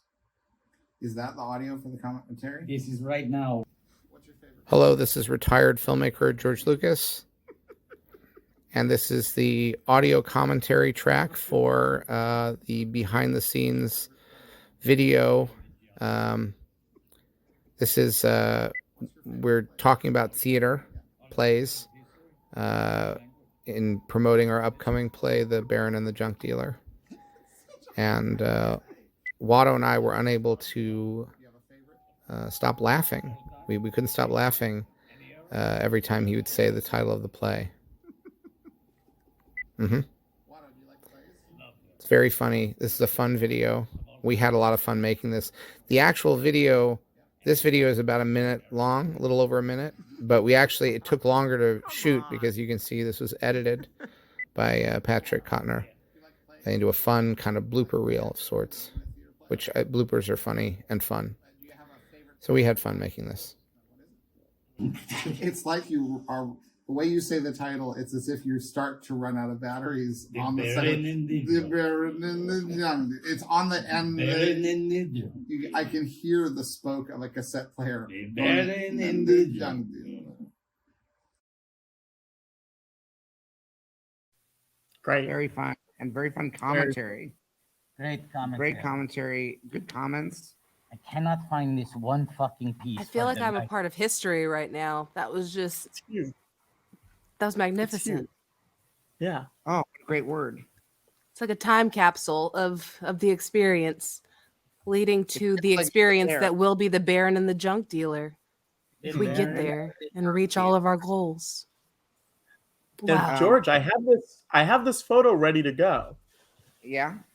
Let's set it up a little bit. Let's set it up. All right. Everyone knows what sexy means, but it means different things to different people. Until tonight, there has never been one photograph that we felt confident would be sexy to maybe everyone. Mm-hmm. And this is the photo that we're going to show you. It's going to be a world premiere photo. We want this photo to go viral. We hope everyone saves it to their phones. Yeah. We encourage people appreciating this photo both as art and as a template for the eroticism of the future, even though technically the photo takes place in the very distant past, isn't it, Watto? That's a great point. But I think what George is really trying to say here is the entire scientific principle of different strokes for different folks is about to be thrown out the fucking window, because we found the one unifying stroke for all folk. The sexy Watto photo. Full screen, please. Everything else off the screen.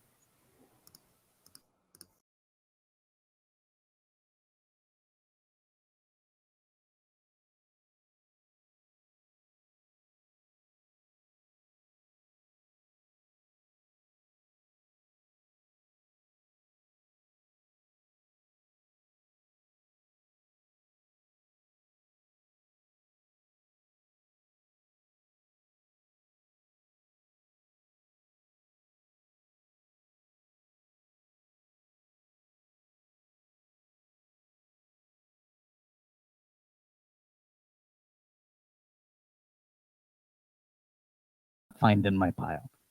Boy, look at that photo. It's so sexy. So sexy, my Lego fell apart. It's so tastefully done. Yeah. Taken by the great Mindy Tucker. Yes. Yes. We're gonna put this up on.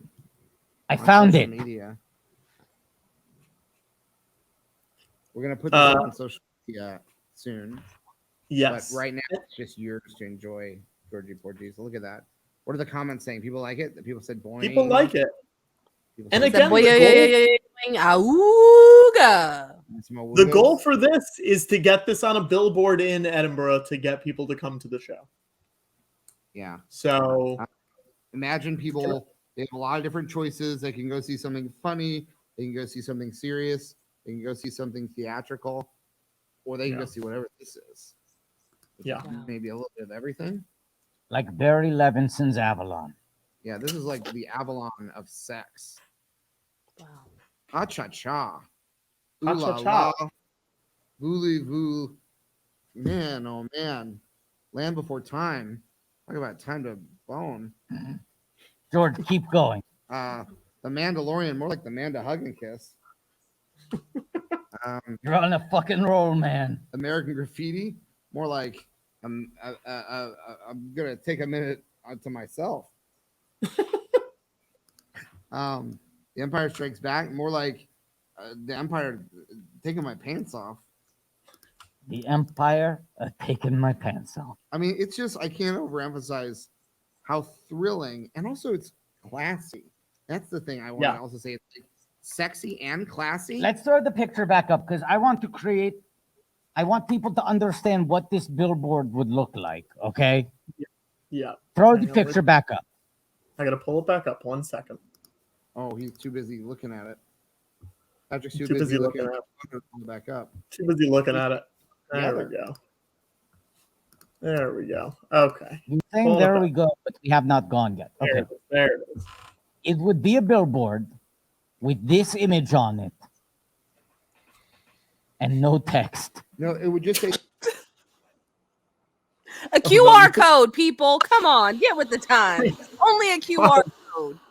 Watto, the other camera disconnected. Hang on 1 second, Watto. we crashed. We crashed. Can you hear us now? Yes. Yes. This photo was so sexy that it broke the machines that were running this show. Mm-hmm. We have the volume all the way down because we've turned the sexuality all the way up. Wow. Wow. We've said some funny things while we were muted. I'll have you know. Yeah, this photo was so sexy, it broke Jersey Dave's computer. He's now like literally got a fire extinguisher and he's just spraying the computer because the computer became sentient and it said, "Oh, mama." Usually when we crashed, Jared Leto and Anne Hathaway are starring. But in this case, we crashed because the photo made the computer overheat. And they crashed into one another at the Met Ball. They did at the Met Ball. Yeah. Jared Leto was dressed as Choupette. Does anyone ever call the Met Gala the meatball? Maybe. That's what I would call it if I was there, just to be a little cheeky. Oh boy. Do you think there's like one person in his life who calls him Jarrett Leto? Ooh. Jarrett. Watto, do you think that's why they haven't invited you? To the Met Gala? Yeah. They invite me every goddamn year. Oh, but you don't go. I don't want to fucking go to that shit. But what would you wear? What?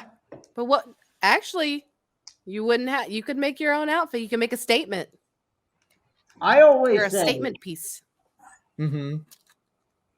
They invite me every year, and I go until the theme is junk dealer. I'm not interested. And they go, this year the theme is camp. This year is a tribute to the Lagerfeld era or whatever. And I go, call me when it's junk dealer. Until then, you have my number and a win tour. Wow. Next year's theme is going to be junk dealer watch, and it's going to be like all of these, like, it's going to be derelict. That's what I want. That's what you want? Little derelict. You derelict my bowl. That's a line from Zoolander. Not being. He wore gloves. That's one thing I heard about him. Patrick Green, back for a second. I really feel like people are probably losing their minds that you took it off the screen at all. Yeah, people are furious. They're taking their donations back because you took it off the screen. Is it trending yet? Let's find out. Watto. There you go. Is Watto trending? That's a great question. Sexy Watto. Let's see. Okay, Georgie's done.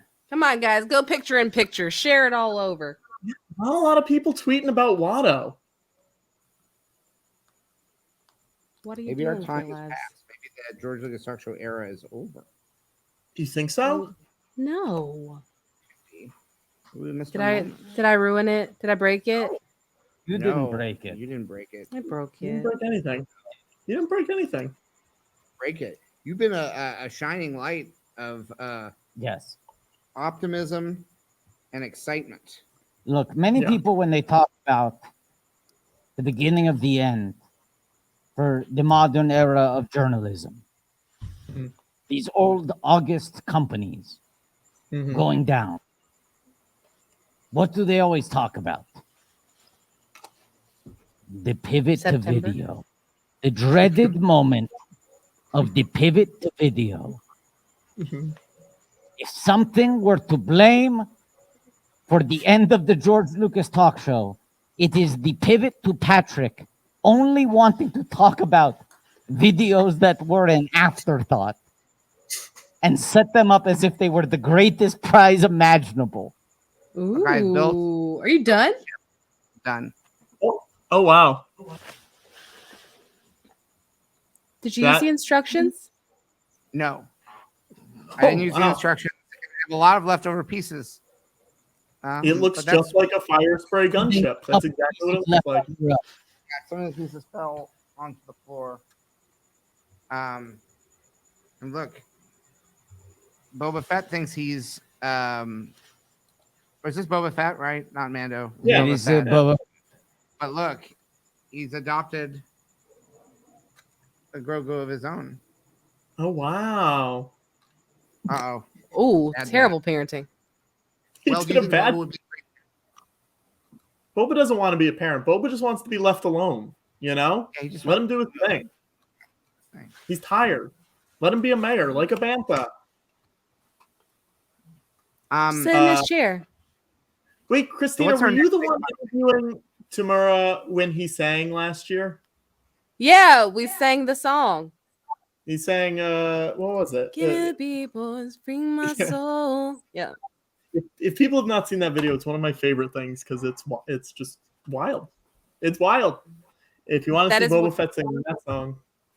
He just said he was going to sing a song, and I thought he meant he was going to sing like an original song, and then he started singing Drift Away, and I was like, oh, let's harmonize.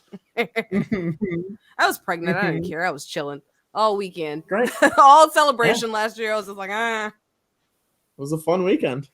It was great. You know what? I went back to my room every single night, went straight to sleep. A married man is afraid of what's going to happen next. And then his boss says, here's what you should do if you want your life to turn out well. Never die. And prevent everyone around you from ever dying. And so he does what this old man tells him to do, and it backfires in spectacular fashion. He finds himself yelling at everybody that he used to get along really well with. He yells at his wife. He yells at his best friend. His best friend. And he get into a horrible fight on a volcano planet. And he decapitated a guy. Yeah, that's right. That's right. They did all sorts of bad stuff. They're fighting on a volcano planet. Best friend says, stop fighting. You're going to lose. He says, I won't lose. I'll win. I mean, they don't say these words, but this is what they say with their eyes. I won't lose. I'll win. I'm going to do exactly what you warned me to not do. And the eyes are the window into this soul, by the way. Yeah. Look, I'm higher up than you are. You don't have a chance. Don't do this. Don't do the dumb thing that I know you're going to do. He does it. Chop, chop, chop. Arm, leg, whatever. Gone. He's now caught fire. He's yelling at his friend. Yeah. Let's hear it again. Perfect. I hope that's everyone's ringtone tomorrow. Incredible line reading, no notes. Let's get a clean one, okay? 1, 2, 3. That should be everyone's ringtone tomorrow. I want to hear it everywhere anyone goes. Phone's going off. That's the sound. Christina, can I make something very clear to you in terms of what you have just accomplished? What's that? I don't want this to go unnoticed. This is the first time in recorded history George has witnessed the first take of a performance and not needed to give the note faster and more intense. For the first time ever, right off the bat, first try, best try, it was the right amount of fast and intense. Yes. Do you know how good you have to be to do something and already be faster while doing it, having nothing to compare it to? To be faster, better, and dare I say it, stronger? Yes. And more intense. Don't forget the intensity. Oh, is a good one. Yeah.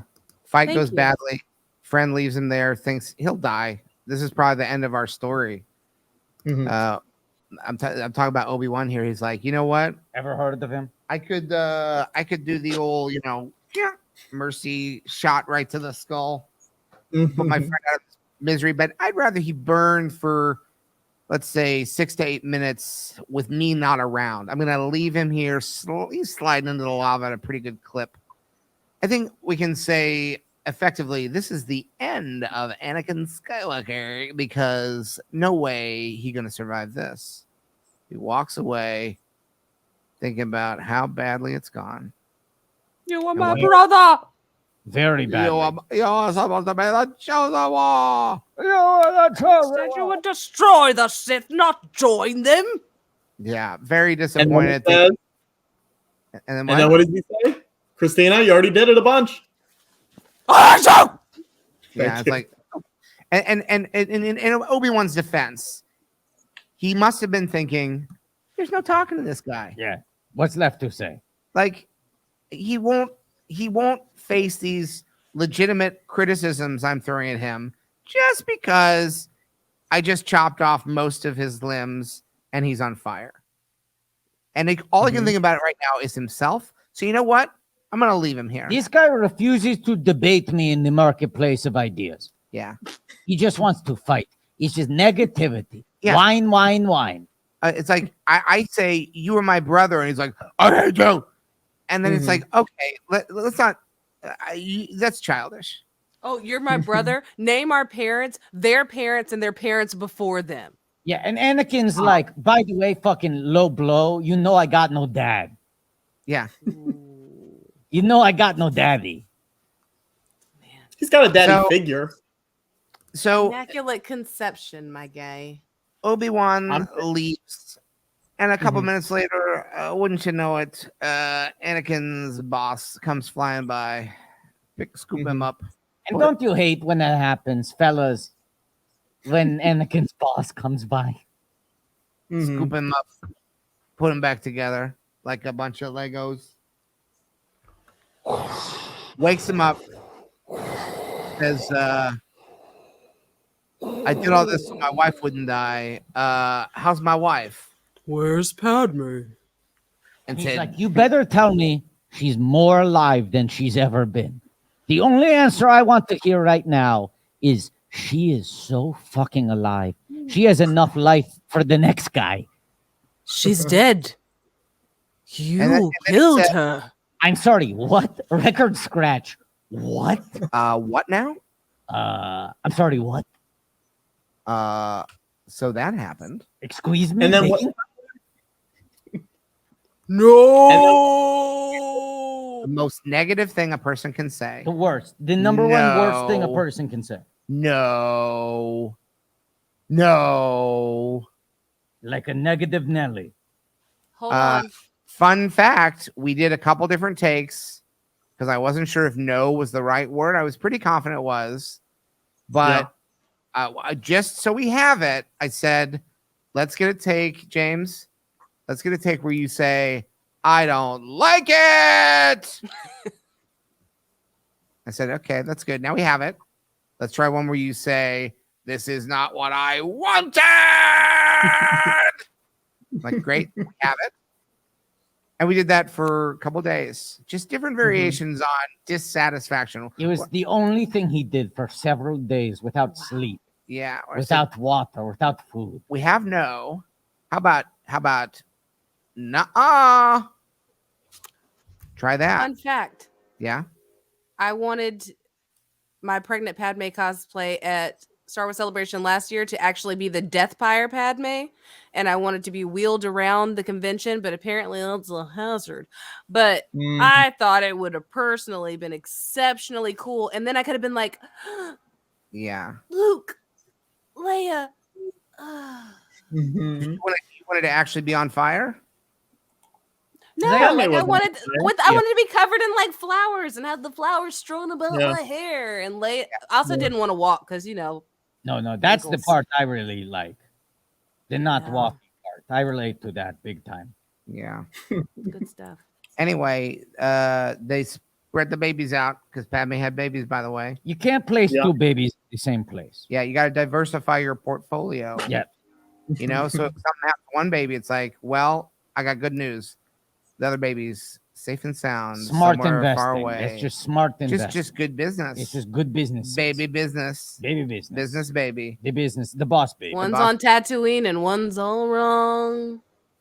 I'm smart about where I put the babies. Mm-hmm. End of that part. But then...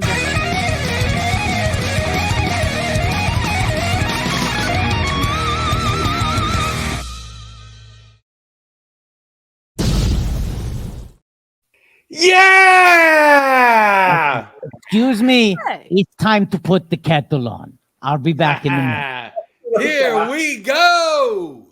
That's fantastic. Hello. How's my Jason. volume? I had to use a different mic. I've been doing tech support here for ages. What's happening? Well, we're here. Have you met Christina? Christina, an absolute pleasure. How are you? Hello, nice to meet you, Jason. I'm Christina. He just said that, but now we're acquainted. What a thrill. I Best love it. friends. Yay! So everybody, can you tell me what incredibly worthy cause we're here to raise money for? Oh boy. I got a frantic email that said, we need to raise money for an incredibly worthy cause. You got to get back on here. You got to help us. You've helped us in the past. So let's go. What foundation, organization, or charity are we raising countless thousands of dollars for? Well, I'm gonna tell this to you in stages because I want to lead with something impressive. And Patrick, I need you to be ready. Right now, Okay. Patrick is in the stream entirely. Well, I'm putting my tea in the microwave. All right. Oh, get a kettle, Patrick. Putting my tea in the microwave? That's sad. Oh, that's sad. That is, Okay. Tell the story, George. It's not a story. Just be ready because I want to show him what we want. We want to buy a billboard and put this photograph on a giant billboard. And I think what do we got? In Edinburgh. Okay. In Edinburgh. Patrick. Rule 1 of storytelling. Don't open your mouth till you know what the shot is. So I haven't mentioned anything about Edinburgh. I'm telling this story. Do you think that I would have opened episode 4 by saying, I'm Luke's daddy who's on the ship? Leia, you're my daughter. I would have That'd be a loved really it bad way to open if you episode played 4. that part. I would I'm have Darth loved Vader, it. I'm Luke's dad, and you're my daughter, Leia. I'm Luke's daddy. Here's my impression of Patrick Kuttner's understanding of how a story is told. Okay. Oh yeah. George, I want you to start telling a story. All right. With Once Upon a Time. Well, I have a better one than that, okay? Okay. A long time ago. Jason, you played Adrian Pimento on Brooklyn Nine-Nine. Where do you think he is today? Classic Patrick. Classic Patrick the Rat. All right. Jason, to bring it full circle, Jason was also on Bitch Sesh with Casey Robinson and We were talking about Bitch Sesh earlier. Yeah. Very important to me. Very important. Watching those shows is stressful. Right now, yeah. Yikes. It especially I makes want you me to sad forget the that- episodes that feature them with their children. I don't like that those kids have to suffer through all of the madness that we Don't are watch all New then watching as Jersey. entertainment. Oof. Jason, I want you to All forget generational trauma. Jason, I want you to forget that the word Edinburgh was ever mentioned to you because I'm building something. word? Here. And Patrick, all I want you to do. Well done, Jason. Well done. All I want you to do, Patrick, is be ready to go full screen Yes, Sam. with the thing that we're going to show him that's going to blow his mind. One of the things we raise money for is to buy a giant billboard so that we can put this photo on it. Whoa. Wow. Yeah, pretty sexy. Holy shit. God, why didn't you warn me? This Jason? is hot shit right here. Jason, you might want to tilt your laptop screen up a little bit. Yeah. Why? So you don't end up tubing it. Yeah. So you're afraid. Wow. At least Pee Wee Herman was in an X-rated movie theater. We're just aware. I always forget that audio. It's an Who OJ is Simpson quote. at the end of that clip? OJ It is Simpson. OJ, right? I It's thought OJ Simpson from the Naked Gun trilogy. What? Holy shit. He's muted. He's muted. Muted. He's muted. But he's out. I'm hearing Hi, he's everyone. muted. I'm sorry that I was muted. Oh, we're sorry that you were muted, Paul. Yeah, you have nothing to apologize. It was our loss. Okay. I mean, I didn't. Okay. If anything, we'd like to give you special thanks for unmuting. Yes, it was the kindest thing I've seen all day. Can I say you're welcome? Oh, thank you. As we have established with special thanks, eventually there comes a time when you say you're welcome. Paul, thank you so much for Hi, Watto. joining the stream. We don't want to bombard you with too much too soon, but look, you're entering in the middle of a tense conversation. Ooh. We want to catch you up to speed. Okay. Would you mind just quickly, are you on a laptop right now? What kind of device are you streaming with? It's a laptop, yes. Would you mind just tilting the screen up a little bit? Scrolling up a little bit? Tilt the screen. This is for your protection, Paul, because we're about to show you something. Yeah. And we can't guarantee. I don't understand what you want me to do. You're doing it right. Tilt it up so there's a little, you got the little extra This headroom. helps me somehow? Paul, That's as far back as I can go. You'll understand in a moment. It's for your own good. It's for the good of everyone watching this stream right now. Because we're going to show you an image so sexy that you may not be able to stop yourself from pulling a full Jeffrey Toobin, okay? Is it the picture of you? Oh, you saw it already? Yeah, I saw it already. Okay.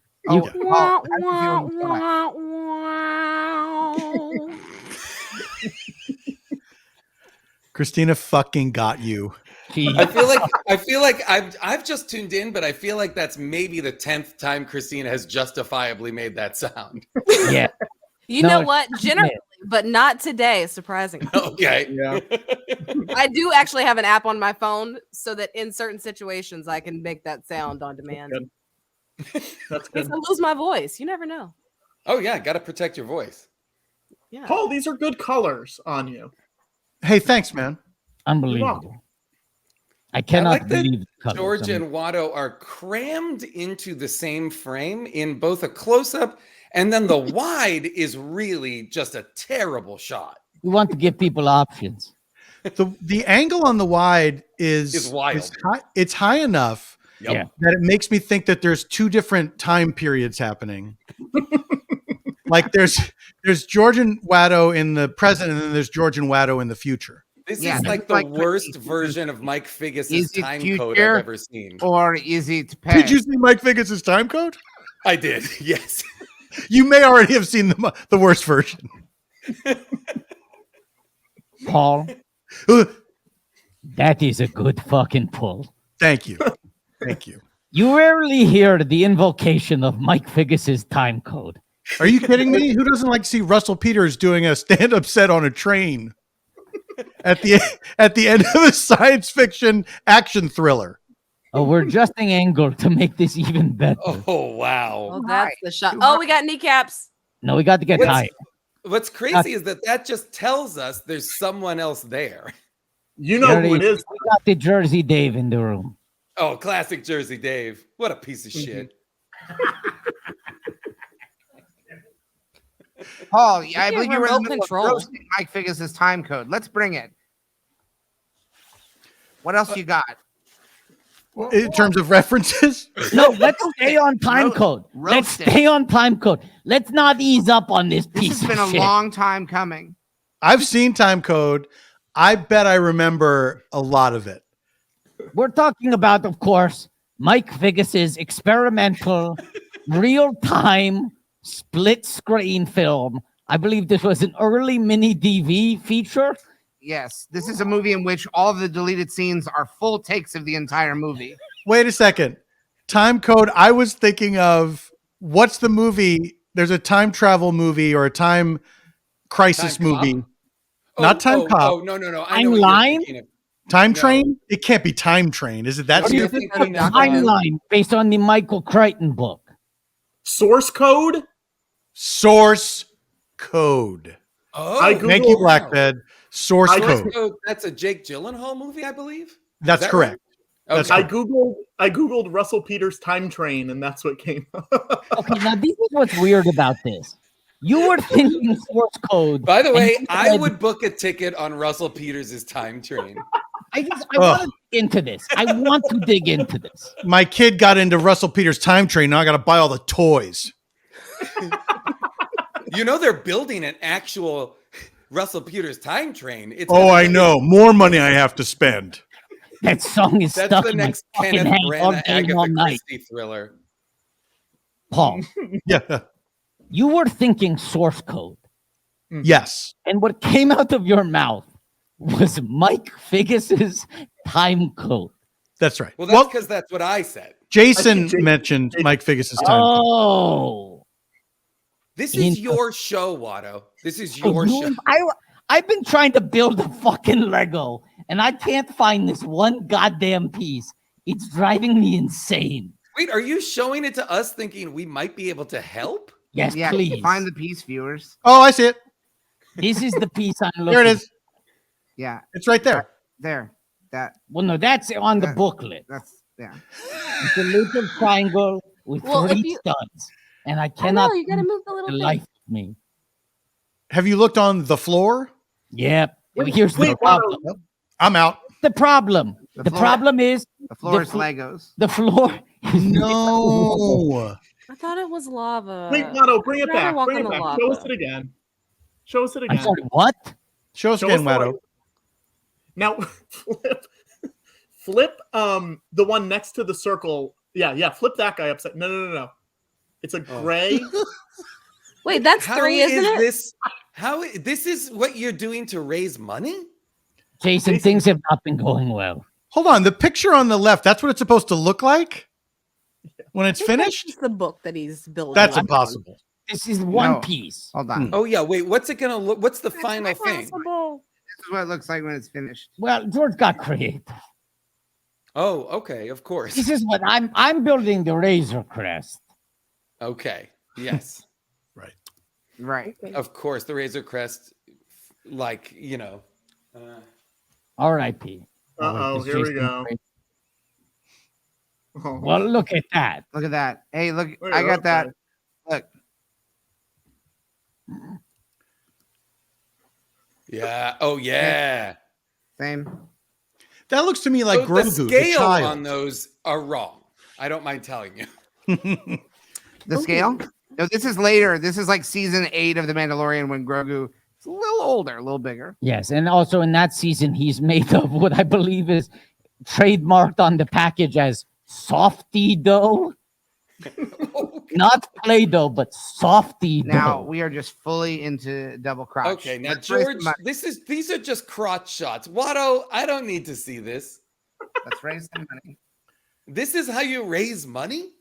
Here's the thing. Our attempts at raising money have not been going well. So let's tilt this down. Is this are you guys resorting to an OnlyFans scenario, or is No, this it's an opposite. is this We're tubing? doing a OnlyFans, reverse actually. OnlyFans. Only foes? Patrick, where are we at right now in terms of donations? I was just gonna say we just got a very large donation, and thank you so much to everybody. We are currently at 8395, which means Watto, you get to do a character grab bag. Okay, and great.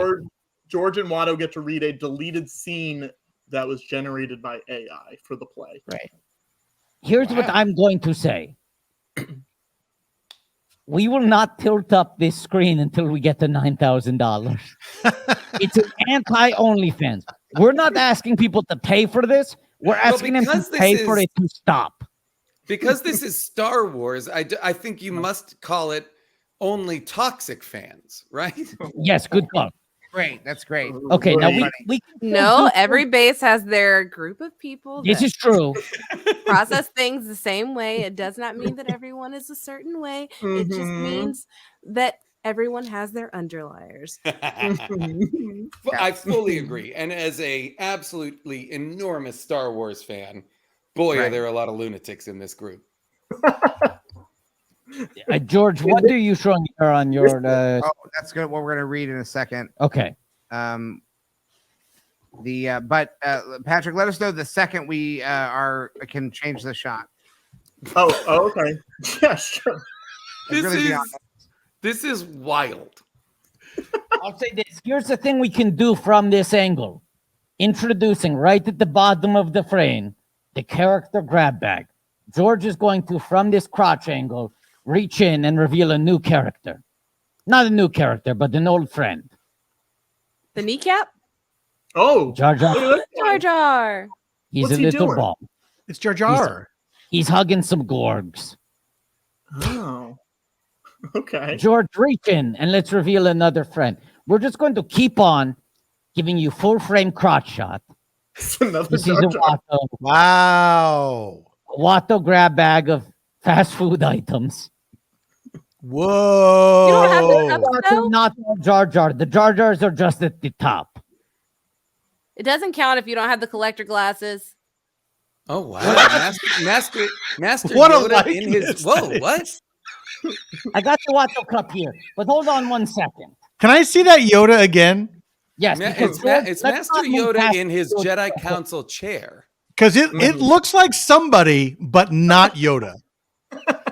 Well, it looks like the episode 1 puppet. That's what it looks like. Does it look like Yaphet Kotto? Hold What on. does this look like? It looks like Robert Novak from Crossfire. Oh, you can't see it because you can only see crotch. He used to sit on the same side as Tucker Carlson on CNN's Crossfire, and he'd work for the Nixon administration. He'd talk a little something like this, where he says, You "Well, say you make me Crossfire or disappointed, but crotch I fire? 'Cause think that's all supply I'm side seeing. economics makes a lot of sense." I don't know if I can get this to work, but this Yoda is supposed to be a magic 8-ball. Oh, wow. Can we But see it's what like, it says but there? it's, No. you got to look up his butthole to see it. Yep, That's how a magic 8-ball works. You got to look at the butthole. right up the poop chute. Let me see if I can read it. Ask a question. Will we raise Ask any the more money? question of the ass. Yes. It says, "Be wary." Yeah. What? Okay, let's ask. Why another- isn't it wary you should be? That's what I was gonna say. I feel like the answers should be. That doesn't in fit Yoda's on the little tiny triangle. Well, then they shouldn't have done it. I love the young guy. There Oh, he he's is. Young Look at puppy. looking hot. Ooh. Look at that. That's Okay, a wait. hunk Ask another question. I like hunky Yoda. Mm-hmm. Right? He's also. Will a baby. Jason dream of hunky Yoda tonight? Ooh yeah. Ooh, and sexy Yaddle. Ooh. Redundant. Oh. This is like the darkest liquid I have ever seen inside a magic 8-ball. It says no. No, son of Just a bitch. no. I feel like Master Yoda should not even the word no shouldn't be part of the options. No, I've it should be never like, said yes, it this is not. Yes. I have never said this before in my life. I think this magic 8-ball is poorly written. I think it has not quite captured the voice Well, of the we character. can't, guys. We can't punch it up. We're on strike. We're on strike. That's right. Those I Yoda wa- fortunes were Chat GPT generated. Can I say though that it is very funny when you get a flat no from the Magic 8-ball. Everything else is like poetic or whatever. And it's like, no. She doesn't have a crush on you. No. What's that? Everyone's favorite Star Wars character, the bigger fish. Oh, sure. What? Sure. Yeah. It's Yeah. always a big fish. Yeah. That was quite a moment. Yeah. Everyone remembers It's it. just like, always a bigger fish. I want to show off this guy. Can I just say something? You can Yes. say anything. I would just like to let you all know from the bottom of my heart that I have exercised what I like to call great caution in the last few moments. And I've bitten my tongue. Mm-hmm. Bit your I can what no longer now? do so. But Seeing as we have some Attack of the Clones situation going on and a little High Republic era over here, I guess I can safely say, what is this, a crossover episode? Oh boy. Oh boy. Oh boy. Boom. Boom. I feel good. Boom. I feel good. Boom, Proud of I didn't see it coming. I didn't see it coming. boom.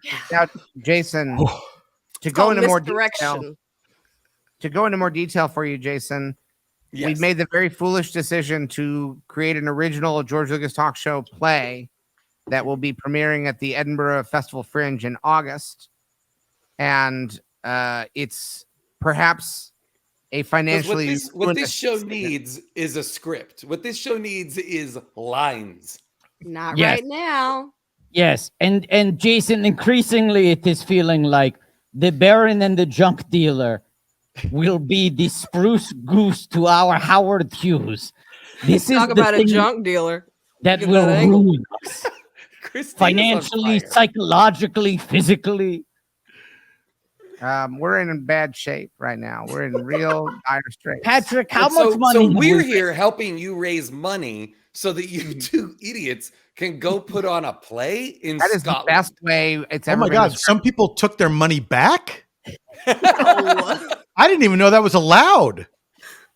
Oh man! I Imagine. will also Okay, can say we that- Can we get to zero? Yeah. It's a fundraiser, but unfortunately, it is also potentially a fund drainer where Yes. it actually can start costing us money. If we go back down to zero, Patrick, here's a new stretch goal. I want you to type in $0. We get the hint. We get the hint. Okay, We get great. the hint. We get the hint. When I At tuned $0, in we earlier, officially get the hint. when I tuned in earlier while I was setting up my microphone, I feel like I heard Patrick say that if people couldn't PayPal, they could Venmo him personally. Correct. The Nice. most, and I Nope. don't say this lightly, the Come on. single most suspicious thing ever said on the Check. George Lucas talk show. We're at 84.64 right now, but check Patrick's Venmo. Wait, what was the number where we got to tilt up the camera? 9,000 was what you said. Yeah, we're not there. We're not there Please. yet. You guys did this to yourself. We're We very only need close one to Judo small Macabot donation of 2.0. $3,280 to make them Here's watch the- The Irishman. Look at this. This is Okay, me sending I would. How many people are on here right now? 542. 542. Wow. Okay, I'm sure a lot of you have given money already. But if all 542 of you right now give $2, we're in such great shape. Yeah. If you can call some friends right now, here's the deal. I want to get off of this thing as fast as possible, but I want to do it. I want to do it at 10 grand. So we need to raise whatever. I'm not looking at the numbers right now, but whatever that is, $1,600 or something like that. Yeah. Call a friend. Tell them to just text a dollar. Call 20 people. Tell all of them to text $1 to this thing so we can wrap this absolute nightmare up. All right, so we haven't moved the camera, but we are now on the floor. And we're not going to premiere a scene from the play, The Baron and the Junk Dealer. This is the play that we're going to bring to Edinburgh for 22 performances at the Assembly Roxy downstairs.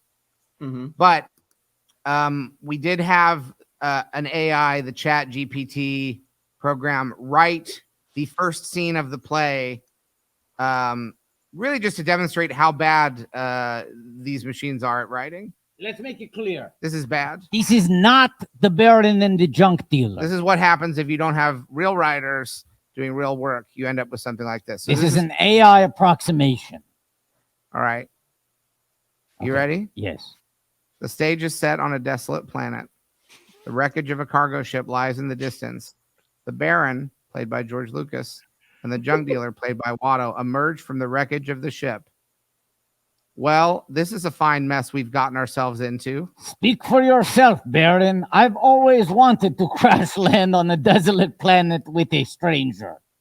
You're not funny, junk dealer. Hey, I'm not just any junk dealer. I'm the junk dealer, and you're the Baron. Right, because that's how we introduce ourselves to total strangers. Hi, I'm the Baron. Nice to meet you. Hey, it's better than giving out your real name. We're fugitives, remember? Oh, right. I forgot about that little detail. So what's the plan? We need to find a way off this rock, and fast. And how do you propose we do that? Well, we could build a giant rocket out of spare parts and hope for the best. Or we could try to find some other survivors and see if they have a better idea. I like the rocket idea. It's crazy enough to work. You're kidding, right? No, I'm serious. Let's do it. We'll be like those guys in that old movie. What was it called? Apollo 13. I think they're confusing Apollo 13 with The Martian. What's the difference? They both involve people being stuck in space, right? You're hopeless, Baron. Absolutely hopeless. And scene.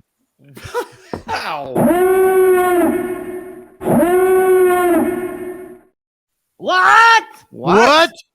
Is that a docent I see? No. That's back. What's Comedy. that? Yeah. Rob, Huebel, Hey, are you all right? Yeah. Can you guys hear me? Yeah. Yeah. Can you hear your microphone's very high up? Yeah, I like it that high. Listen, guys, I just wanted to come on and say congratulations, on the show and everything, and give you a quick update about the whole docent situation. I don't know if anyone's been curious about that, or We've been waiting all night. My involvement. For people that may not know, fill 'em in. George Lucas, for some reason, suggested that I become a docent at the Lucas Museum. And so I've been in training, actually. I've been doing a lot of docent training work. Yeah, I see the tote bag. Yeah, that's great. It's going to be a great museum. So I've just been spending, These were supposed to be swag show off on the stretch goals, and we got confused. Pencils. Well, anyway, Rob, I have unlimited access to all the swag bags, pencils, You have all pencils? that stuff. Rob, yeah, I you got have pencils? I got a lot. Wait, you got you're gonna say you have a shit ton of pencils? You think you can't curse on phone? I wasn't sure if I could swear on this show. Hey, it's your fucking channel, man. Rob, I'm sorry, I don't mean to interrupt you, but were you really about to say, and then you corrected yourself, I already have a shit ton of pencils? Yeah, because I'd love to call you out on that. How many pencils do you think you got in the house? There's some strong words, big man. I got a shit ton of pencils. If you make a statement like that, you gotta be ready to back it up. Rob, you even have one pencil in the room you're in? Do you have a single pencil at arm's length? You better pan that camera to the left, and there better be like 3 pallets of pencils. Just don't pan it down, Rob. Don't pan it down. Don't. At least Pee Wee Herman was in an X-rated movie theater. The production the OJ value quote is the wildest part of that. The production value on this show is amazing so far. This is all I've seen. Yes, Christina. Hi. Yes, hi, Christina. So I have a question, Mm-hmm. and the question is for over the left shoulder of Jason Mantzoukas. Is that a person, or is that a doll that looks oddly like Ricky Lindholm? Great question. Well, wait, you mean here? Yes. Yeah. So this is neither person nor doll. Okay. A painting not of Ricky Lindholm, but just a beautiful painting. Get it away. Get it away. Looks a little bit like Ricky Lindholm. Get it away. Nathan, what's the story that painting tells? I may put that in my museum. Rob, you may be on the page. Notes fan. Telling people at the museum about that painting a couple years from now. Can I show you guys something that I just recently got that I feel like you will all enjoy? Yeah. Oh my goodness, what is that?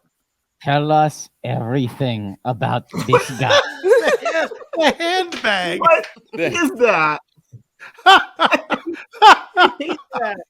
Did you make this? I wish I did. I'd be so proud of you. Oh, so would I. If I could whittle something this masterful, holy shit.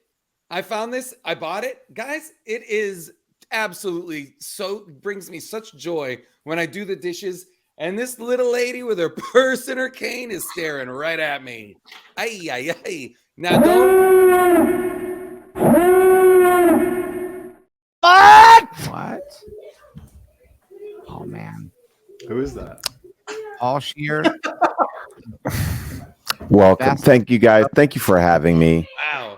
I love the best. You have to say your name. You have to say your name in some of your credits. Yeah, listen credit. All right. So credits I want to start off with.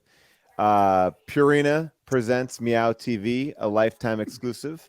That aired on Lifetime with Annabelle Gurwitch. Then you probably might have seen me on VH1's Best of J-Lo specials, the Talking Head special. In between I Love the and before the Best Week Ever. And then what else have I been in? I've been in Watching the Detectives, the Lucy Liu detective movie. And My Life as an Idiot with Sean William Scott, which I started along with. How many credits are you going to list?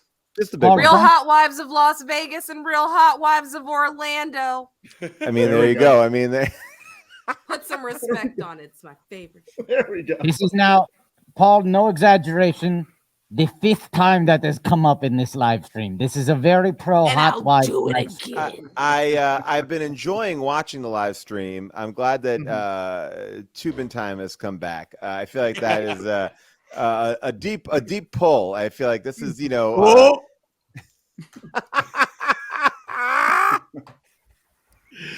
of deep pulls, am I right? Paul? Oh no, Paul, are you okay? Paul? Oh, no. Not on this show. Please don't. No, you have so many shows this could happen on. Why this one? Paul, are you okay? I wish I had not just done that. It made me feel bad. Paul, now you know how we feel. Rob, I noticed you left your screen blank for a second. Were you on a pencil hunt? No, I wasn't looking for a pencil. I was looking for what some people call my sex whip. It's actually not a sex whip. It's a self-defense weapon. Oh boy! Right. Wait, you mean the butt plug tail that you have? It's not a butt plug tail. The handle sort of looks like a butt plug. I didn't design it. It's a I mean, weapon. you can use it. I will say No, that you our can't. emoji, the emoji that was given to us by Twitch has been recalled because they felt it was too sexual in nature. So we did have it for quite some time on this channel, but you cannot post an emoji anymore on Friend Zone because it was too sexual. It was an emoji of the butt plug whip? Yes, of the butt plug, which was a tactical device. It's not a butt plug whip, guys. It's a self-defense weapon. I didn't want to. How do you hit people with it when it's in your butt though? You got to whip it around like a tail. I had the same question. Rob, I'm confused. Do you use it to fend off butt plugs, or do you use it as a butt plug to fend off the butt? Neither. This is not the way I wanted this conversation to go at all. All Scheer and Rob, have you seen the photo of Sexy Watto? I did, and I've been wanting to come on to just be able to talk about it a little bit more. Is there a way for me to see it? Yeah, there's a way. Yeah, but Rob, make sure your whip is far away from the screen when you look at this photo. That is really sexual. It's a hot one. What I like about it, and I couldn't really make it out when I was watching the show on my phone, and now I see it to be true, which is you are next to a Watto as well. That is a Watto cup. That's the Watto cup. Actually, Watto had another Watto because there's the Watto cup, but then the Watto straw. Perhaps you're familiar with the Watto straw. Oh, that pan is really doing it for me. I don't know if we need this slow pan. I like it. This is very reminiscent to me of the Burt Reynolds centerfold. Playgirl, yeah. That was it, Paul. It was in the lookbook. It was in the mood board. I love it. And look, you got to get to Edinburgh, and we all know sex sells. And I've been a subscriber to your OnlyFans page, and I know it's very vanilla, but I still enjoy everything that you put on it. Now, can you guys give me the? Oh, sorry, go ahead, Paul. No, I'd like to. Can I see the wide shot again? The wide shot of the Watto? Yeah. Yeah, sure. 1 second. For how long do you need to see it? There you go. All right. I like that the ladder is included. Yeah. Can you go to the nose? Well, I mean, Paul, oh, sorry, go ahead. Close up on the nose for a second. That's the butt. The butt is crazy. Yeah, the butt is crazy. There's got to fend off the butt. Watto's Toydarian musculature. Look at how dirty the nose is. Look at how absolutely disgusting the nose is. But the eyes tell. The eyes are giving me more filthiness than that nose because is Watto. I don't remember the glasses on Watto. They're for distance. They're a long distance thing. What's supposed to go on that tiny green screen? Are you going to project something onto there? Are you going to project the rest of the strap onto that green screen? Of course, we speak of my helmet tape. Oh, helmet tape. I apologize. I didn't know the term of art. And it's impossible to get black helmet tape. Can we see that butt again? Do we have to? Yeah, let me see that butt again. See the butt again. Because as you know, like we know that Watto is. Is there any other way to do it? I feel like is this Jersey Dave? I feel like Ken Burns. Ken Burns is like editor had a heart attack. He's like, I can still do it, Ken. I can still get it. I got it. I still got it. It's like someone is physically moving the image. Okay, that's slowly. good. That's good. Famously, Watto is a junk dealer. Oh boy! In the trunk dealer. It's in the trunk. That's right. I think if you set this to an instrumental of the thong song with the violins isolated, it would be absolutely beautiful. And that's what the QR code would lead to, that you put on the billboard in Edinburgh. People can scan it. It goes into this seductive thing with a ticket link at the end. Whoa. Yeah. Guys, what's the update on Edinburgh? Like, how much money has been raised? Is there like a ticker or like any kind of we were going down at one point. Yeah, Rob, here's the update. More money has been spent than raised by quite a wide margin. Ooh, we're doing good though. We just jumped like Wait a second. The Watto, sexy Watto photo is playing. It's working. Yeah. No, it's not. That's because I told people to call people and give $1. No, well, I like that. You've been showing the sexy Watto photo all night. It's gotten jack shit. Hey, we haven't shown it all night. We waited. Whoa, put some respect on my ad from earlier, my guy. Sorry. I said $5.04 in honor of the holidays. Right. We're back up. We're away from the crotch angle now because we hit the 9,000. Did we get the deleted scene created by AI? Yes. Okay, yeah. I have to go back and watch it. George, I have noticed, and I don't mean to call you out on this as soon as I get on the show here, but I haven't seen you on any picket lines, and we all know that you are one of the great master storytellers, one of the great writers. I imagine you are, WGA, but I have not seen you on any picket lines. No, I'm in my 70s. You know that. It's hard for me to go walking around. I saw Robert Town out there. Yeah, I saw Robert you Town. You were down at the museum today, walking around when I was doing my docent training. Ha! That's a scoop. How did docent training go, Rob? I mean, I'm not here to promote the docent program at your museum. It's going well. I don't think they need as many docents that they have in training. Mm-hmm. They have like about probably, I would say like 400 docents in training right now. Are you nervous at all? Am I nervous? I am a little bit nervous because the museum's opening and, a lot of it is just about safety. It's about like keeping the customer safe. So if there's like a fire or anything like that, you show them all the exits. A lot of, classic questions. Where's the bathroom?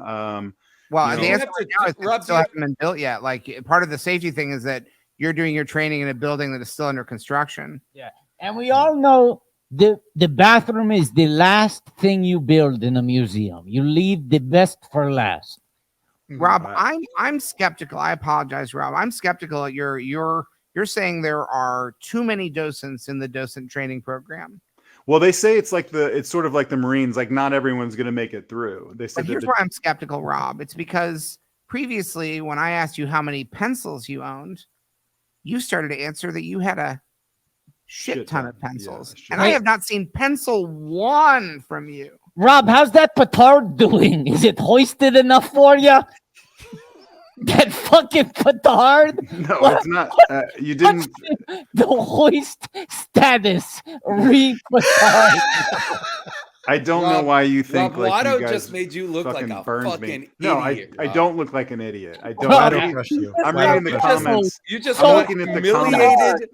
I'm going by the Humiliated by a comments, guys. Toydarian. No one in the comments has said anything about me, looking like an idiot or I'm an asshole or anything like that. There hasn't been any of that. So. I worry that people are going to start calling you Robbie No Pencils. No one's going to do that. No one's going to do that. If you want pencils, show pencils. I currently don't have. If you want these insults to continue, please donate $1 to $5. The more the money, the harsher the insult about Rob and his lack of pencils. Leadless Rob. Look, I'm going. I'll be at the museum tomorrow. I can easily walk away with like 600 or 700. Hey, tomorrow's more like Dixon Taekwondo Noga. I believe we have unlocked a couple of things, including Judo Macabot 2.0. Okay. And we have Dungeons and Dragons pencils. I'm out of this race. Patrick, I believe we have a new video to show over 9,000. Yes. Yes, sir. But hey, Rob, look at this. See this right here? Yeah, I see it. This. Obviously, you guys have a pencil holder, pencils, tons of swag. I could get that tomorrow. Okay. I really could. Do you have? Do they say how many docents that they're going to keep out of the 400 some odd BITs? Great question. They're only going to keep 2. So wow. I feel like I got to say something, and I feel like I'm very upset about this, but I have a friend who works at the Academy Museum. They saw Rob today, and he was asking if there's any jobs at the Academy Museum. He said, "We all know this is the better museum in LA." And that's what I didn't want to come on here and just call him out. Sorry. You're saying that I'm looking for a job at the Academy Museum instead of the. You said it's the better museum. Everyone knows it's the better museum in LA. Can you say who your friend was, Paul? I don't want to name names. Look, but he directed E.T. Buddy Steve. Shots fired. He directed a movie called The E.T. Tonight. He directed E.T. The movie's called The E.T. I believe so. I think the people. Well, no, it's called The Extraterrestrial. I think people just shortened it because it was hard to put in the newspaper for the Times. Back then, you had to pay for every letter in the print. So you couldn't fit it all across the Extraterrestrial. The long and short of it is, I'm not looking for a job at any other museum than the Lucas Museum. That's, it's going to be a great opportunity for me. I'll get to network a lot. I'll get to. But what if you need to take notes on somebody who you have to write someone up? Will you have a pencil that you can write somebody up with? Huh? Rob? Look. Again, no one in the comments has said anything about me not having any pencils or pencil, whatever you guys were calling me before. Robbie, no pencils. Look, I just came on here to say thanks for the opportunity to work at the museum. I hope to make it through the final cut because I know I would be a great docent. A lot of people also watching this may not even know what a docent does. Yeah. So what do a docent do? Do you think you'll make a decent docent? We're not going to do these decent docent jokes. Goodbye. Goodbye. By the way, I just feel Patrick. Oh wow, that was Mantzoukas. Yeah, I just wanted to show everybody it is the Extraterrestrial. Okay, Paul, you can't just take over the graphics. That's all I wanted to say. Yeah, that's all. I just wanted to show everybody it was the. You're not allowed to just come on here and willy nilly. Yeah, throw up graphics on. How does he have that ability? It's his Twitch channel. He pays for the stream. But by the way, he could just override anyone's stream and throw some graphics in there. He could literally. I wasn't going to throw up those graphics until I was challenged about the Extraterrestrial. I didn't want to. Now I'm going to go back to my spot as a guest. No more graphics. We do have 2 stretch goals we need to do good on. One is a short video, and then one is a new character from Watto that he's going to show. So I'm going to show the short 17-second video right now. Show your feet. Oh, show feet? This is you too, Wow. They better donate extra for this. This is not coming cheap.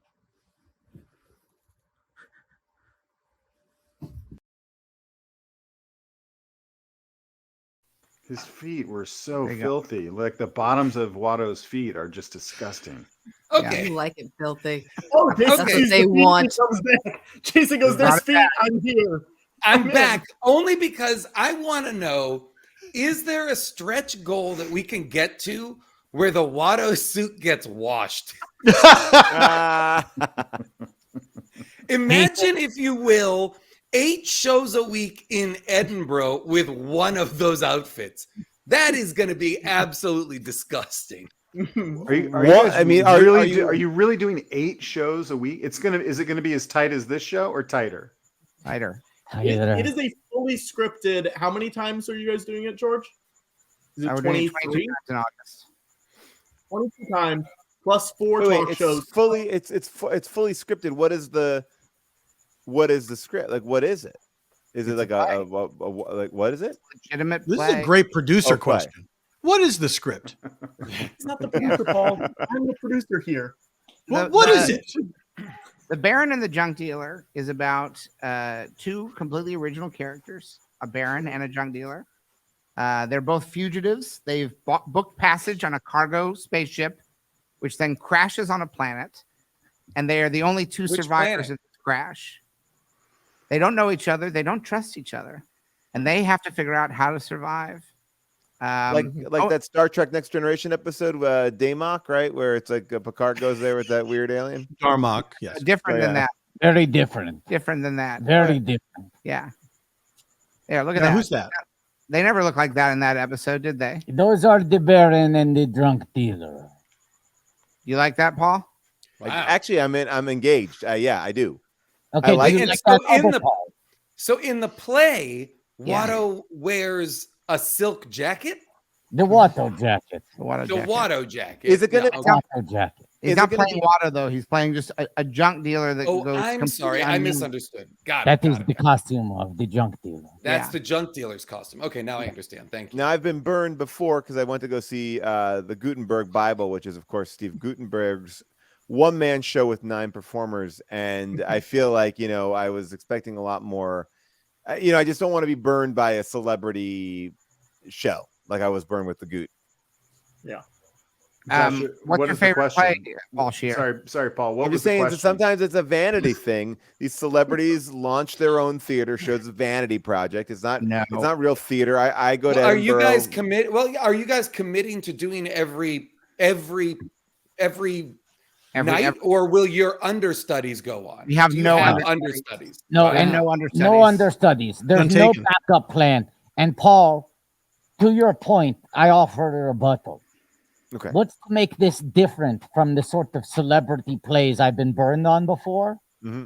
The Baron and the Junk Dealer features 0 celebrities on stage. Okay. Okay. Oh, okay. But Now I'm hearing it.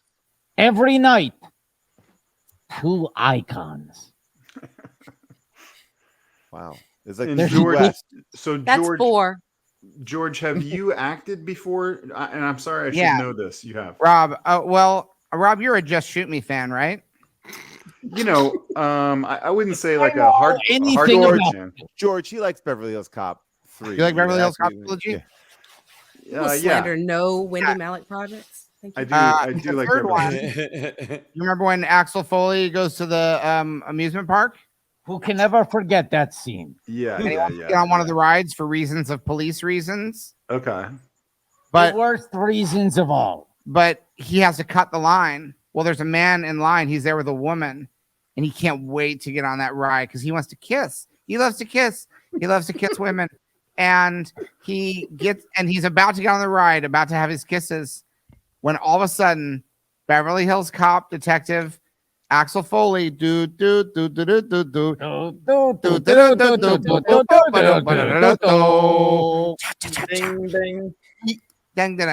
He gets in front of them, and the man, who's now been humiliated by this, says, "Hey!" And then he totally just gives in to the cop. And you see that woman that he was about to kiss. Yeah. Did Paul put this up? Because Paul shouldn't be doing graphics on the show. Okay, good. Thank you, Patrick. Yeah. And so that's some acting. Okay. But that was more of like that story paid off. That was a long story when the question was really just have you acted before? But anyway, can I ask this? Yeah, Rob. Will short answers? I mean, hopefully, but okay. Will people coming to this show I like this. By the way, this is the short answer challenge. Rob, ask us any questions you want, and we promise the answers will be as short as humanly possible. Okay. The people coming to your Edinburgh show, will they be disappointed that they're not seeing the George Lucas talk show and getting No. I'll answer longer. Great news. We're doing the show 4 times over the course of the month. Wait, Patrick, that was so confusing. We're doing the George Lucas talk show 4 times. We're doing the Bear and the Junk Dealer 22 times. When you just say the show, no one has any idea what you're talking about. How many seats? And by the way, you did fail the short answer quiz. I was going to. Well, that wasn't an answer. That wasn't an answer. First of all, that wasn't an answer. We didn't fail it. Patrick fucked us up because we called the short answer question challenge into effect. We gave answer possible. No, it was no. We 2 said letters. A 2-letter word, and we said it so quickly. Yeah, and then I wasn't answering anybody. No. I was accusing Patrick of being an asshole. Patrick gave the longest, most confusing answer I've ever heard in my fucking life. Yeah, it was like Watto and I had collectively made a basket from all the way across the court, and then Patrick, the ball boy, comes out and just dumps all of the basketballs of the building onto the court and has them roll everywhere. George and I had just made a basket from a fucking tennis court in a different state. It was the most astounding feat of athleticism anyone has ever seen. And then Patrick basically started the novel coronavirus and said the NBA is officially suspended. Wow. Now, let's resume the short answer challenge, Paul, and we'll show you what we're made of. Okay. Do you think that you guys will take more care in figuring out how to block the play than you have in figuring out the blocking for these shots, both wide and close up? Yes. I hope so, because the wide right now is absolute nonsense. It's the top of Watto's helmet, and George appears to be leaning over to try and get to Watto's microphone almost. This is absolute nonsense. I think, look, cut back. I think this is a compelling frame. There's no campfire. There's no fire in the campfire picture, but there's fire in the George and Watto picture, and I think that's confusing. No. Christina, when we cut the campfire, you're seeing campfire cam. It's the POV of the campfire. Yeah, I get the concept, but the execution sucks. It's the POV of the campfire. Or the campfire. No. That's curtains. That's not a campfire. It's red, but that does not make it fire. Look, that fire's orange. Anybody who's donating money right now at this point, shame on you. Is there gonna be any more describing? Because I didn't really get to see much describing. Oh yeah, by the way, I think we've made it through 2.5 movies. No, we got through the prequels. We know. We got through the prequels. And Rogue One. How much have we raised so far, Patrick? Not enough. Hang on. Do you want me to do a dramatic reenactment? Ooh. Here we go. We're at 9656. Come on, we just got to get that extra $400, everybody, and then I can go. Okay, now I want to. What are we doing? Then I am released. Okay, Dave, I'm gonna need your help in a moment because we have something very special to showcase. Okay, we're going to need a special angle on this. We got the campfire POV cam, which is perfect. It's the most compelling 2-shot I've ever seen. This is gold. Dave has now moved to handheld for what was previously the George and Watto cam. This is a roving, very intimate, very intimate. And we're going to go down to the floor for a huge reveal because we crossed. Not yet. No. Almost. I think we can do it. That was close. Patrick. Yes. You put up a photo of the original Judo Macabot for context. Oh God, this again? No, Jason, this is something entirely new. Oh God. Hang on. This Let is me pull them up. never seen before. Okay, here he is. Can we give context for who Judo Macabot was, Watto? Where you found Judo Macabot? I found him at a Bed Bath and Beyond. Yeah. I think the photo will speak R.I.P. R.I.P. R.I.P.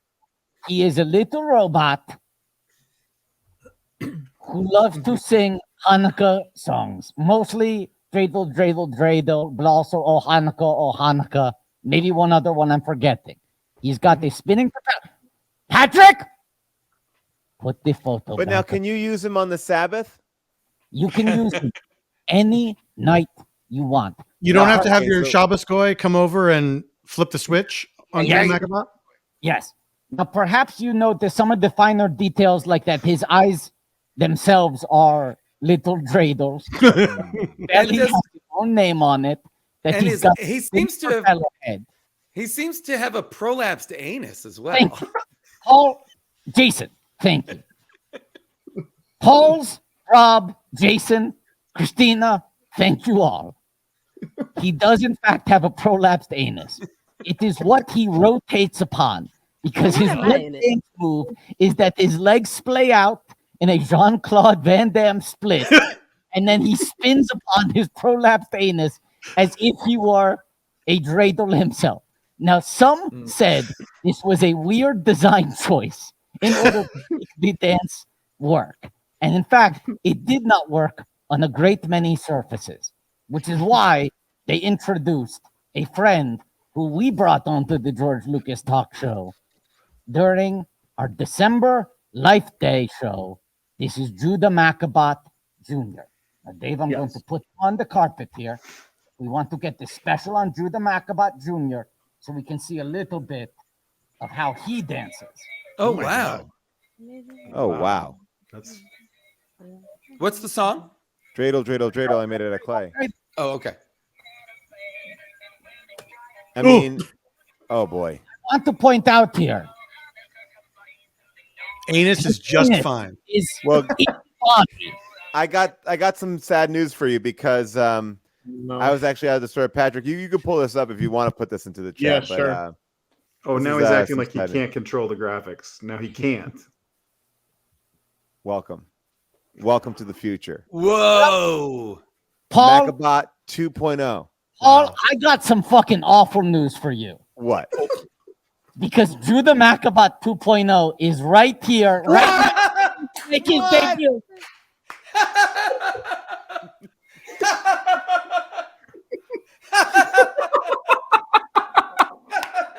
No anus, no problem. By the way, I would so Judas Macabot 0.2 fights. That's like a fighting robot there. That's like a knock. I would rather watch this instead of the play. And he's back up again. He is taking a pummeling. This fight is fixed. He's not even touching him. Oh my God. I noticed that Judo Macabot Jr. seems a lot more. He seems a lot more in the down low about the whole Jewish thing. He does have the trademark dreidel eyes that the Macabots have, as we know. Okay. Can I just say, yes, as a non-Jewish person, but as a mother of children who watch a lot of Disney Junior, Puppy I thought Dog you were Pals as a has. mother of Jewish children. No, my husband's white, but he didn't go, like, not quite there. But I think like they do every year for Christmas. Puppy Dog Pals by Harlan Williams puts out another little thing, and they have a Christmas song and they have a Hanukkah song, and they have this one. It's like, and he made a locket for a puppy and Dre. He just event. It's really, really exciting, and it's very, very upbeat and exciting. And I love the fact that they have a new song every year, and it's exciting. Looks like we got to get into Puppy Dog Pals, Watto. You should. It's a great freaking show. It's no Bluey, but it's like right there. It's pretty How solid. many Macabots does it have in the cast? What? How many Macabots in the cast of Puppy Dog Pals? I have the same I've question. only heard the Maccabees referenced straight up in one cartoon, and that would be in the Rugrats. And I'm asking about Macabots. Well, I would watch that show though. Oh, they should do it, and it could be like a little like Christmas short too. I'm just astonished. And that Hanukkah. Why do I say? But it Yeah. They should make a Hanukkah special that can also be a Christmas special for sure. They do. That's what the whole episode is. That's Oh, also all about robots. 15 minutes, 15 minutes. I think one of these cams should be George and Watto, and one of these cams should just be the robots. Mm-hmm. Oh, let's have this one. This is just. Well, this is you terrible. put them on a flat surface, you're going to get better results. It's I like just can't believe it took them 3 iterations to realize maybe put him on wheels so he doesn't fall down all the fucking time. What happened to the original Judo Macabot? Where is he now? We auctioned him off for charity. How much did he fetch? I feel like it was a couple $100. Yeah. Now, can I ask, just in terms of fundraising, have you guys, are there things that you would not do to raise money? Like, is there anything off the table? That's a great question. I mean, do you have a pitch? And we'll see if it's off the table. I mean, I don't know what you guys have done. It seems like, there's been some fucking around with, robots, tiny robots with stuff like that. But I noticed that too. Yeah. But would you guys go to someone's house and hang out with them for a day if they gave if they gave someone like $30? If someone gives $300 and you live in the Los Angeles area, we'll go get dinner. Is that a good true? deal? Get someone to pay to watch The Irishman with you. So you're saying for $300 you can have access to Murder Patrick? And you know what? I beg of you. Please. Sweet release. Please. I'm curious, and this is for the chat, and perhaps forgive me if you've talked about this before. Is anybody planning on going to Edinburgh to see this play? Are fans buying tickets, going to support, going to check it out? Let me hear about it. Great question. Great question. I'm just curious if you guys are going to have an audience. The overwhelming response in the chat so far is no. No, I see not. Absolutely not. Nope, not a chance. Oh, there's a me. We're seeing a me. LOL, no. A lot of people saying what play? What play? Yeah. I'm not allowed back in the country. We did just do 2 shows in London, and a lot of people at those shows were like, I'm coming up for the play. So, Patrick, how many viewers do we have right now? 570. We need to reestablish the premise of the live stream, the play, why we are raising money, who everyone we were is. just talking about it, Watto. We are. I'm saying we got to make a clean entry point for new viewers. I agree with Watto. You got to do it previously on. Huebel, go for it. Huebel's got this on lock. Huebel, do it like in your best docent. Yeah. Okay. Huebel, you got it. Perfect recap, and keep it short. And short with our answers. Hey, everybody. I'm Rob Huebel, and you're watching the George Lucas Talk Show on Star Wars Day. We have a lot of great people here. We got George, we got Watto, Mantzoukas, Christina, Paul F, Patrick, Paul Scheer. We're having fun. We're hanging out. We're doing describings of we're describing scenes from our favorite Star Wars movies, which I have not seen any of that yet. There will be some talk about prolapsed anuses on robots. And the whole idea is to raise money tonight for these guys to do their hit George Lucas Talk Show at the Fringe Festival in Edinburgh this summer in August.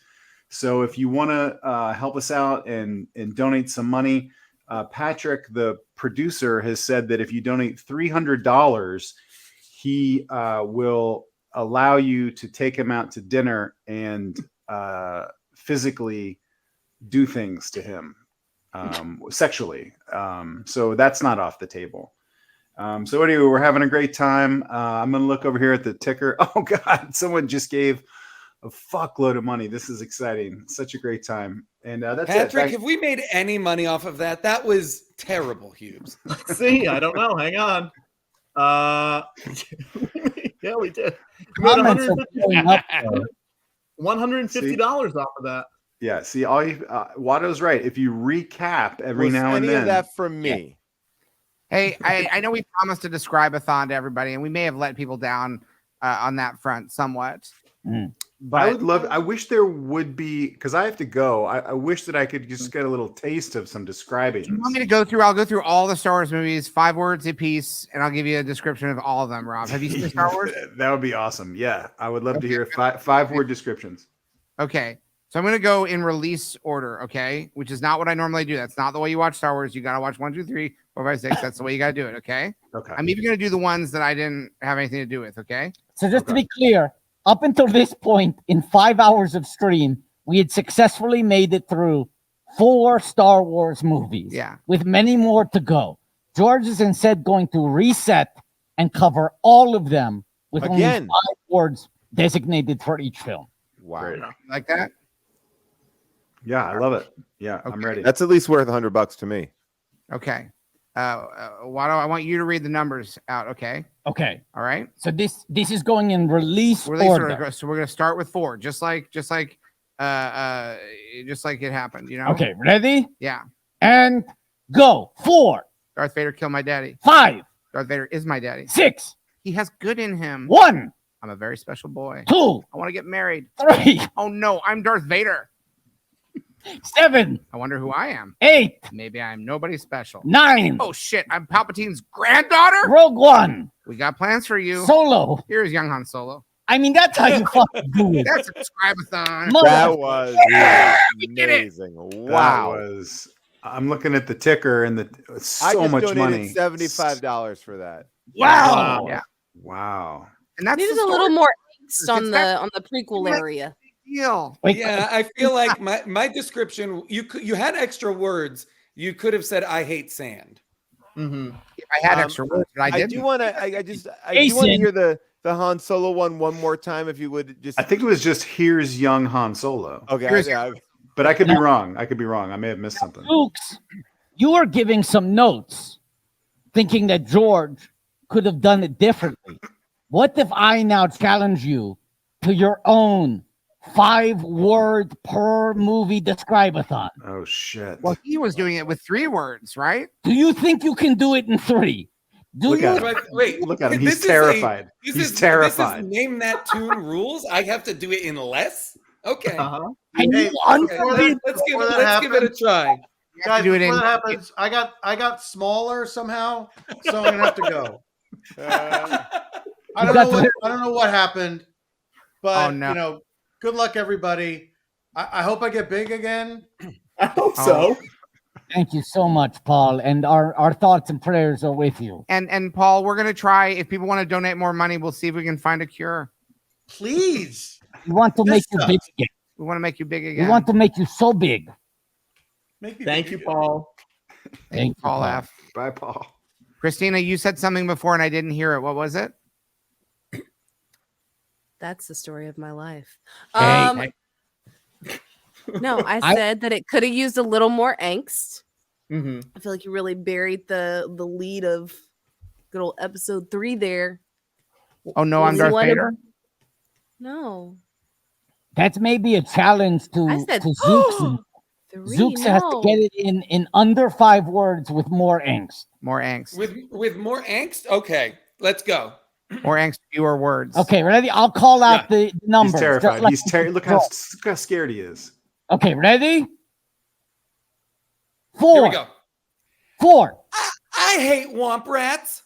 5. Damn it, that was 4 words. Shit. Do you want to reset? Do you want to reset? Yeah, because wait, the challenge was 3? 3 words per more angst. Because you said I hate. Okay, ready? Sand. Yeah. Ready. Okay, got it. And go. 4. Okay. Okay. Wait. 3 words or 4 words? I can't remember. What did we just? Episode 4, 3 words. Oh, episode 4, 3 words. You're being thrown off by him saying episode 4 as if you've suddenly been gifted an extra word. Yes. Let me clarify my language. I will at the count of go, give you the title of an episode. I'll give you an episode. I wrote down mine. I'm ready for my challenge. I got to take him down. I'm going to try to take Jason down. I got 2 words on most of them. So you're going to go 2 words? Okay. Okay, 2 words. ready? Okay, so Zooks is going to try to get it in 3 with more angst, and then Scheer thinks he can underbid him with 2. Ready? Let's go. Let's go. Episode 4. Toshi Station sucks. Episode 5. Brr, it's cold. Episode 6. Ewoks eat shit. Episode 1. Episode 1. Okay, hold on for a second, please. That's a lot of words. Sorry. It's like you forgot there were other movies. Episode 1. Episode 1.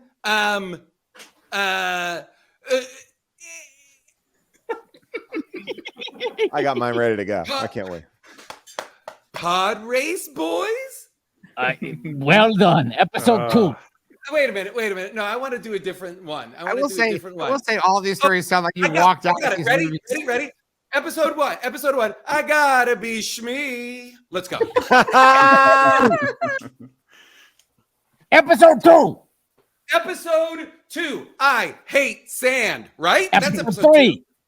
Yes. Episode 3. Right is unlimited power. Right? Nailed it. I like how you use that third. I like how you use the third word. But now Just that's to make only 2 words. two words correct. Episode 7 is down to 1 word. Episode 7. Yes. Sir. Wait, do I go down to 1 word? Did Patrick just say? No. I Patrick's said trying to do fucking punch up. Oh. Okay, got it. He can't. No pencils down, guys. Pencils down. Writer's strike. Okay. What did you say? Where are we now? Episode 7. Episode 7. Here we go. Episode 8. Wait.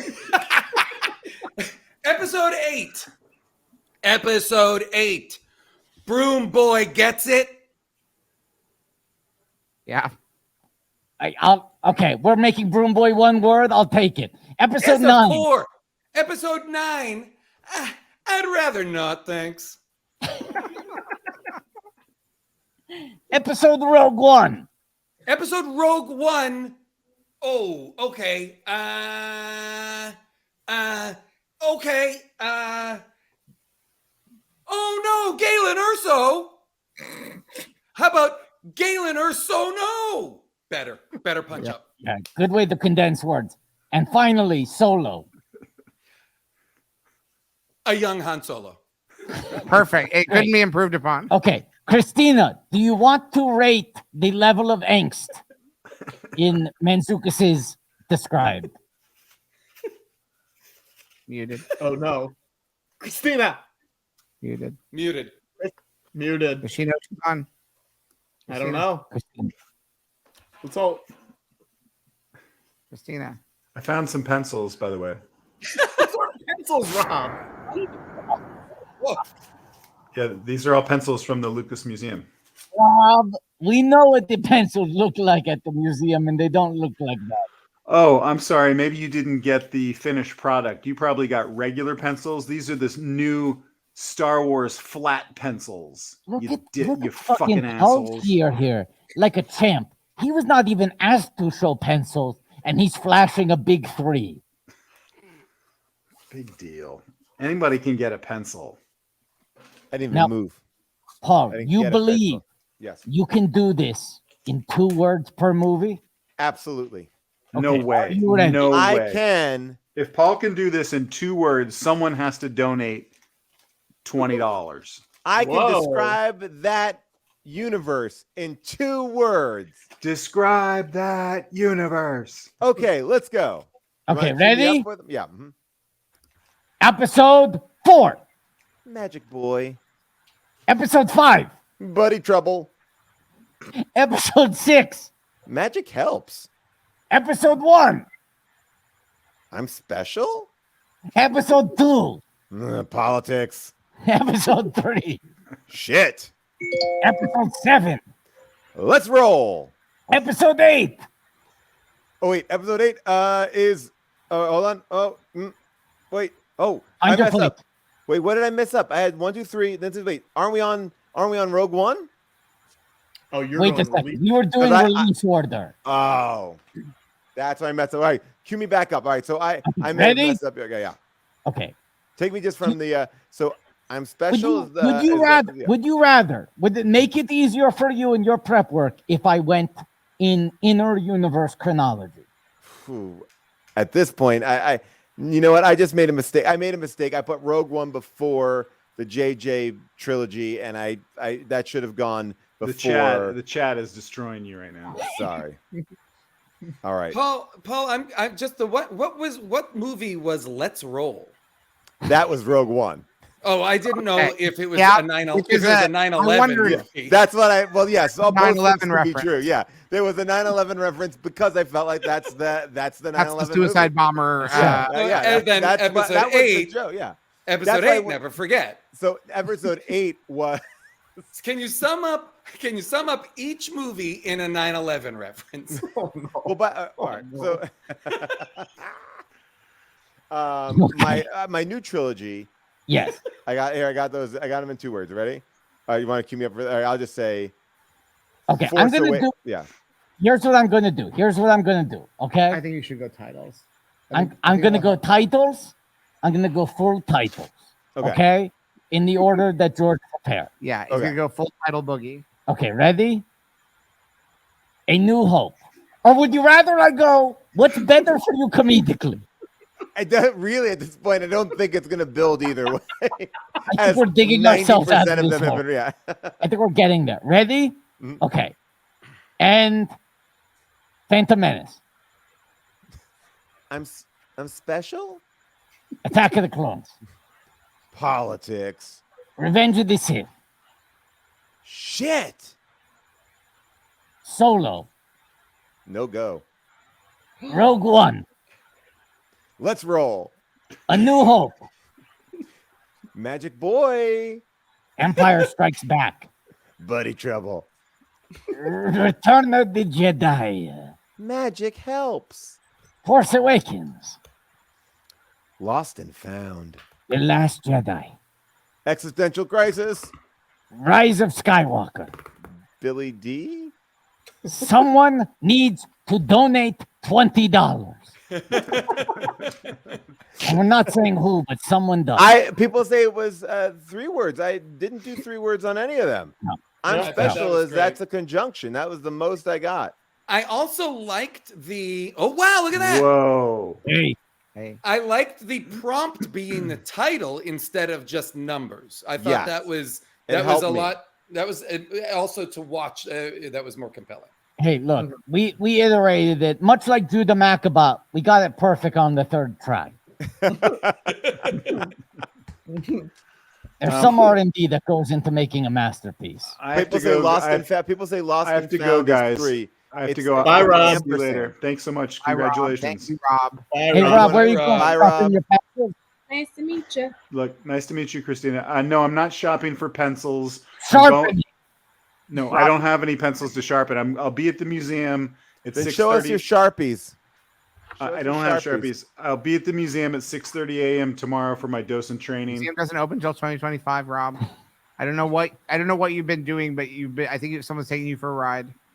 I've been down there training for weeks. And that's especially rude because Jason is accredited writer on Ride Along. So if someone's going to take you on a ride, it should at least be Ice Cube and Kevin Hart. Out of respect and deference to your friend. Yeah, Rob. Good point. Just the first one, not the sequel. Yeah. Are they going to release the first one back in theaters for the it's coming up for 25th anniversary, right? Yep. Well, they're waiting for 40. Still riding. Ride along. Still riding. Well, by the way, Jason, I think. Go ahead. We here at the George Lucas Talk Show are all about constructive criticism. And I want you to see, much like I learned that it would help the bit to say the full title of the movies rather than the episode numbers, Jersey Dave took the constructive criticism of Jason saying that the angles were bad. And now we have 2 angles that are 3 inches apart from each other. Yeah. that are basically the same shot. Hey, 20-degree difference. Jersey Dave, can you get low and up on them? Can you get like really underneath them, like a real villain's pose, a real villain's angle? What if? Is it okay if George just grabs the mic and puts it, the camera and puts it right under his chin? Is that the thing we can do? Dave is doing some pro adjusting here. Oh, whoa. While you're doing that, nice. Oh, wow. Oh, Yeah, wow. look at I like that. I have a question for A little weird. Christina, can you put those wings on? Like, are those wearable? Yes. Oh, I thought you were wearing them. Oh, wow. Let's make it a stretch goal. Make it the stretch goal, Patrick. That's a great place to put them. You don't have to carry all that weight. Wait, Christina, can I ask a question? Is there a story behind the sword that's over your right shoulder? Yes. Great question. I cosplay as Wonder Woman, and nice. that is my sword, and behind that curtain is my shield. These wings are for Dungeons and Dragons. They are for my character, Barbarella Sarsaparilla Ganglin, but everybody calls her Bob. And it's very exciting. And she's an Aasimar cleric bard, so I have a pair of wings so that when I go and play Bob, I can, live the whole dream. Amazing. Amazing. I just watched the Dungeons and Dragons movie this weekend, a couple of nights ago, rather, and it was fantastic. I've been singing the praises of this since it came out. It's so fun to have a big movies like that. Now, I have a lot of D&D friends, player friends. Now, Christina, did it pass your test? I will tell you that just from the Jonathan bit at the beginning, it felt like a home campaign where it's like, well, it would be great if Jonathan were here, and then I could, he's stuck in traffic, and you're like, well, I can't make my plan. And you already have like that from that moment. I was like, oh my God, I feel like I'm in my home game. Also, the part where they had the framed picture of Paul Scheer. That was a great bit that I truly appreciated. Solid bit. That was incredible. Because it's been on my brain. It'll be like, because I was like, when is Paul Scheer going to pop up and like do the thing? But it's the fact that it was, okay, so one, you think about the fact that it's made by the dudes from Freaks and Geeks, and you think about the fact that they all actually play Dungeons and Dragons. So it felt like a real campaign that is written by people that actually care about Dungeons and Dragons. So it felt really cool because you have to think about how therapeutic Dungeons and Dragons actually is. You spend so much time with these people and you create this world, and it was so good. And I was very excited about it. I went to like a screening with my friends from Watto and was like, whoa, I was really excited about it. And then I got there and I was like, I want to see this movie again. And so I bought it on Voodoo because it's out for early. Oh, yeah. Yeah, it's a for real, like, I watched it and immediately was like, yeah, I'll watch this a million more times. This is a instant classic. Like, this is somebody said to me. It's also it's got 100%. like 25 set pieces in it. Like most movies have 4. Like it's this movie just keeps on. It's like you're not in anything for too long, and it's so funny in every little beat. It's really funny, but the heart works. I gotta tell you, I think it might be my favorite Michelle Rodriguez performance. Oh yeah. I know. I hold that card pretty tightly, and I'm gonna. You're saying better than Letty. Better than Letty. Better than Letty. Girl fight. Better than Ana Lucia Cortez. Yes, from the fantastic. What was that? Lost. Ana Lucia. That's Lost. Oh, okay. Oh, I thought that was maybe her character's name from Avatar. No, that's Judy Tashion. SWAT? What was she in SWAT? Who knows what she was in SWAT? Can I ask a question that has nothing to do with absolutely anything, just for shits and giggles? Yeah. Because it seems as if you don't have a format, because then that would constitute writing something out and making a plan, but you don't seem to have one except raise money. So I have a plan. George. Yeah. If you were a real housewife of Beverly Hills, yeah, what would your tagline be? Ooh. Don't tell me when dinner is. I think it would have to be a little bit longer. It would be like, oh, don't tell me where dinner is, Bash. Don't tell me where dinner is, because I'm already on the menu. Like you guys. I was gonna say, like, don't tell me where don't tell me where when I can have dinner because I'm the chef or something like that, you know, or housewife. Is this like that brain surgeon riddle? It was an icicle. I can't do brain surgery on my own son. I'm a mother. I exist in a lot of fandoms, and I will say, one, they actually all intersect if you think about how things come together, because there's direct intersections to the MCU, which also leads to direct intersections into the Star Wars universe, but they all come back to Bravo. It also goes and links to the NBA and links to the Housewives, goes all the way to the top. You also think about it. Now, we just had Vanderpump Rules cast members at the White House Correspondents' Dinners. Years ago, the Real Housewives of DC Christina, tried to sneak in. Do you believe that the scene from Miss Marvel where they're trying to return a Blockbuster Video when I believe that was Lisa Rinna and Kris Jenner? Yes. Are they now part of the MCU officially because of that? That actually technically does count as a tie-in because it is an officially licensed Marvel release. All of those little tie-ins that they do on Bravo, like the one right now that goes, "Are you there, God? It's me, Dolores."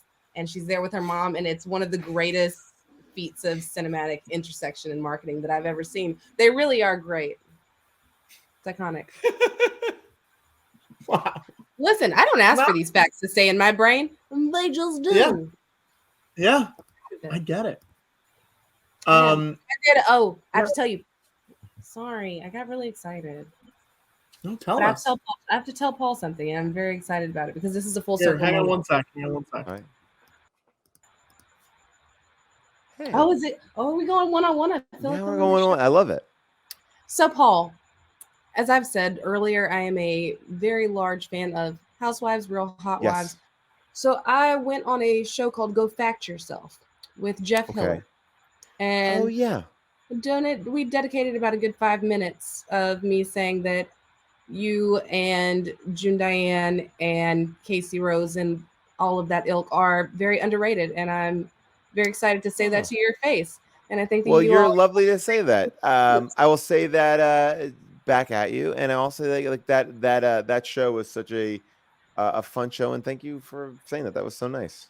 It is. Your Andy Cohen is like top tier, So silly. and I would watch an entire reunion that was. Yes. Can I give you some dirt on why that show never came back? I don't think I've ever said this. Because the executives at Hulu. Wait, Paul, can we make this a stretch goal and we'll raise a little bit more money for you to finish the story? What do you want the stretch goal to be? Someone George? pay the money. I need to know. What are we at now? 10,028. 10,250.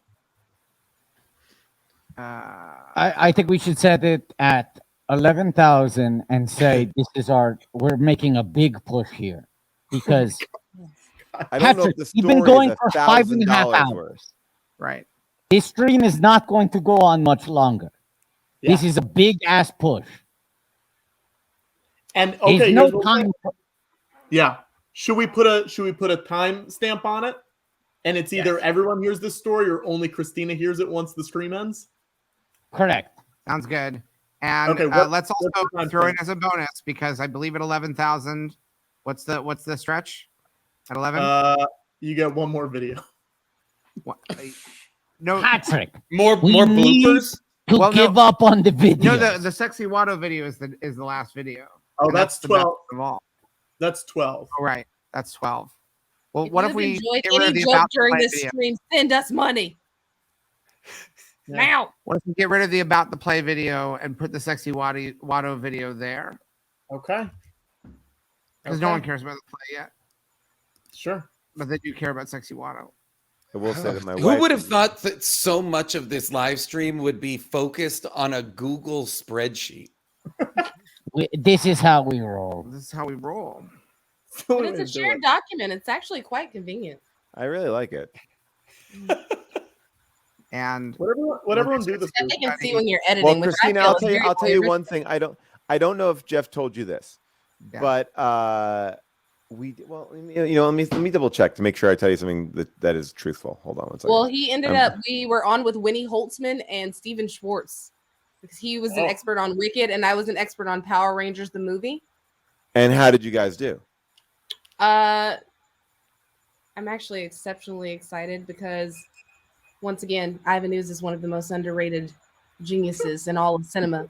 One of the greatest villains of all time. You have a villain that came out. One, he was in Indiana Jones. Two, he comes out in this movie and he goes, think of all the things I've missed. The Brady Bunch reunion. It is the most beautiful thing in the world. And he's like, yeah, go jump off a cliff. This dude is so mad about the Brady Bunch reunion and being locked in a thing. And he's right. Ivan Ooze was right. Zordon was using those children. Zordon never fought his own battles. Zordon hired children in every generation that got him murdered. Ivan Ooze is a good friend of mine. He's an old drinking buddy. He's a great guy. Really enjoys his social life. Wait, who's that? Ivan Ooze. Ivan Ooze. Oh, I know the secret. I know that secret about him. Yeah, he's a bit of an open secret. Yes, Great Christina. guy. Loves the the secret social of the ooze. Watto's on the ooze flight logs. I want you to know when I hear that cover of Higher Ground, it feels something inside. In my heart. Grows I just want to say quickly, it took about 3.5 hours, but I finally completed a 5-inch Lego build marked for 6-year-olds. It's The Mandalorian's Razor Crest. And can I take this opportunity to do an impression? Yes. This is my impression of The Mandalorian Season 2. Season 2, not season 3? No, season 3 is season 2 is when the Razor Crest gets destroyed. Okay. I thought you meant about the plot, the plotting. No. No, metaphorically, it could be season 3. It's midichlorianly is. Well done. Well done. Patrick sent us a secret message just now saying that the fundraising is slow to a crawl. We will never make it to 11,000. Well, we've already surpassed 10. Never tell me the odds. Which is when I said I was going to leave. So I'm out of here, everybody. We did it. I mean, my wife is I'm very concerned, upset that I'm still in here. We did it. Yes, Boom. We did it. We right. did it. Sorry, Goodbye, Star everybody. Screen and Podcast, June Diane Raphael, we love you. I'll tell you the story What though. a Let me tell the people who all right, called let's in. go. Go. All right. Go. We were in the top 3 most watched shows on Hulu. People love the show. It had a cast that was across the board. Everyone on it was on a very successful TV show. Hulu had this property of people that were willing to work practically for free for a show that they didn't have to commit to, and they all wanted to do more of. And the head of the network said, I don't even get what they're trying to do here. What is this a show? We're not having this on the network. And so I don't think he ever had seen that franchise or understood that franchise, but was angered by it and killed when we went out the top 3 show when we aired on that network. Wow. Because he just simply did not. Think he didn't know the tropes, the way it the was show that you were sending up. He, I think, thought it was real. Then they said it was a parody. He said, "Of what?" And he's like, "I've never seen it, and I don't want to have something that no one knows on this network." Wow! Wow! Even though it was the 3rd most viewed show. This is now obviously, to put it in context, before Handmaid's Tale and stuff like that. It was one of the first originals that Hulu had, so it was doing very well for them. Is it still? Is it yes. still able to be streamed? And what is it called? Yes. Just so people know. The Real Housewives of Las Vegas and the there it Real is. Housewives of Orlando. It's fantastic. It features Paul Scheer, Casey Rose Wilson, also cameos by June Diane Raphael. It's really great performance by Kristen Shaw. It's really also of course Danielle Schneider. It's really great. I mean, when you talk about Danielle Schneider and her not Caroline Manzo impression, listen, you guys. I need you all to make up for the cancellation of one of my favorite television shows just because it came out a little too early into the Housewives, like full taking over of the world and Bravo becoming the juggernaut that it actually is, founded on the principles and tenets of Queer Eye to make these different 5 tenets of entertainment, cooking, and all of those different things. It was cinematic gold. I love this show. I still watch it. Would you in an era that we've seen Party Down come back, would you bring the show back? Me Christina? personally? Fuck No. yeah, bring it back. Are you No, kidding me? I'm asking. We have actually talked about it. We've actually talked about it. It is not. We still are able to do whatever we want with it, and it would actually make perfect sense if it came back because every season it changed locations and cast of characters, not cast of actors. And so I feel like it would be such a no-brainer. But I will say this: Jeff Hiller should have told you we shot a pilot of his character as well because it was doing so well on Hulu. They wanted a spinoff, so he also shot a pilot that probably never aired. I'll say this: we did jump $600. Hey! All right, I'm out of here, everybody. I'll make you some money, son. I will go in. You want to raise some money? Let me ramble. I will say this: we're not leaving, Patrick. I'm leaving. Goodbye. Okay. It was so fun. Wonderful to see you all. Christina, an absolute delight to meet you. This was an absolute nightmare, but I'm so thrilled that I got to be a part of it. Everybody, after I leave, throw in a couple more bucks so these guys can eat some haggis in Scotland. Come on. Why not? Why not throw them a little bit of money? Come on. Boom, boom, boom, boom. Shove it all in. Goodbye. Bye. Paul, I will say this. It is one of the infuriating things when you have people who presumably should be focused on. Am I on this? What's happening? Yeah, you're on. You're frozen on one, but on the other one. You're frozen on the computer, but we can see you on the other one. When you have executives in positions where they really should be focused on, you would think they'd be focused on the money. Like, is this a hit? Is it not a hit? Because those are not the people who make the shows. They're not the creative people. And then hello? Yeah. Sorry. Yeah, you're here. But you find them making decisions that are not about the money, not about whether something's a hit. They're instead making a decision that is like, I just don't like this show, or I don't understand the show. With American Graffiti, when that came out, the head of Universal hated it. He was just like, I don't get this movie. I'm going to release it as a TV movie of the week, because he just didn't get it. And we were showing it to audiences who were loving it. And my buddy Francis Ford Coppola had to take out a checkbook and threaten. He said, I'll buy this movie from you right now. It is a hit movie. I guarantee it.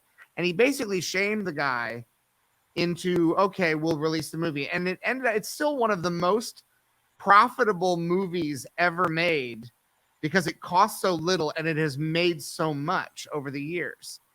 And it's one of the reasons why everything that I did after that was about striving to get creative control, because I never again wanted to be in that position where an executive, a non-creative, could just say, I don't like this creatively, in the face of overwhelming evidence that it was going to be a hit, And the idea that a show that is a hit would be canceled because someone doesn't like it.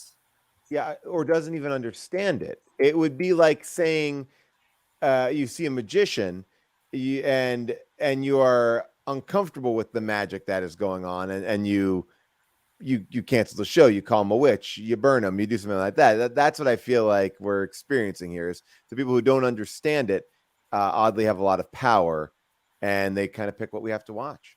It is. I it am doesn't make sense starting to them. to. It's not their experience, so therefore it's not, like, universally it's not an experience if it's not their personal experience, if they can't see themselves and relate in it. And also there's a lot more money in them not having to pay for a next season and put more. But if it's doing well, it would make sense. But they would rather pay for something that they like rather than something they don't like. Mm-hmm. Yeah, I feel like sometimes the ego that is involved in a non-creative executive looking at the money, looking at the numbers, and deciding, well, I'm not a fan of it, as if that's their job. Well, when their job should be, is creating profitable shows? Yeah, like they're not. It's terrifying when you find an executive that's driven more by ego than by money, because you can measure the money.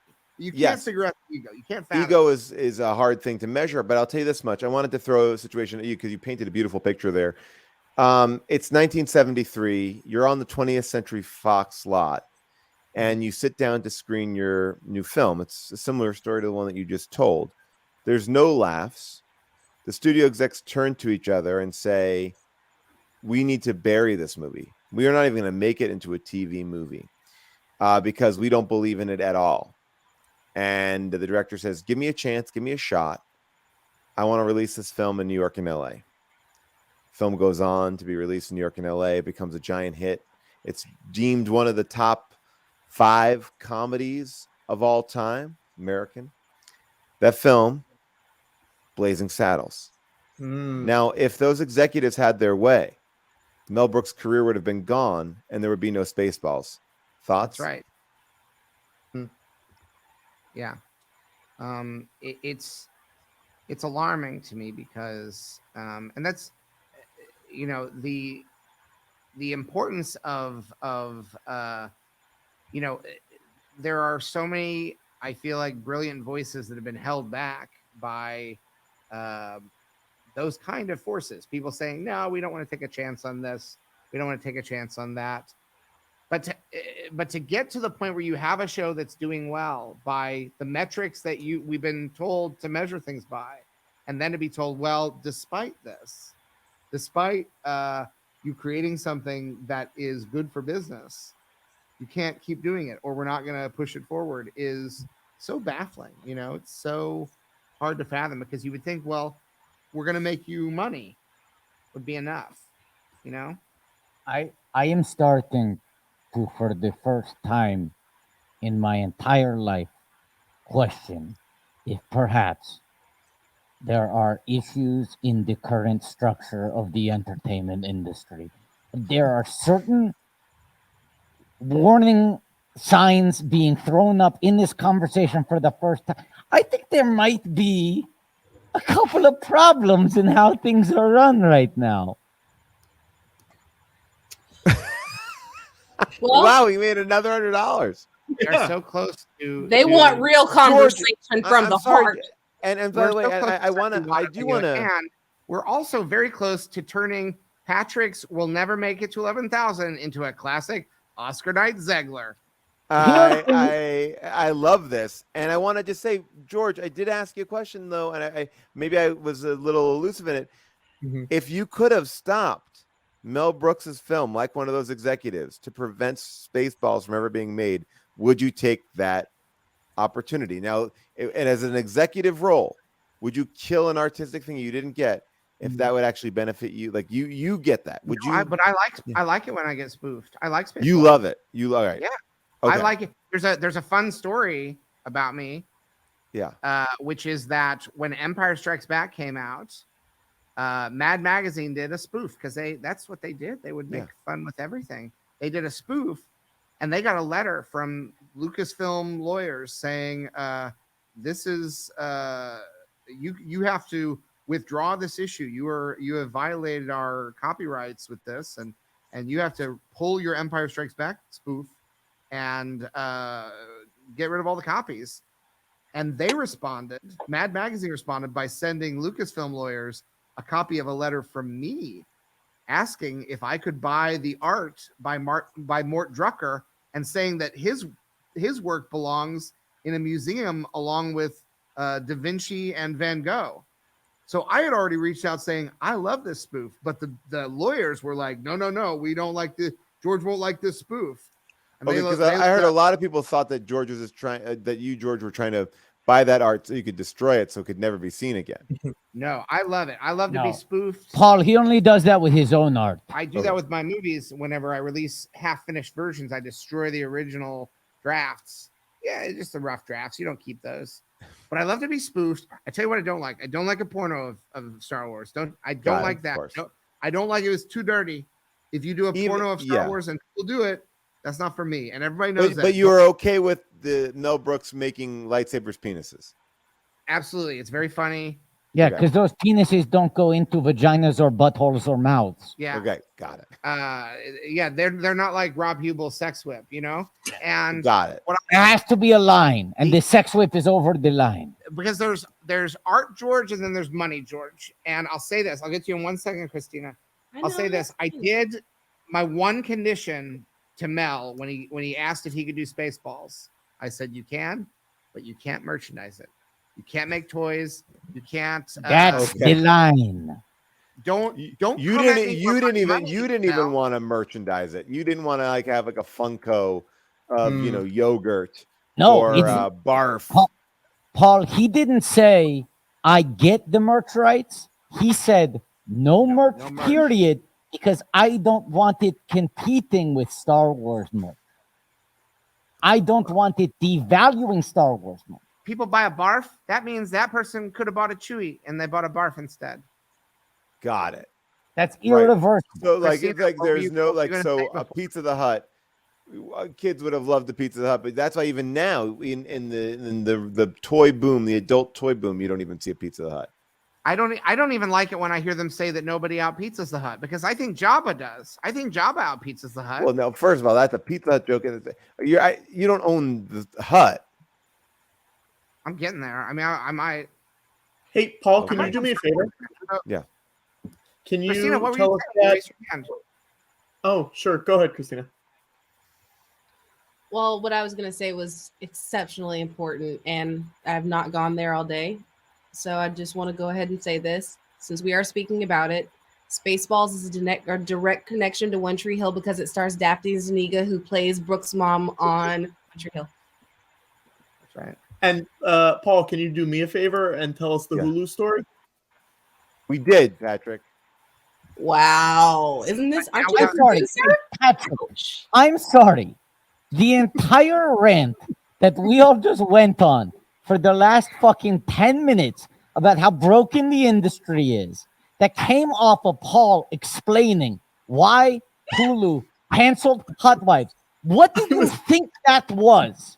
I was saying it more of like, hey guys, we hit 11,000. I was like trying to make that right. You were trying to make it a moment, but you also interrupted me because I was about to say to Christina, one of my good friends is Michaela McManus, who played Lindsay Strauss on One Tree Hill. So maybe that's even one more connection that we have to One Tree Hill.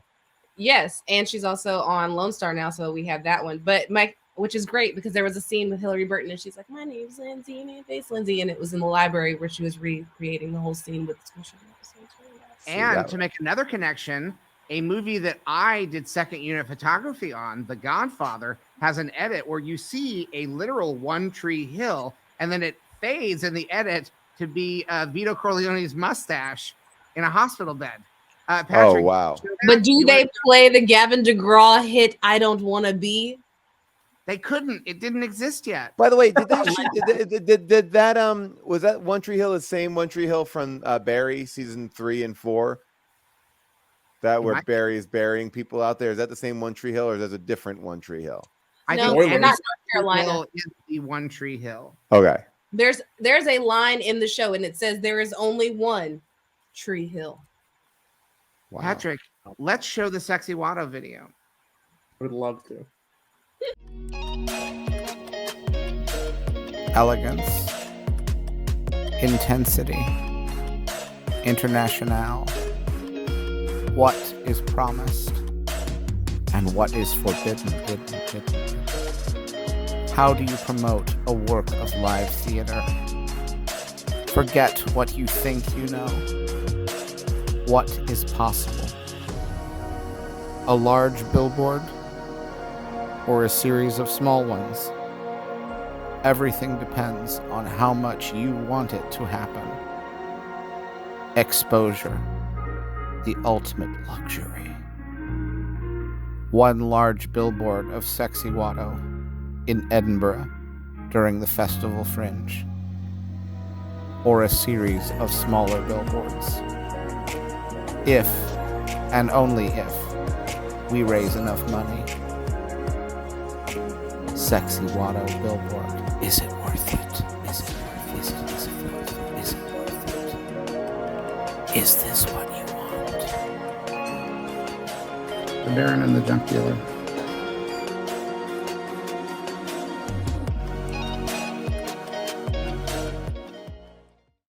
Wow. He got a message in the chat from Jason Mantzoukas. He just said, no, thank you. Hey, look, I'm glad he's still watching. Yeah, I'm glad you're still watching, Jason. I know you couldn't leave. You said you wanted to leave, and you wanted to look like you made a big exit, but you're still here, and we all know it. We all know it.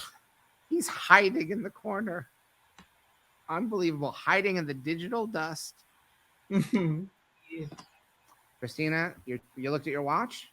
I did look at my watch because my baby will wake up at 10:45. So I was making sure. She is not in the house alone. My husband My is wife is. My wife just put our kids down a little while ago. They went to see the Super Mario movie, and I'm getting texts that I should be off of this thing that I said I was only going to do 20 minutes on. But that, yeah. I want to thank you both for staying so long, and Jason, I want to thank you for hiding in the corner and staying, even though you wanted to act like you made a big exit. He says he's right there. He won't come back. There. He says, "I love you." That's what I wanted to say. I wanted Han to say that to Leah in Empire Strikes Back. Harrison had other ideas. Yeah, they said, "I know." I know. Like, how's that going to work? That's cocky. Well, I mean, but I think that you were supposed to say that also in Beverly Hills Cop 3, and they cut it out. Like they cut it out too. He just cuts in front of you. Yeah. Well, I thought the scene was going to be that he cuts in line, and then I turn to the woman on a date with, and we kiss for 6 hours.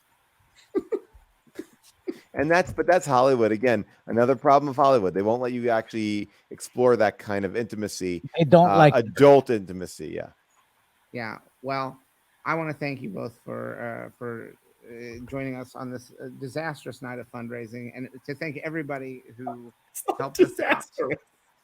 What? $11,000 more than you had. We got $11,000. It's not disastrous, George. It's disaster. We just made $10,000. We made $10,000 when somebody, one of those fucking big corporations said, "Hey, stop doing the stream.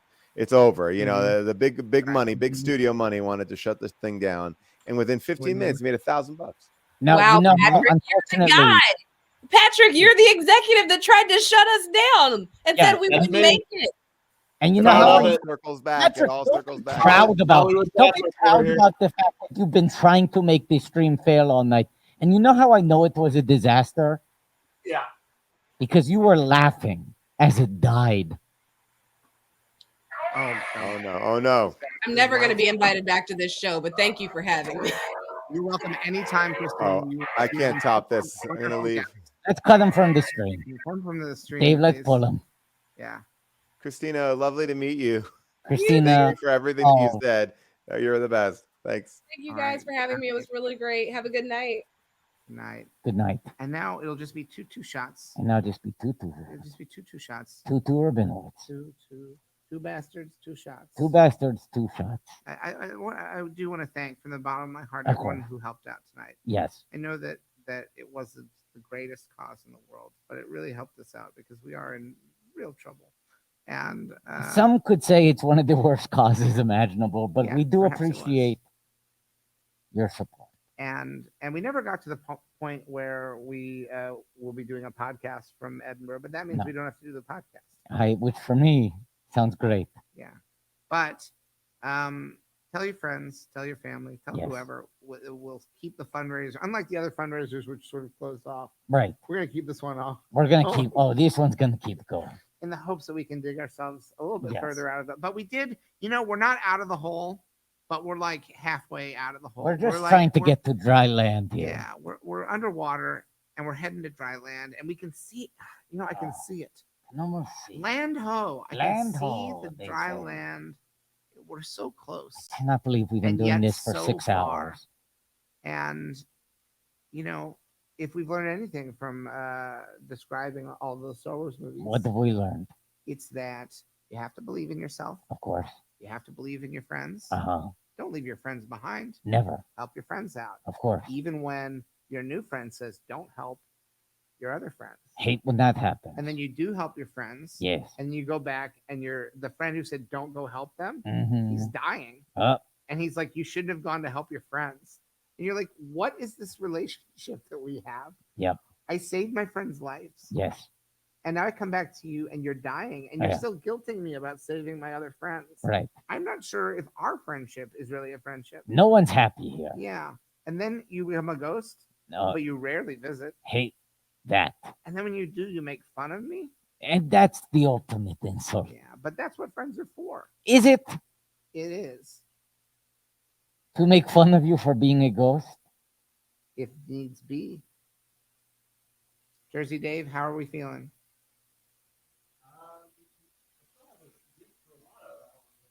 A gift for Watto? A gift for Watto? That sounds like a holiday special. Wait a second. Yeah. Yeah. What a heartwarming way to end the... Who decorated this? My children decorated that. Your offspring decorated this present for Watto. The twins. What a lovely gesture. Okay, let me see. I have no idea what this is. This is a genuine surprise. We don't know about this. We were about to end the stream, and now something lovely is happening. I'm trying to maintain. I should have done this so as not to damage. No, you're doing fine. The wrapping. Don't worry about that. Yeah. Well, that's the other thing we learned from Star Wars is that everybody makes mistakes. This is true. Okay, this is a. This is just a box. Oh, it's just a box. It's a stand in what you stand for. Which I large that Watto tries to live by. And there are a couple things in here individually wrapped. I don't remember if you. I don't know if you remember talking about Watto.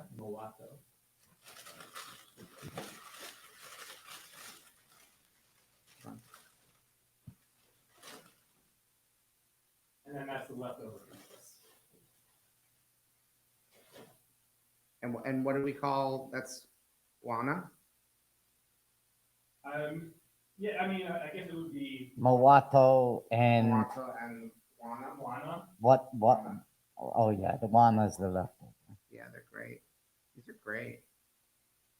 God, who wouldn't greenlight this movie? Look at Two this. blockbuster new characters. This is amazing. We're looking 2 blockbuster characters. What's Patrick doing? Yeah, Patrick, you there? He went to sleep, I guess. Classic. Classic Patrick. Likely story. I bet he's snacking. I bet he fell asleep with a snack in his mouth. Oh, the wings. Hold on, yeah. I bet he is. Hangzhou.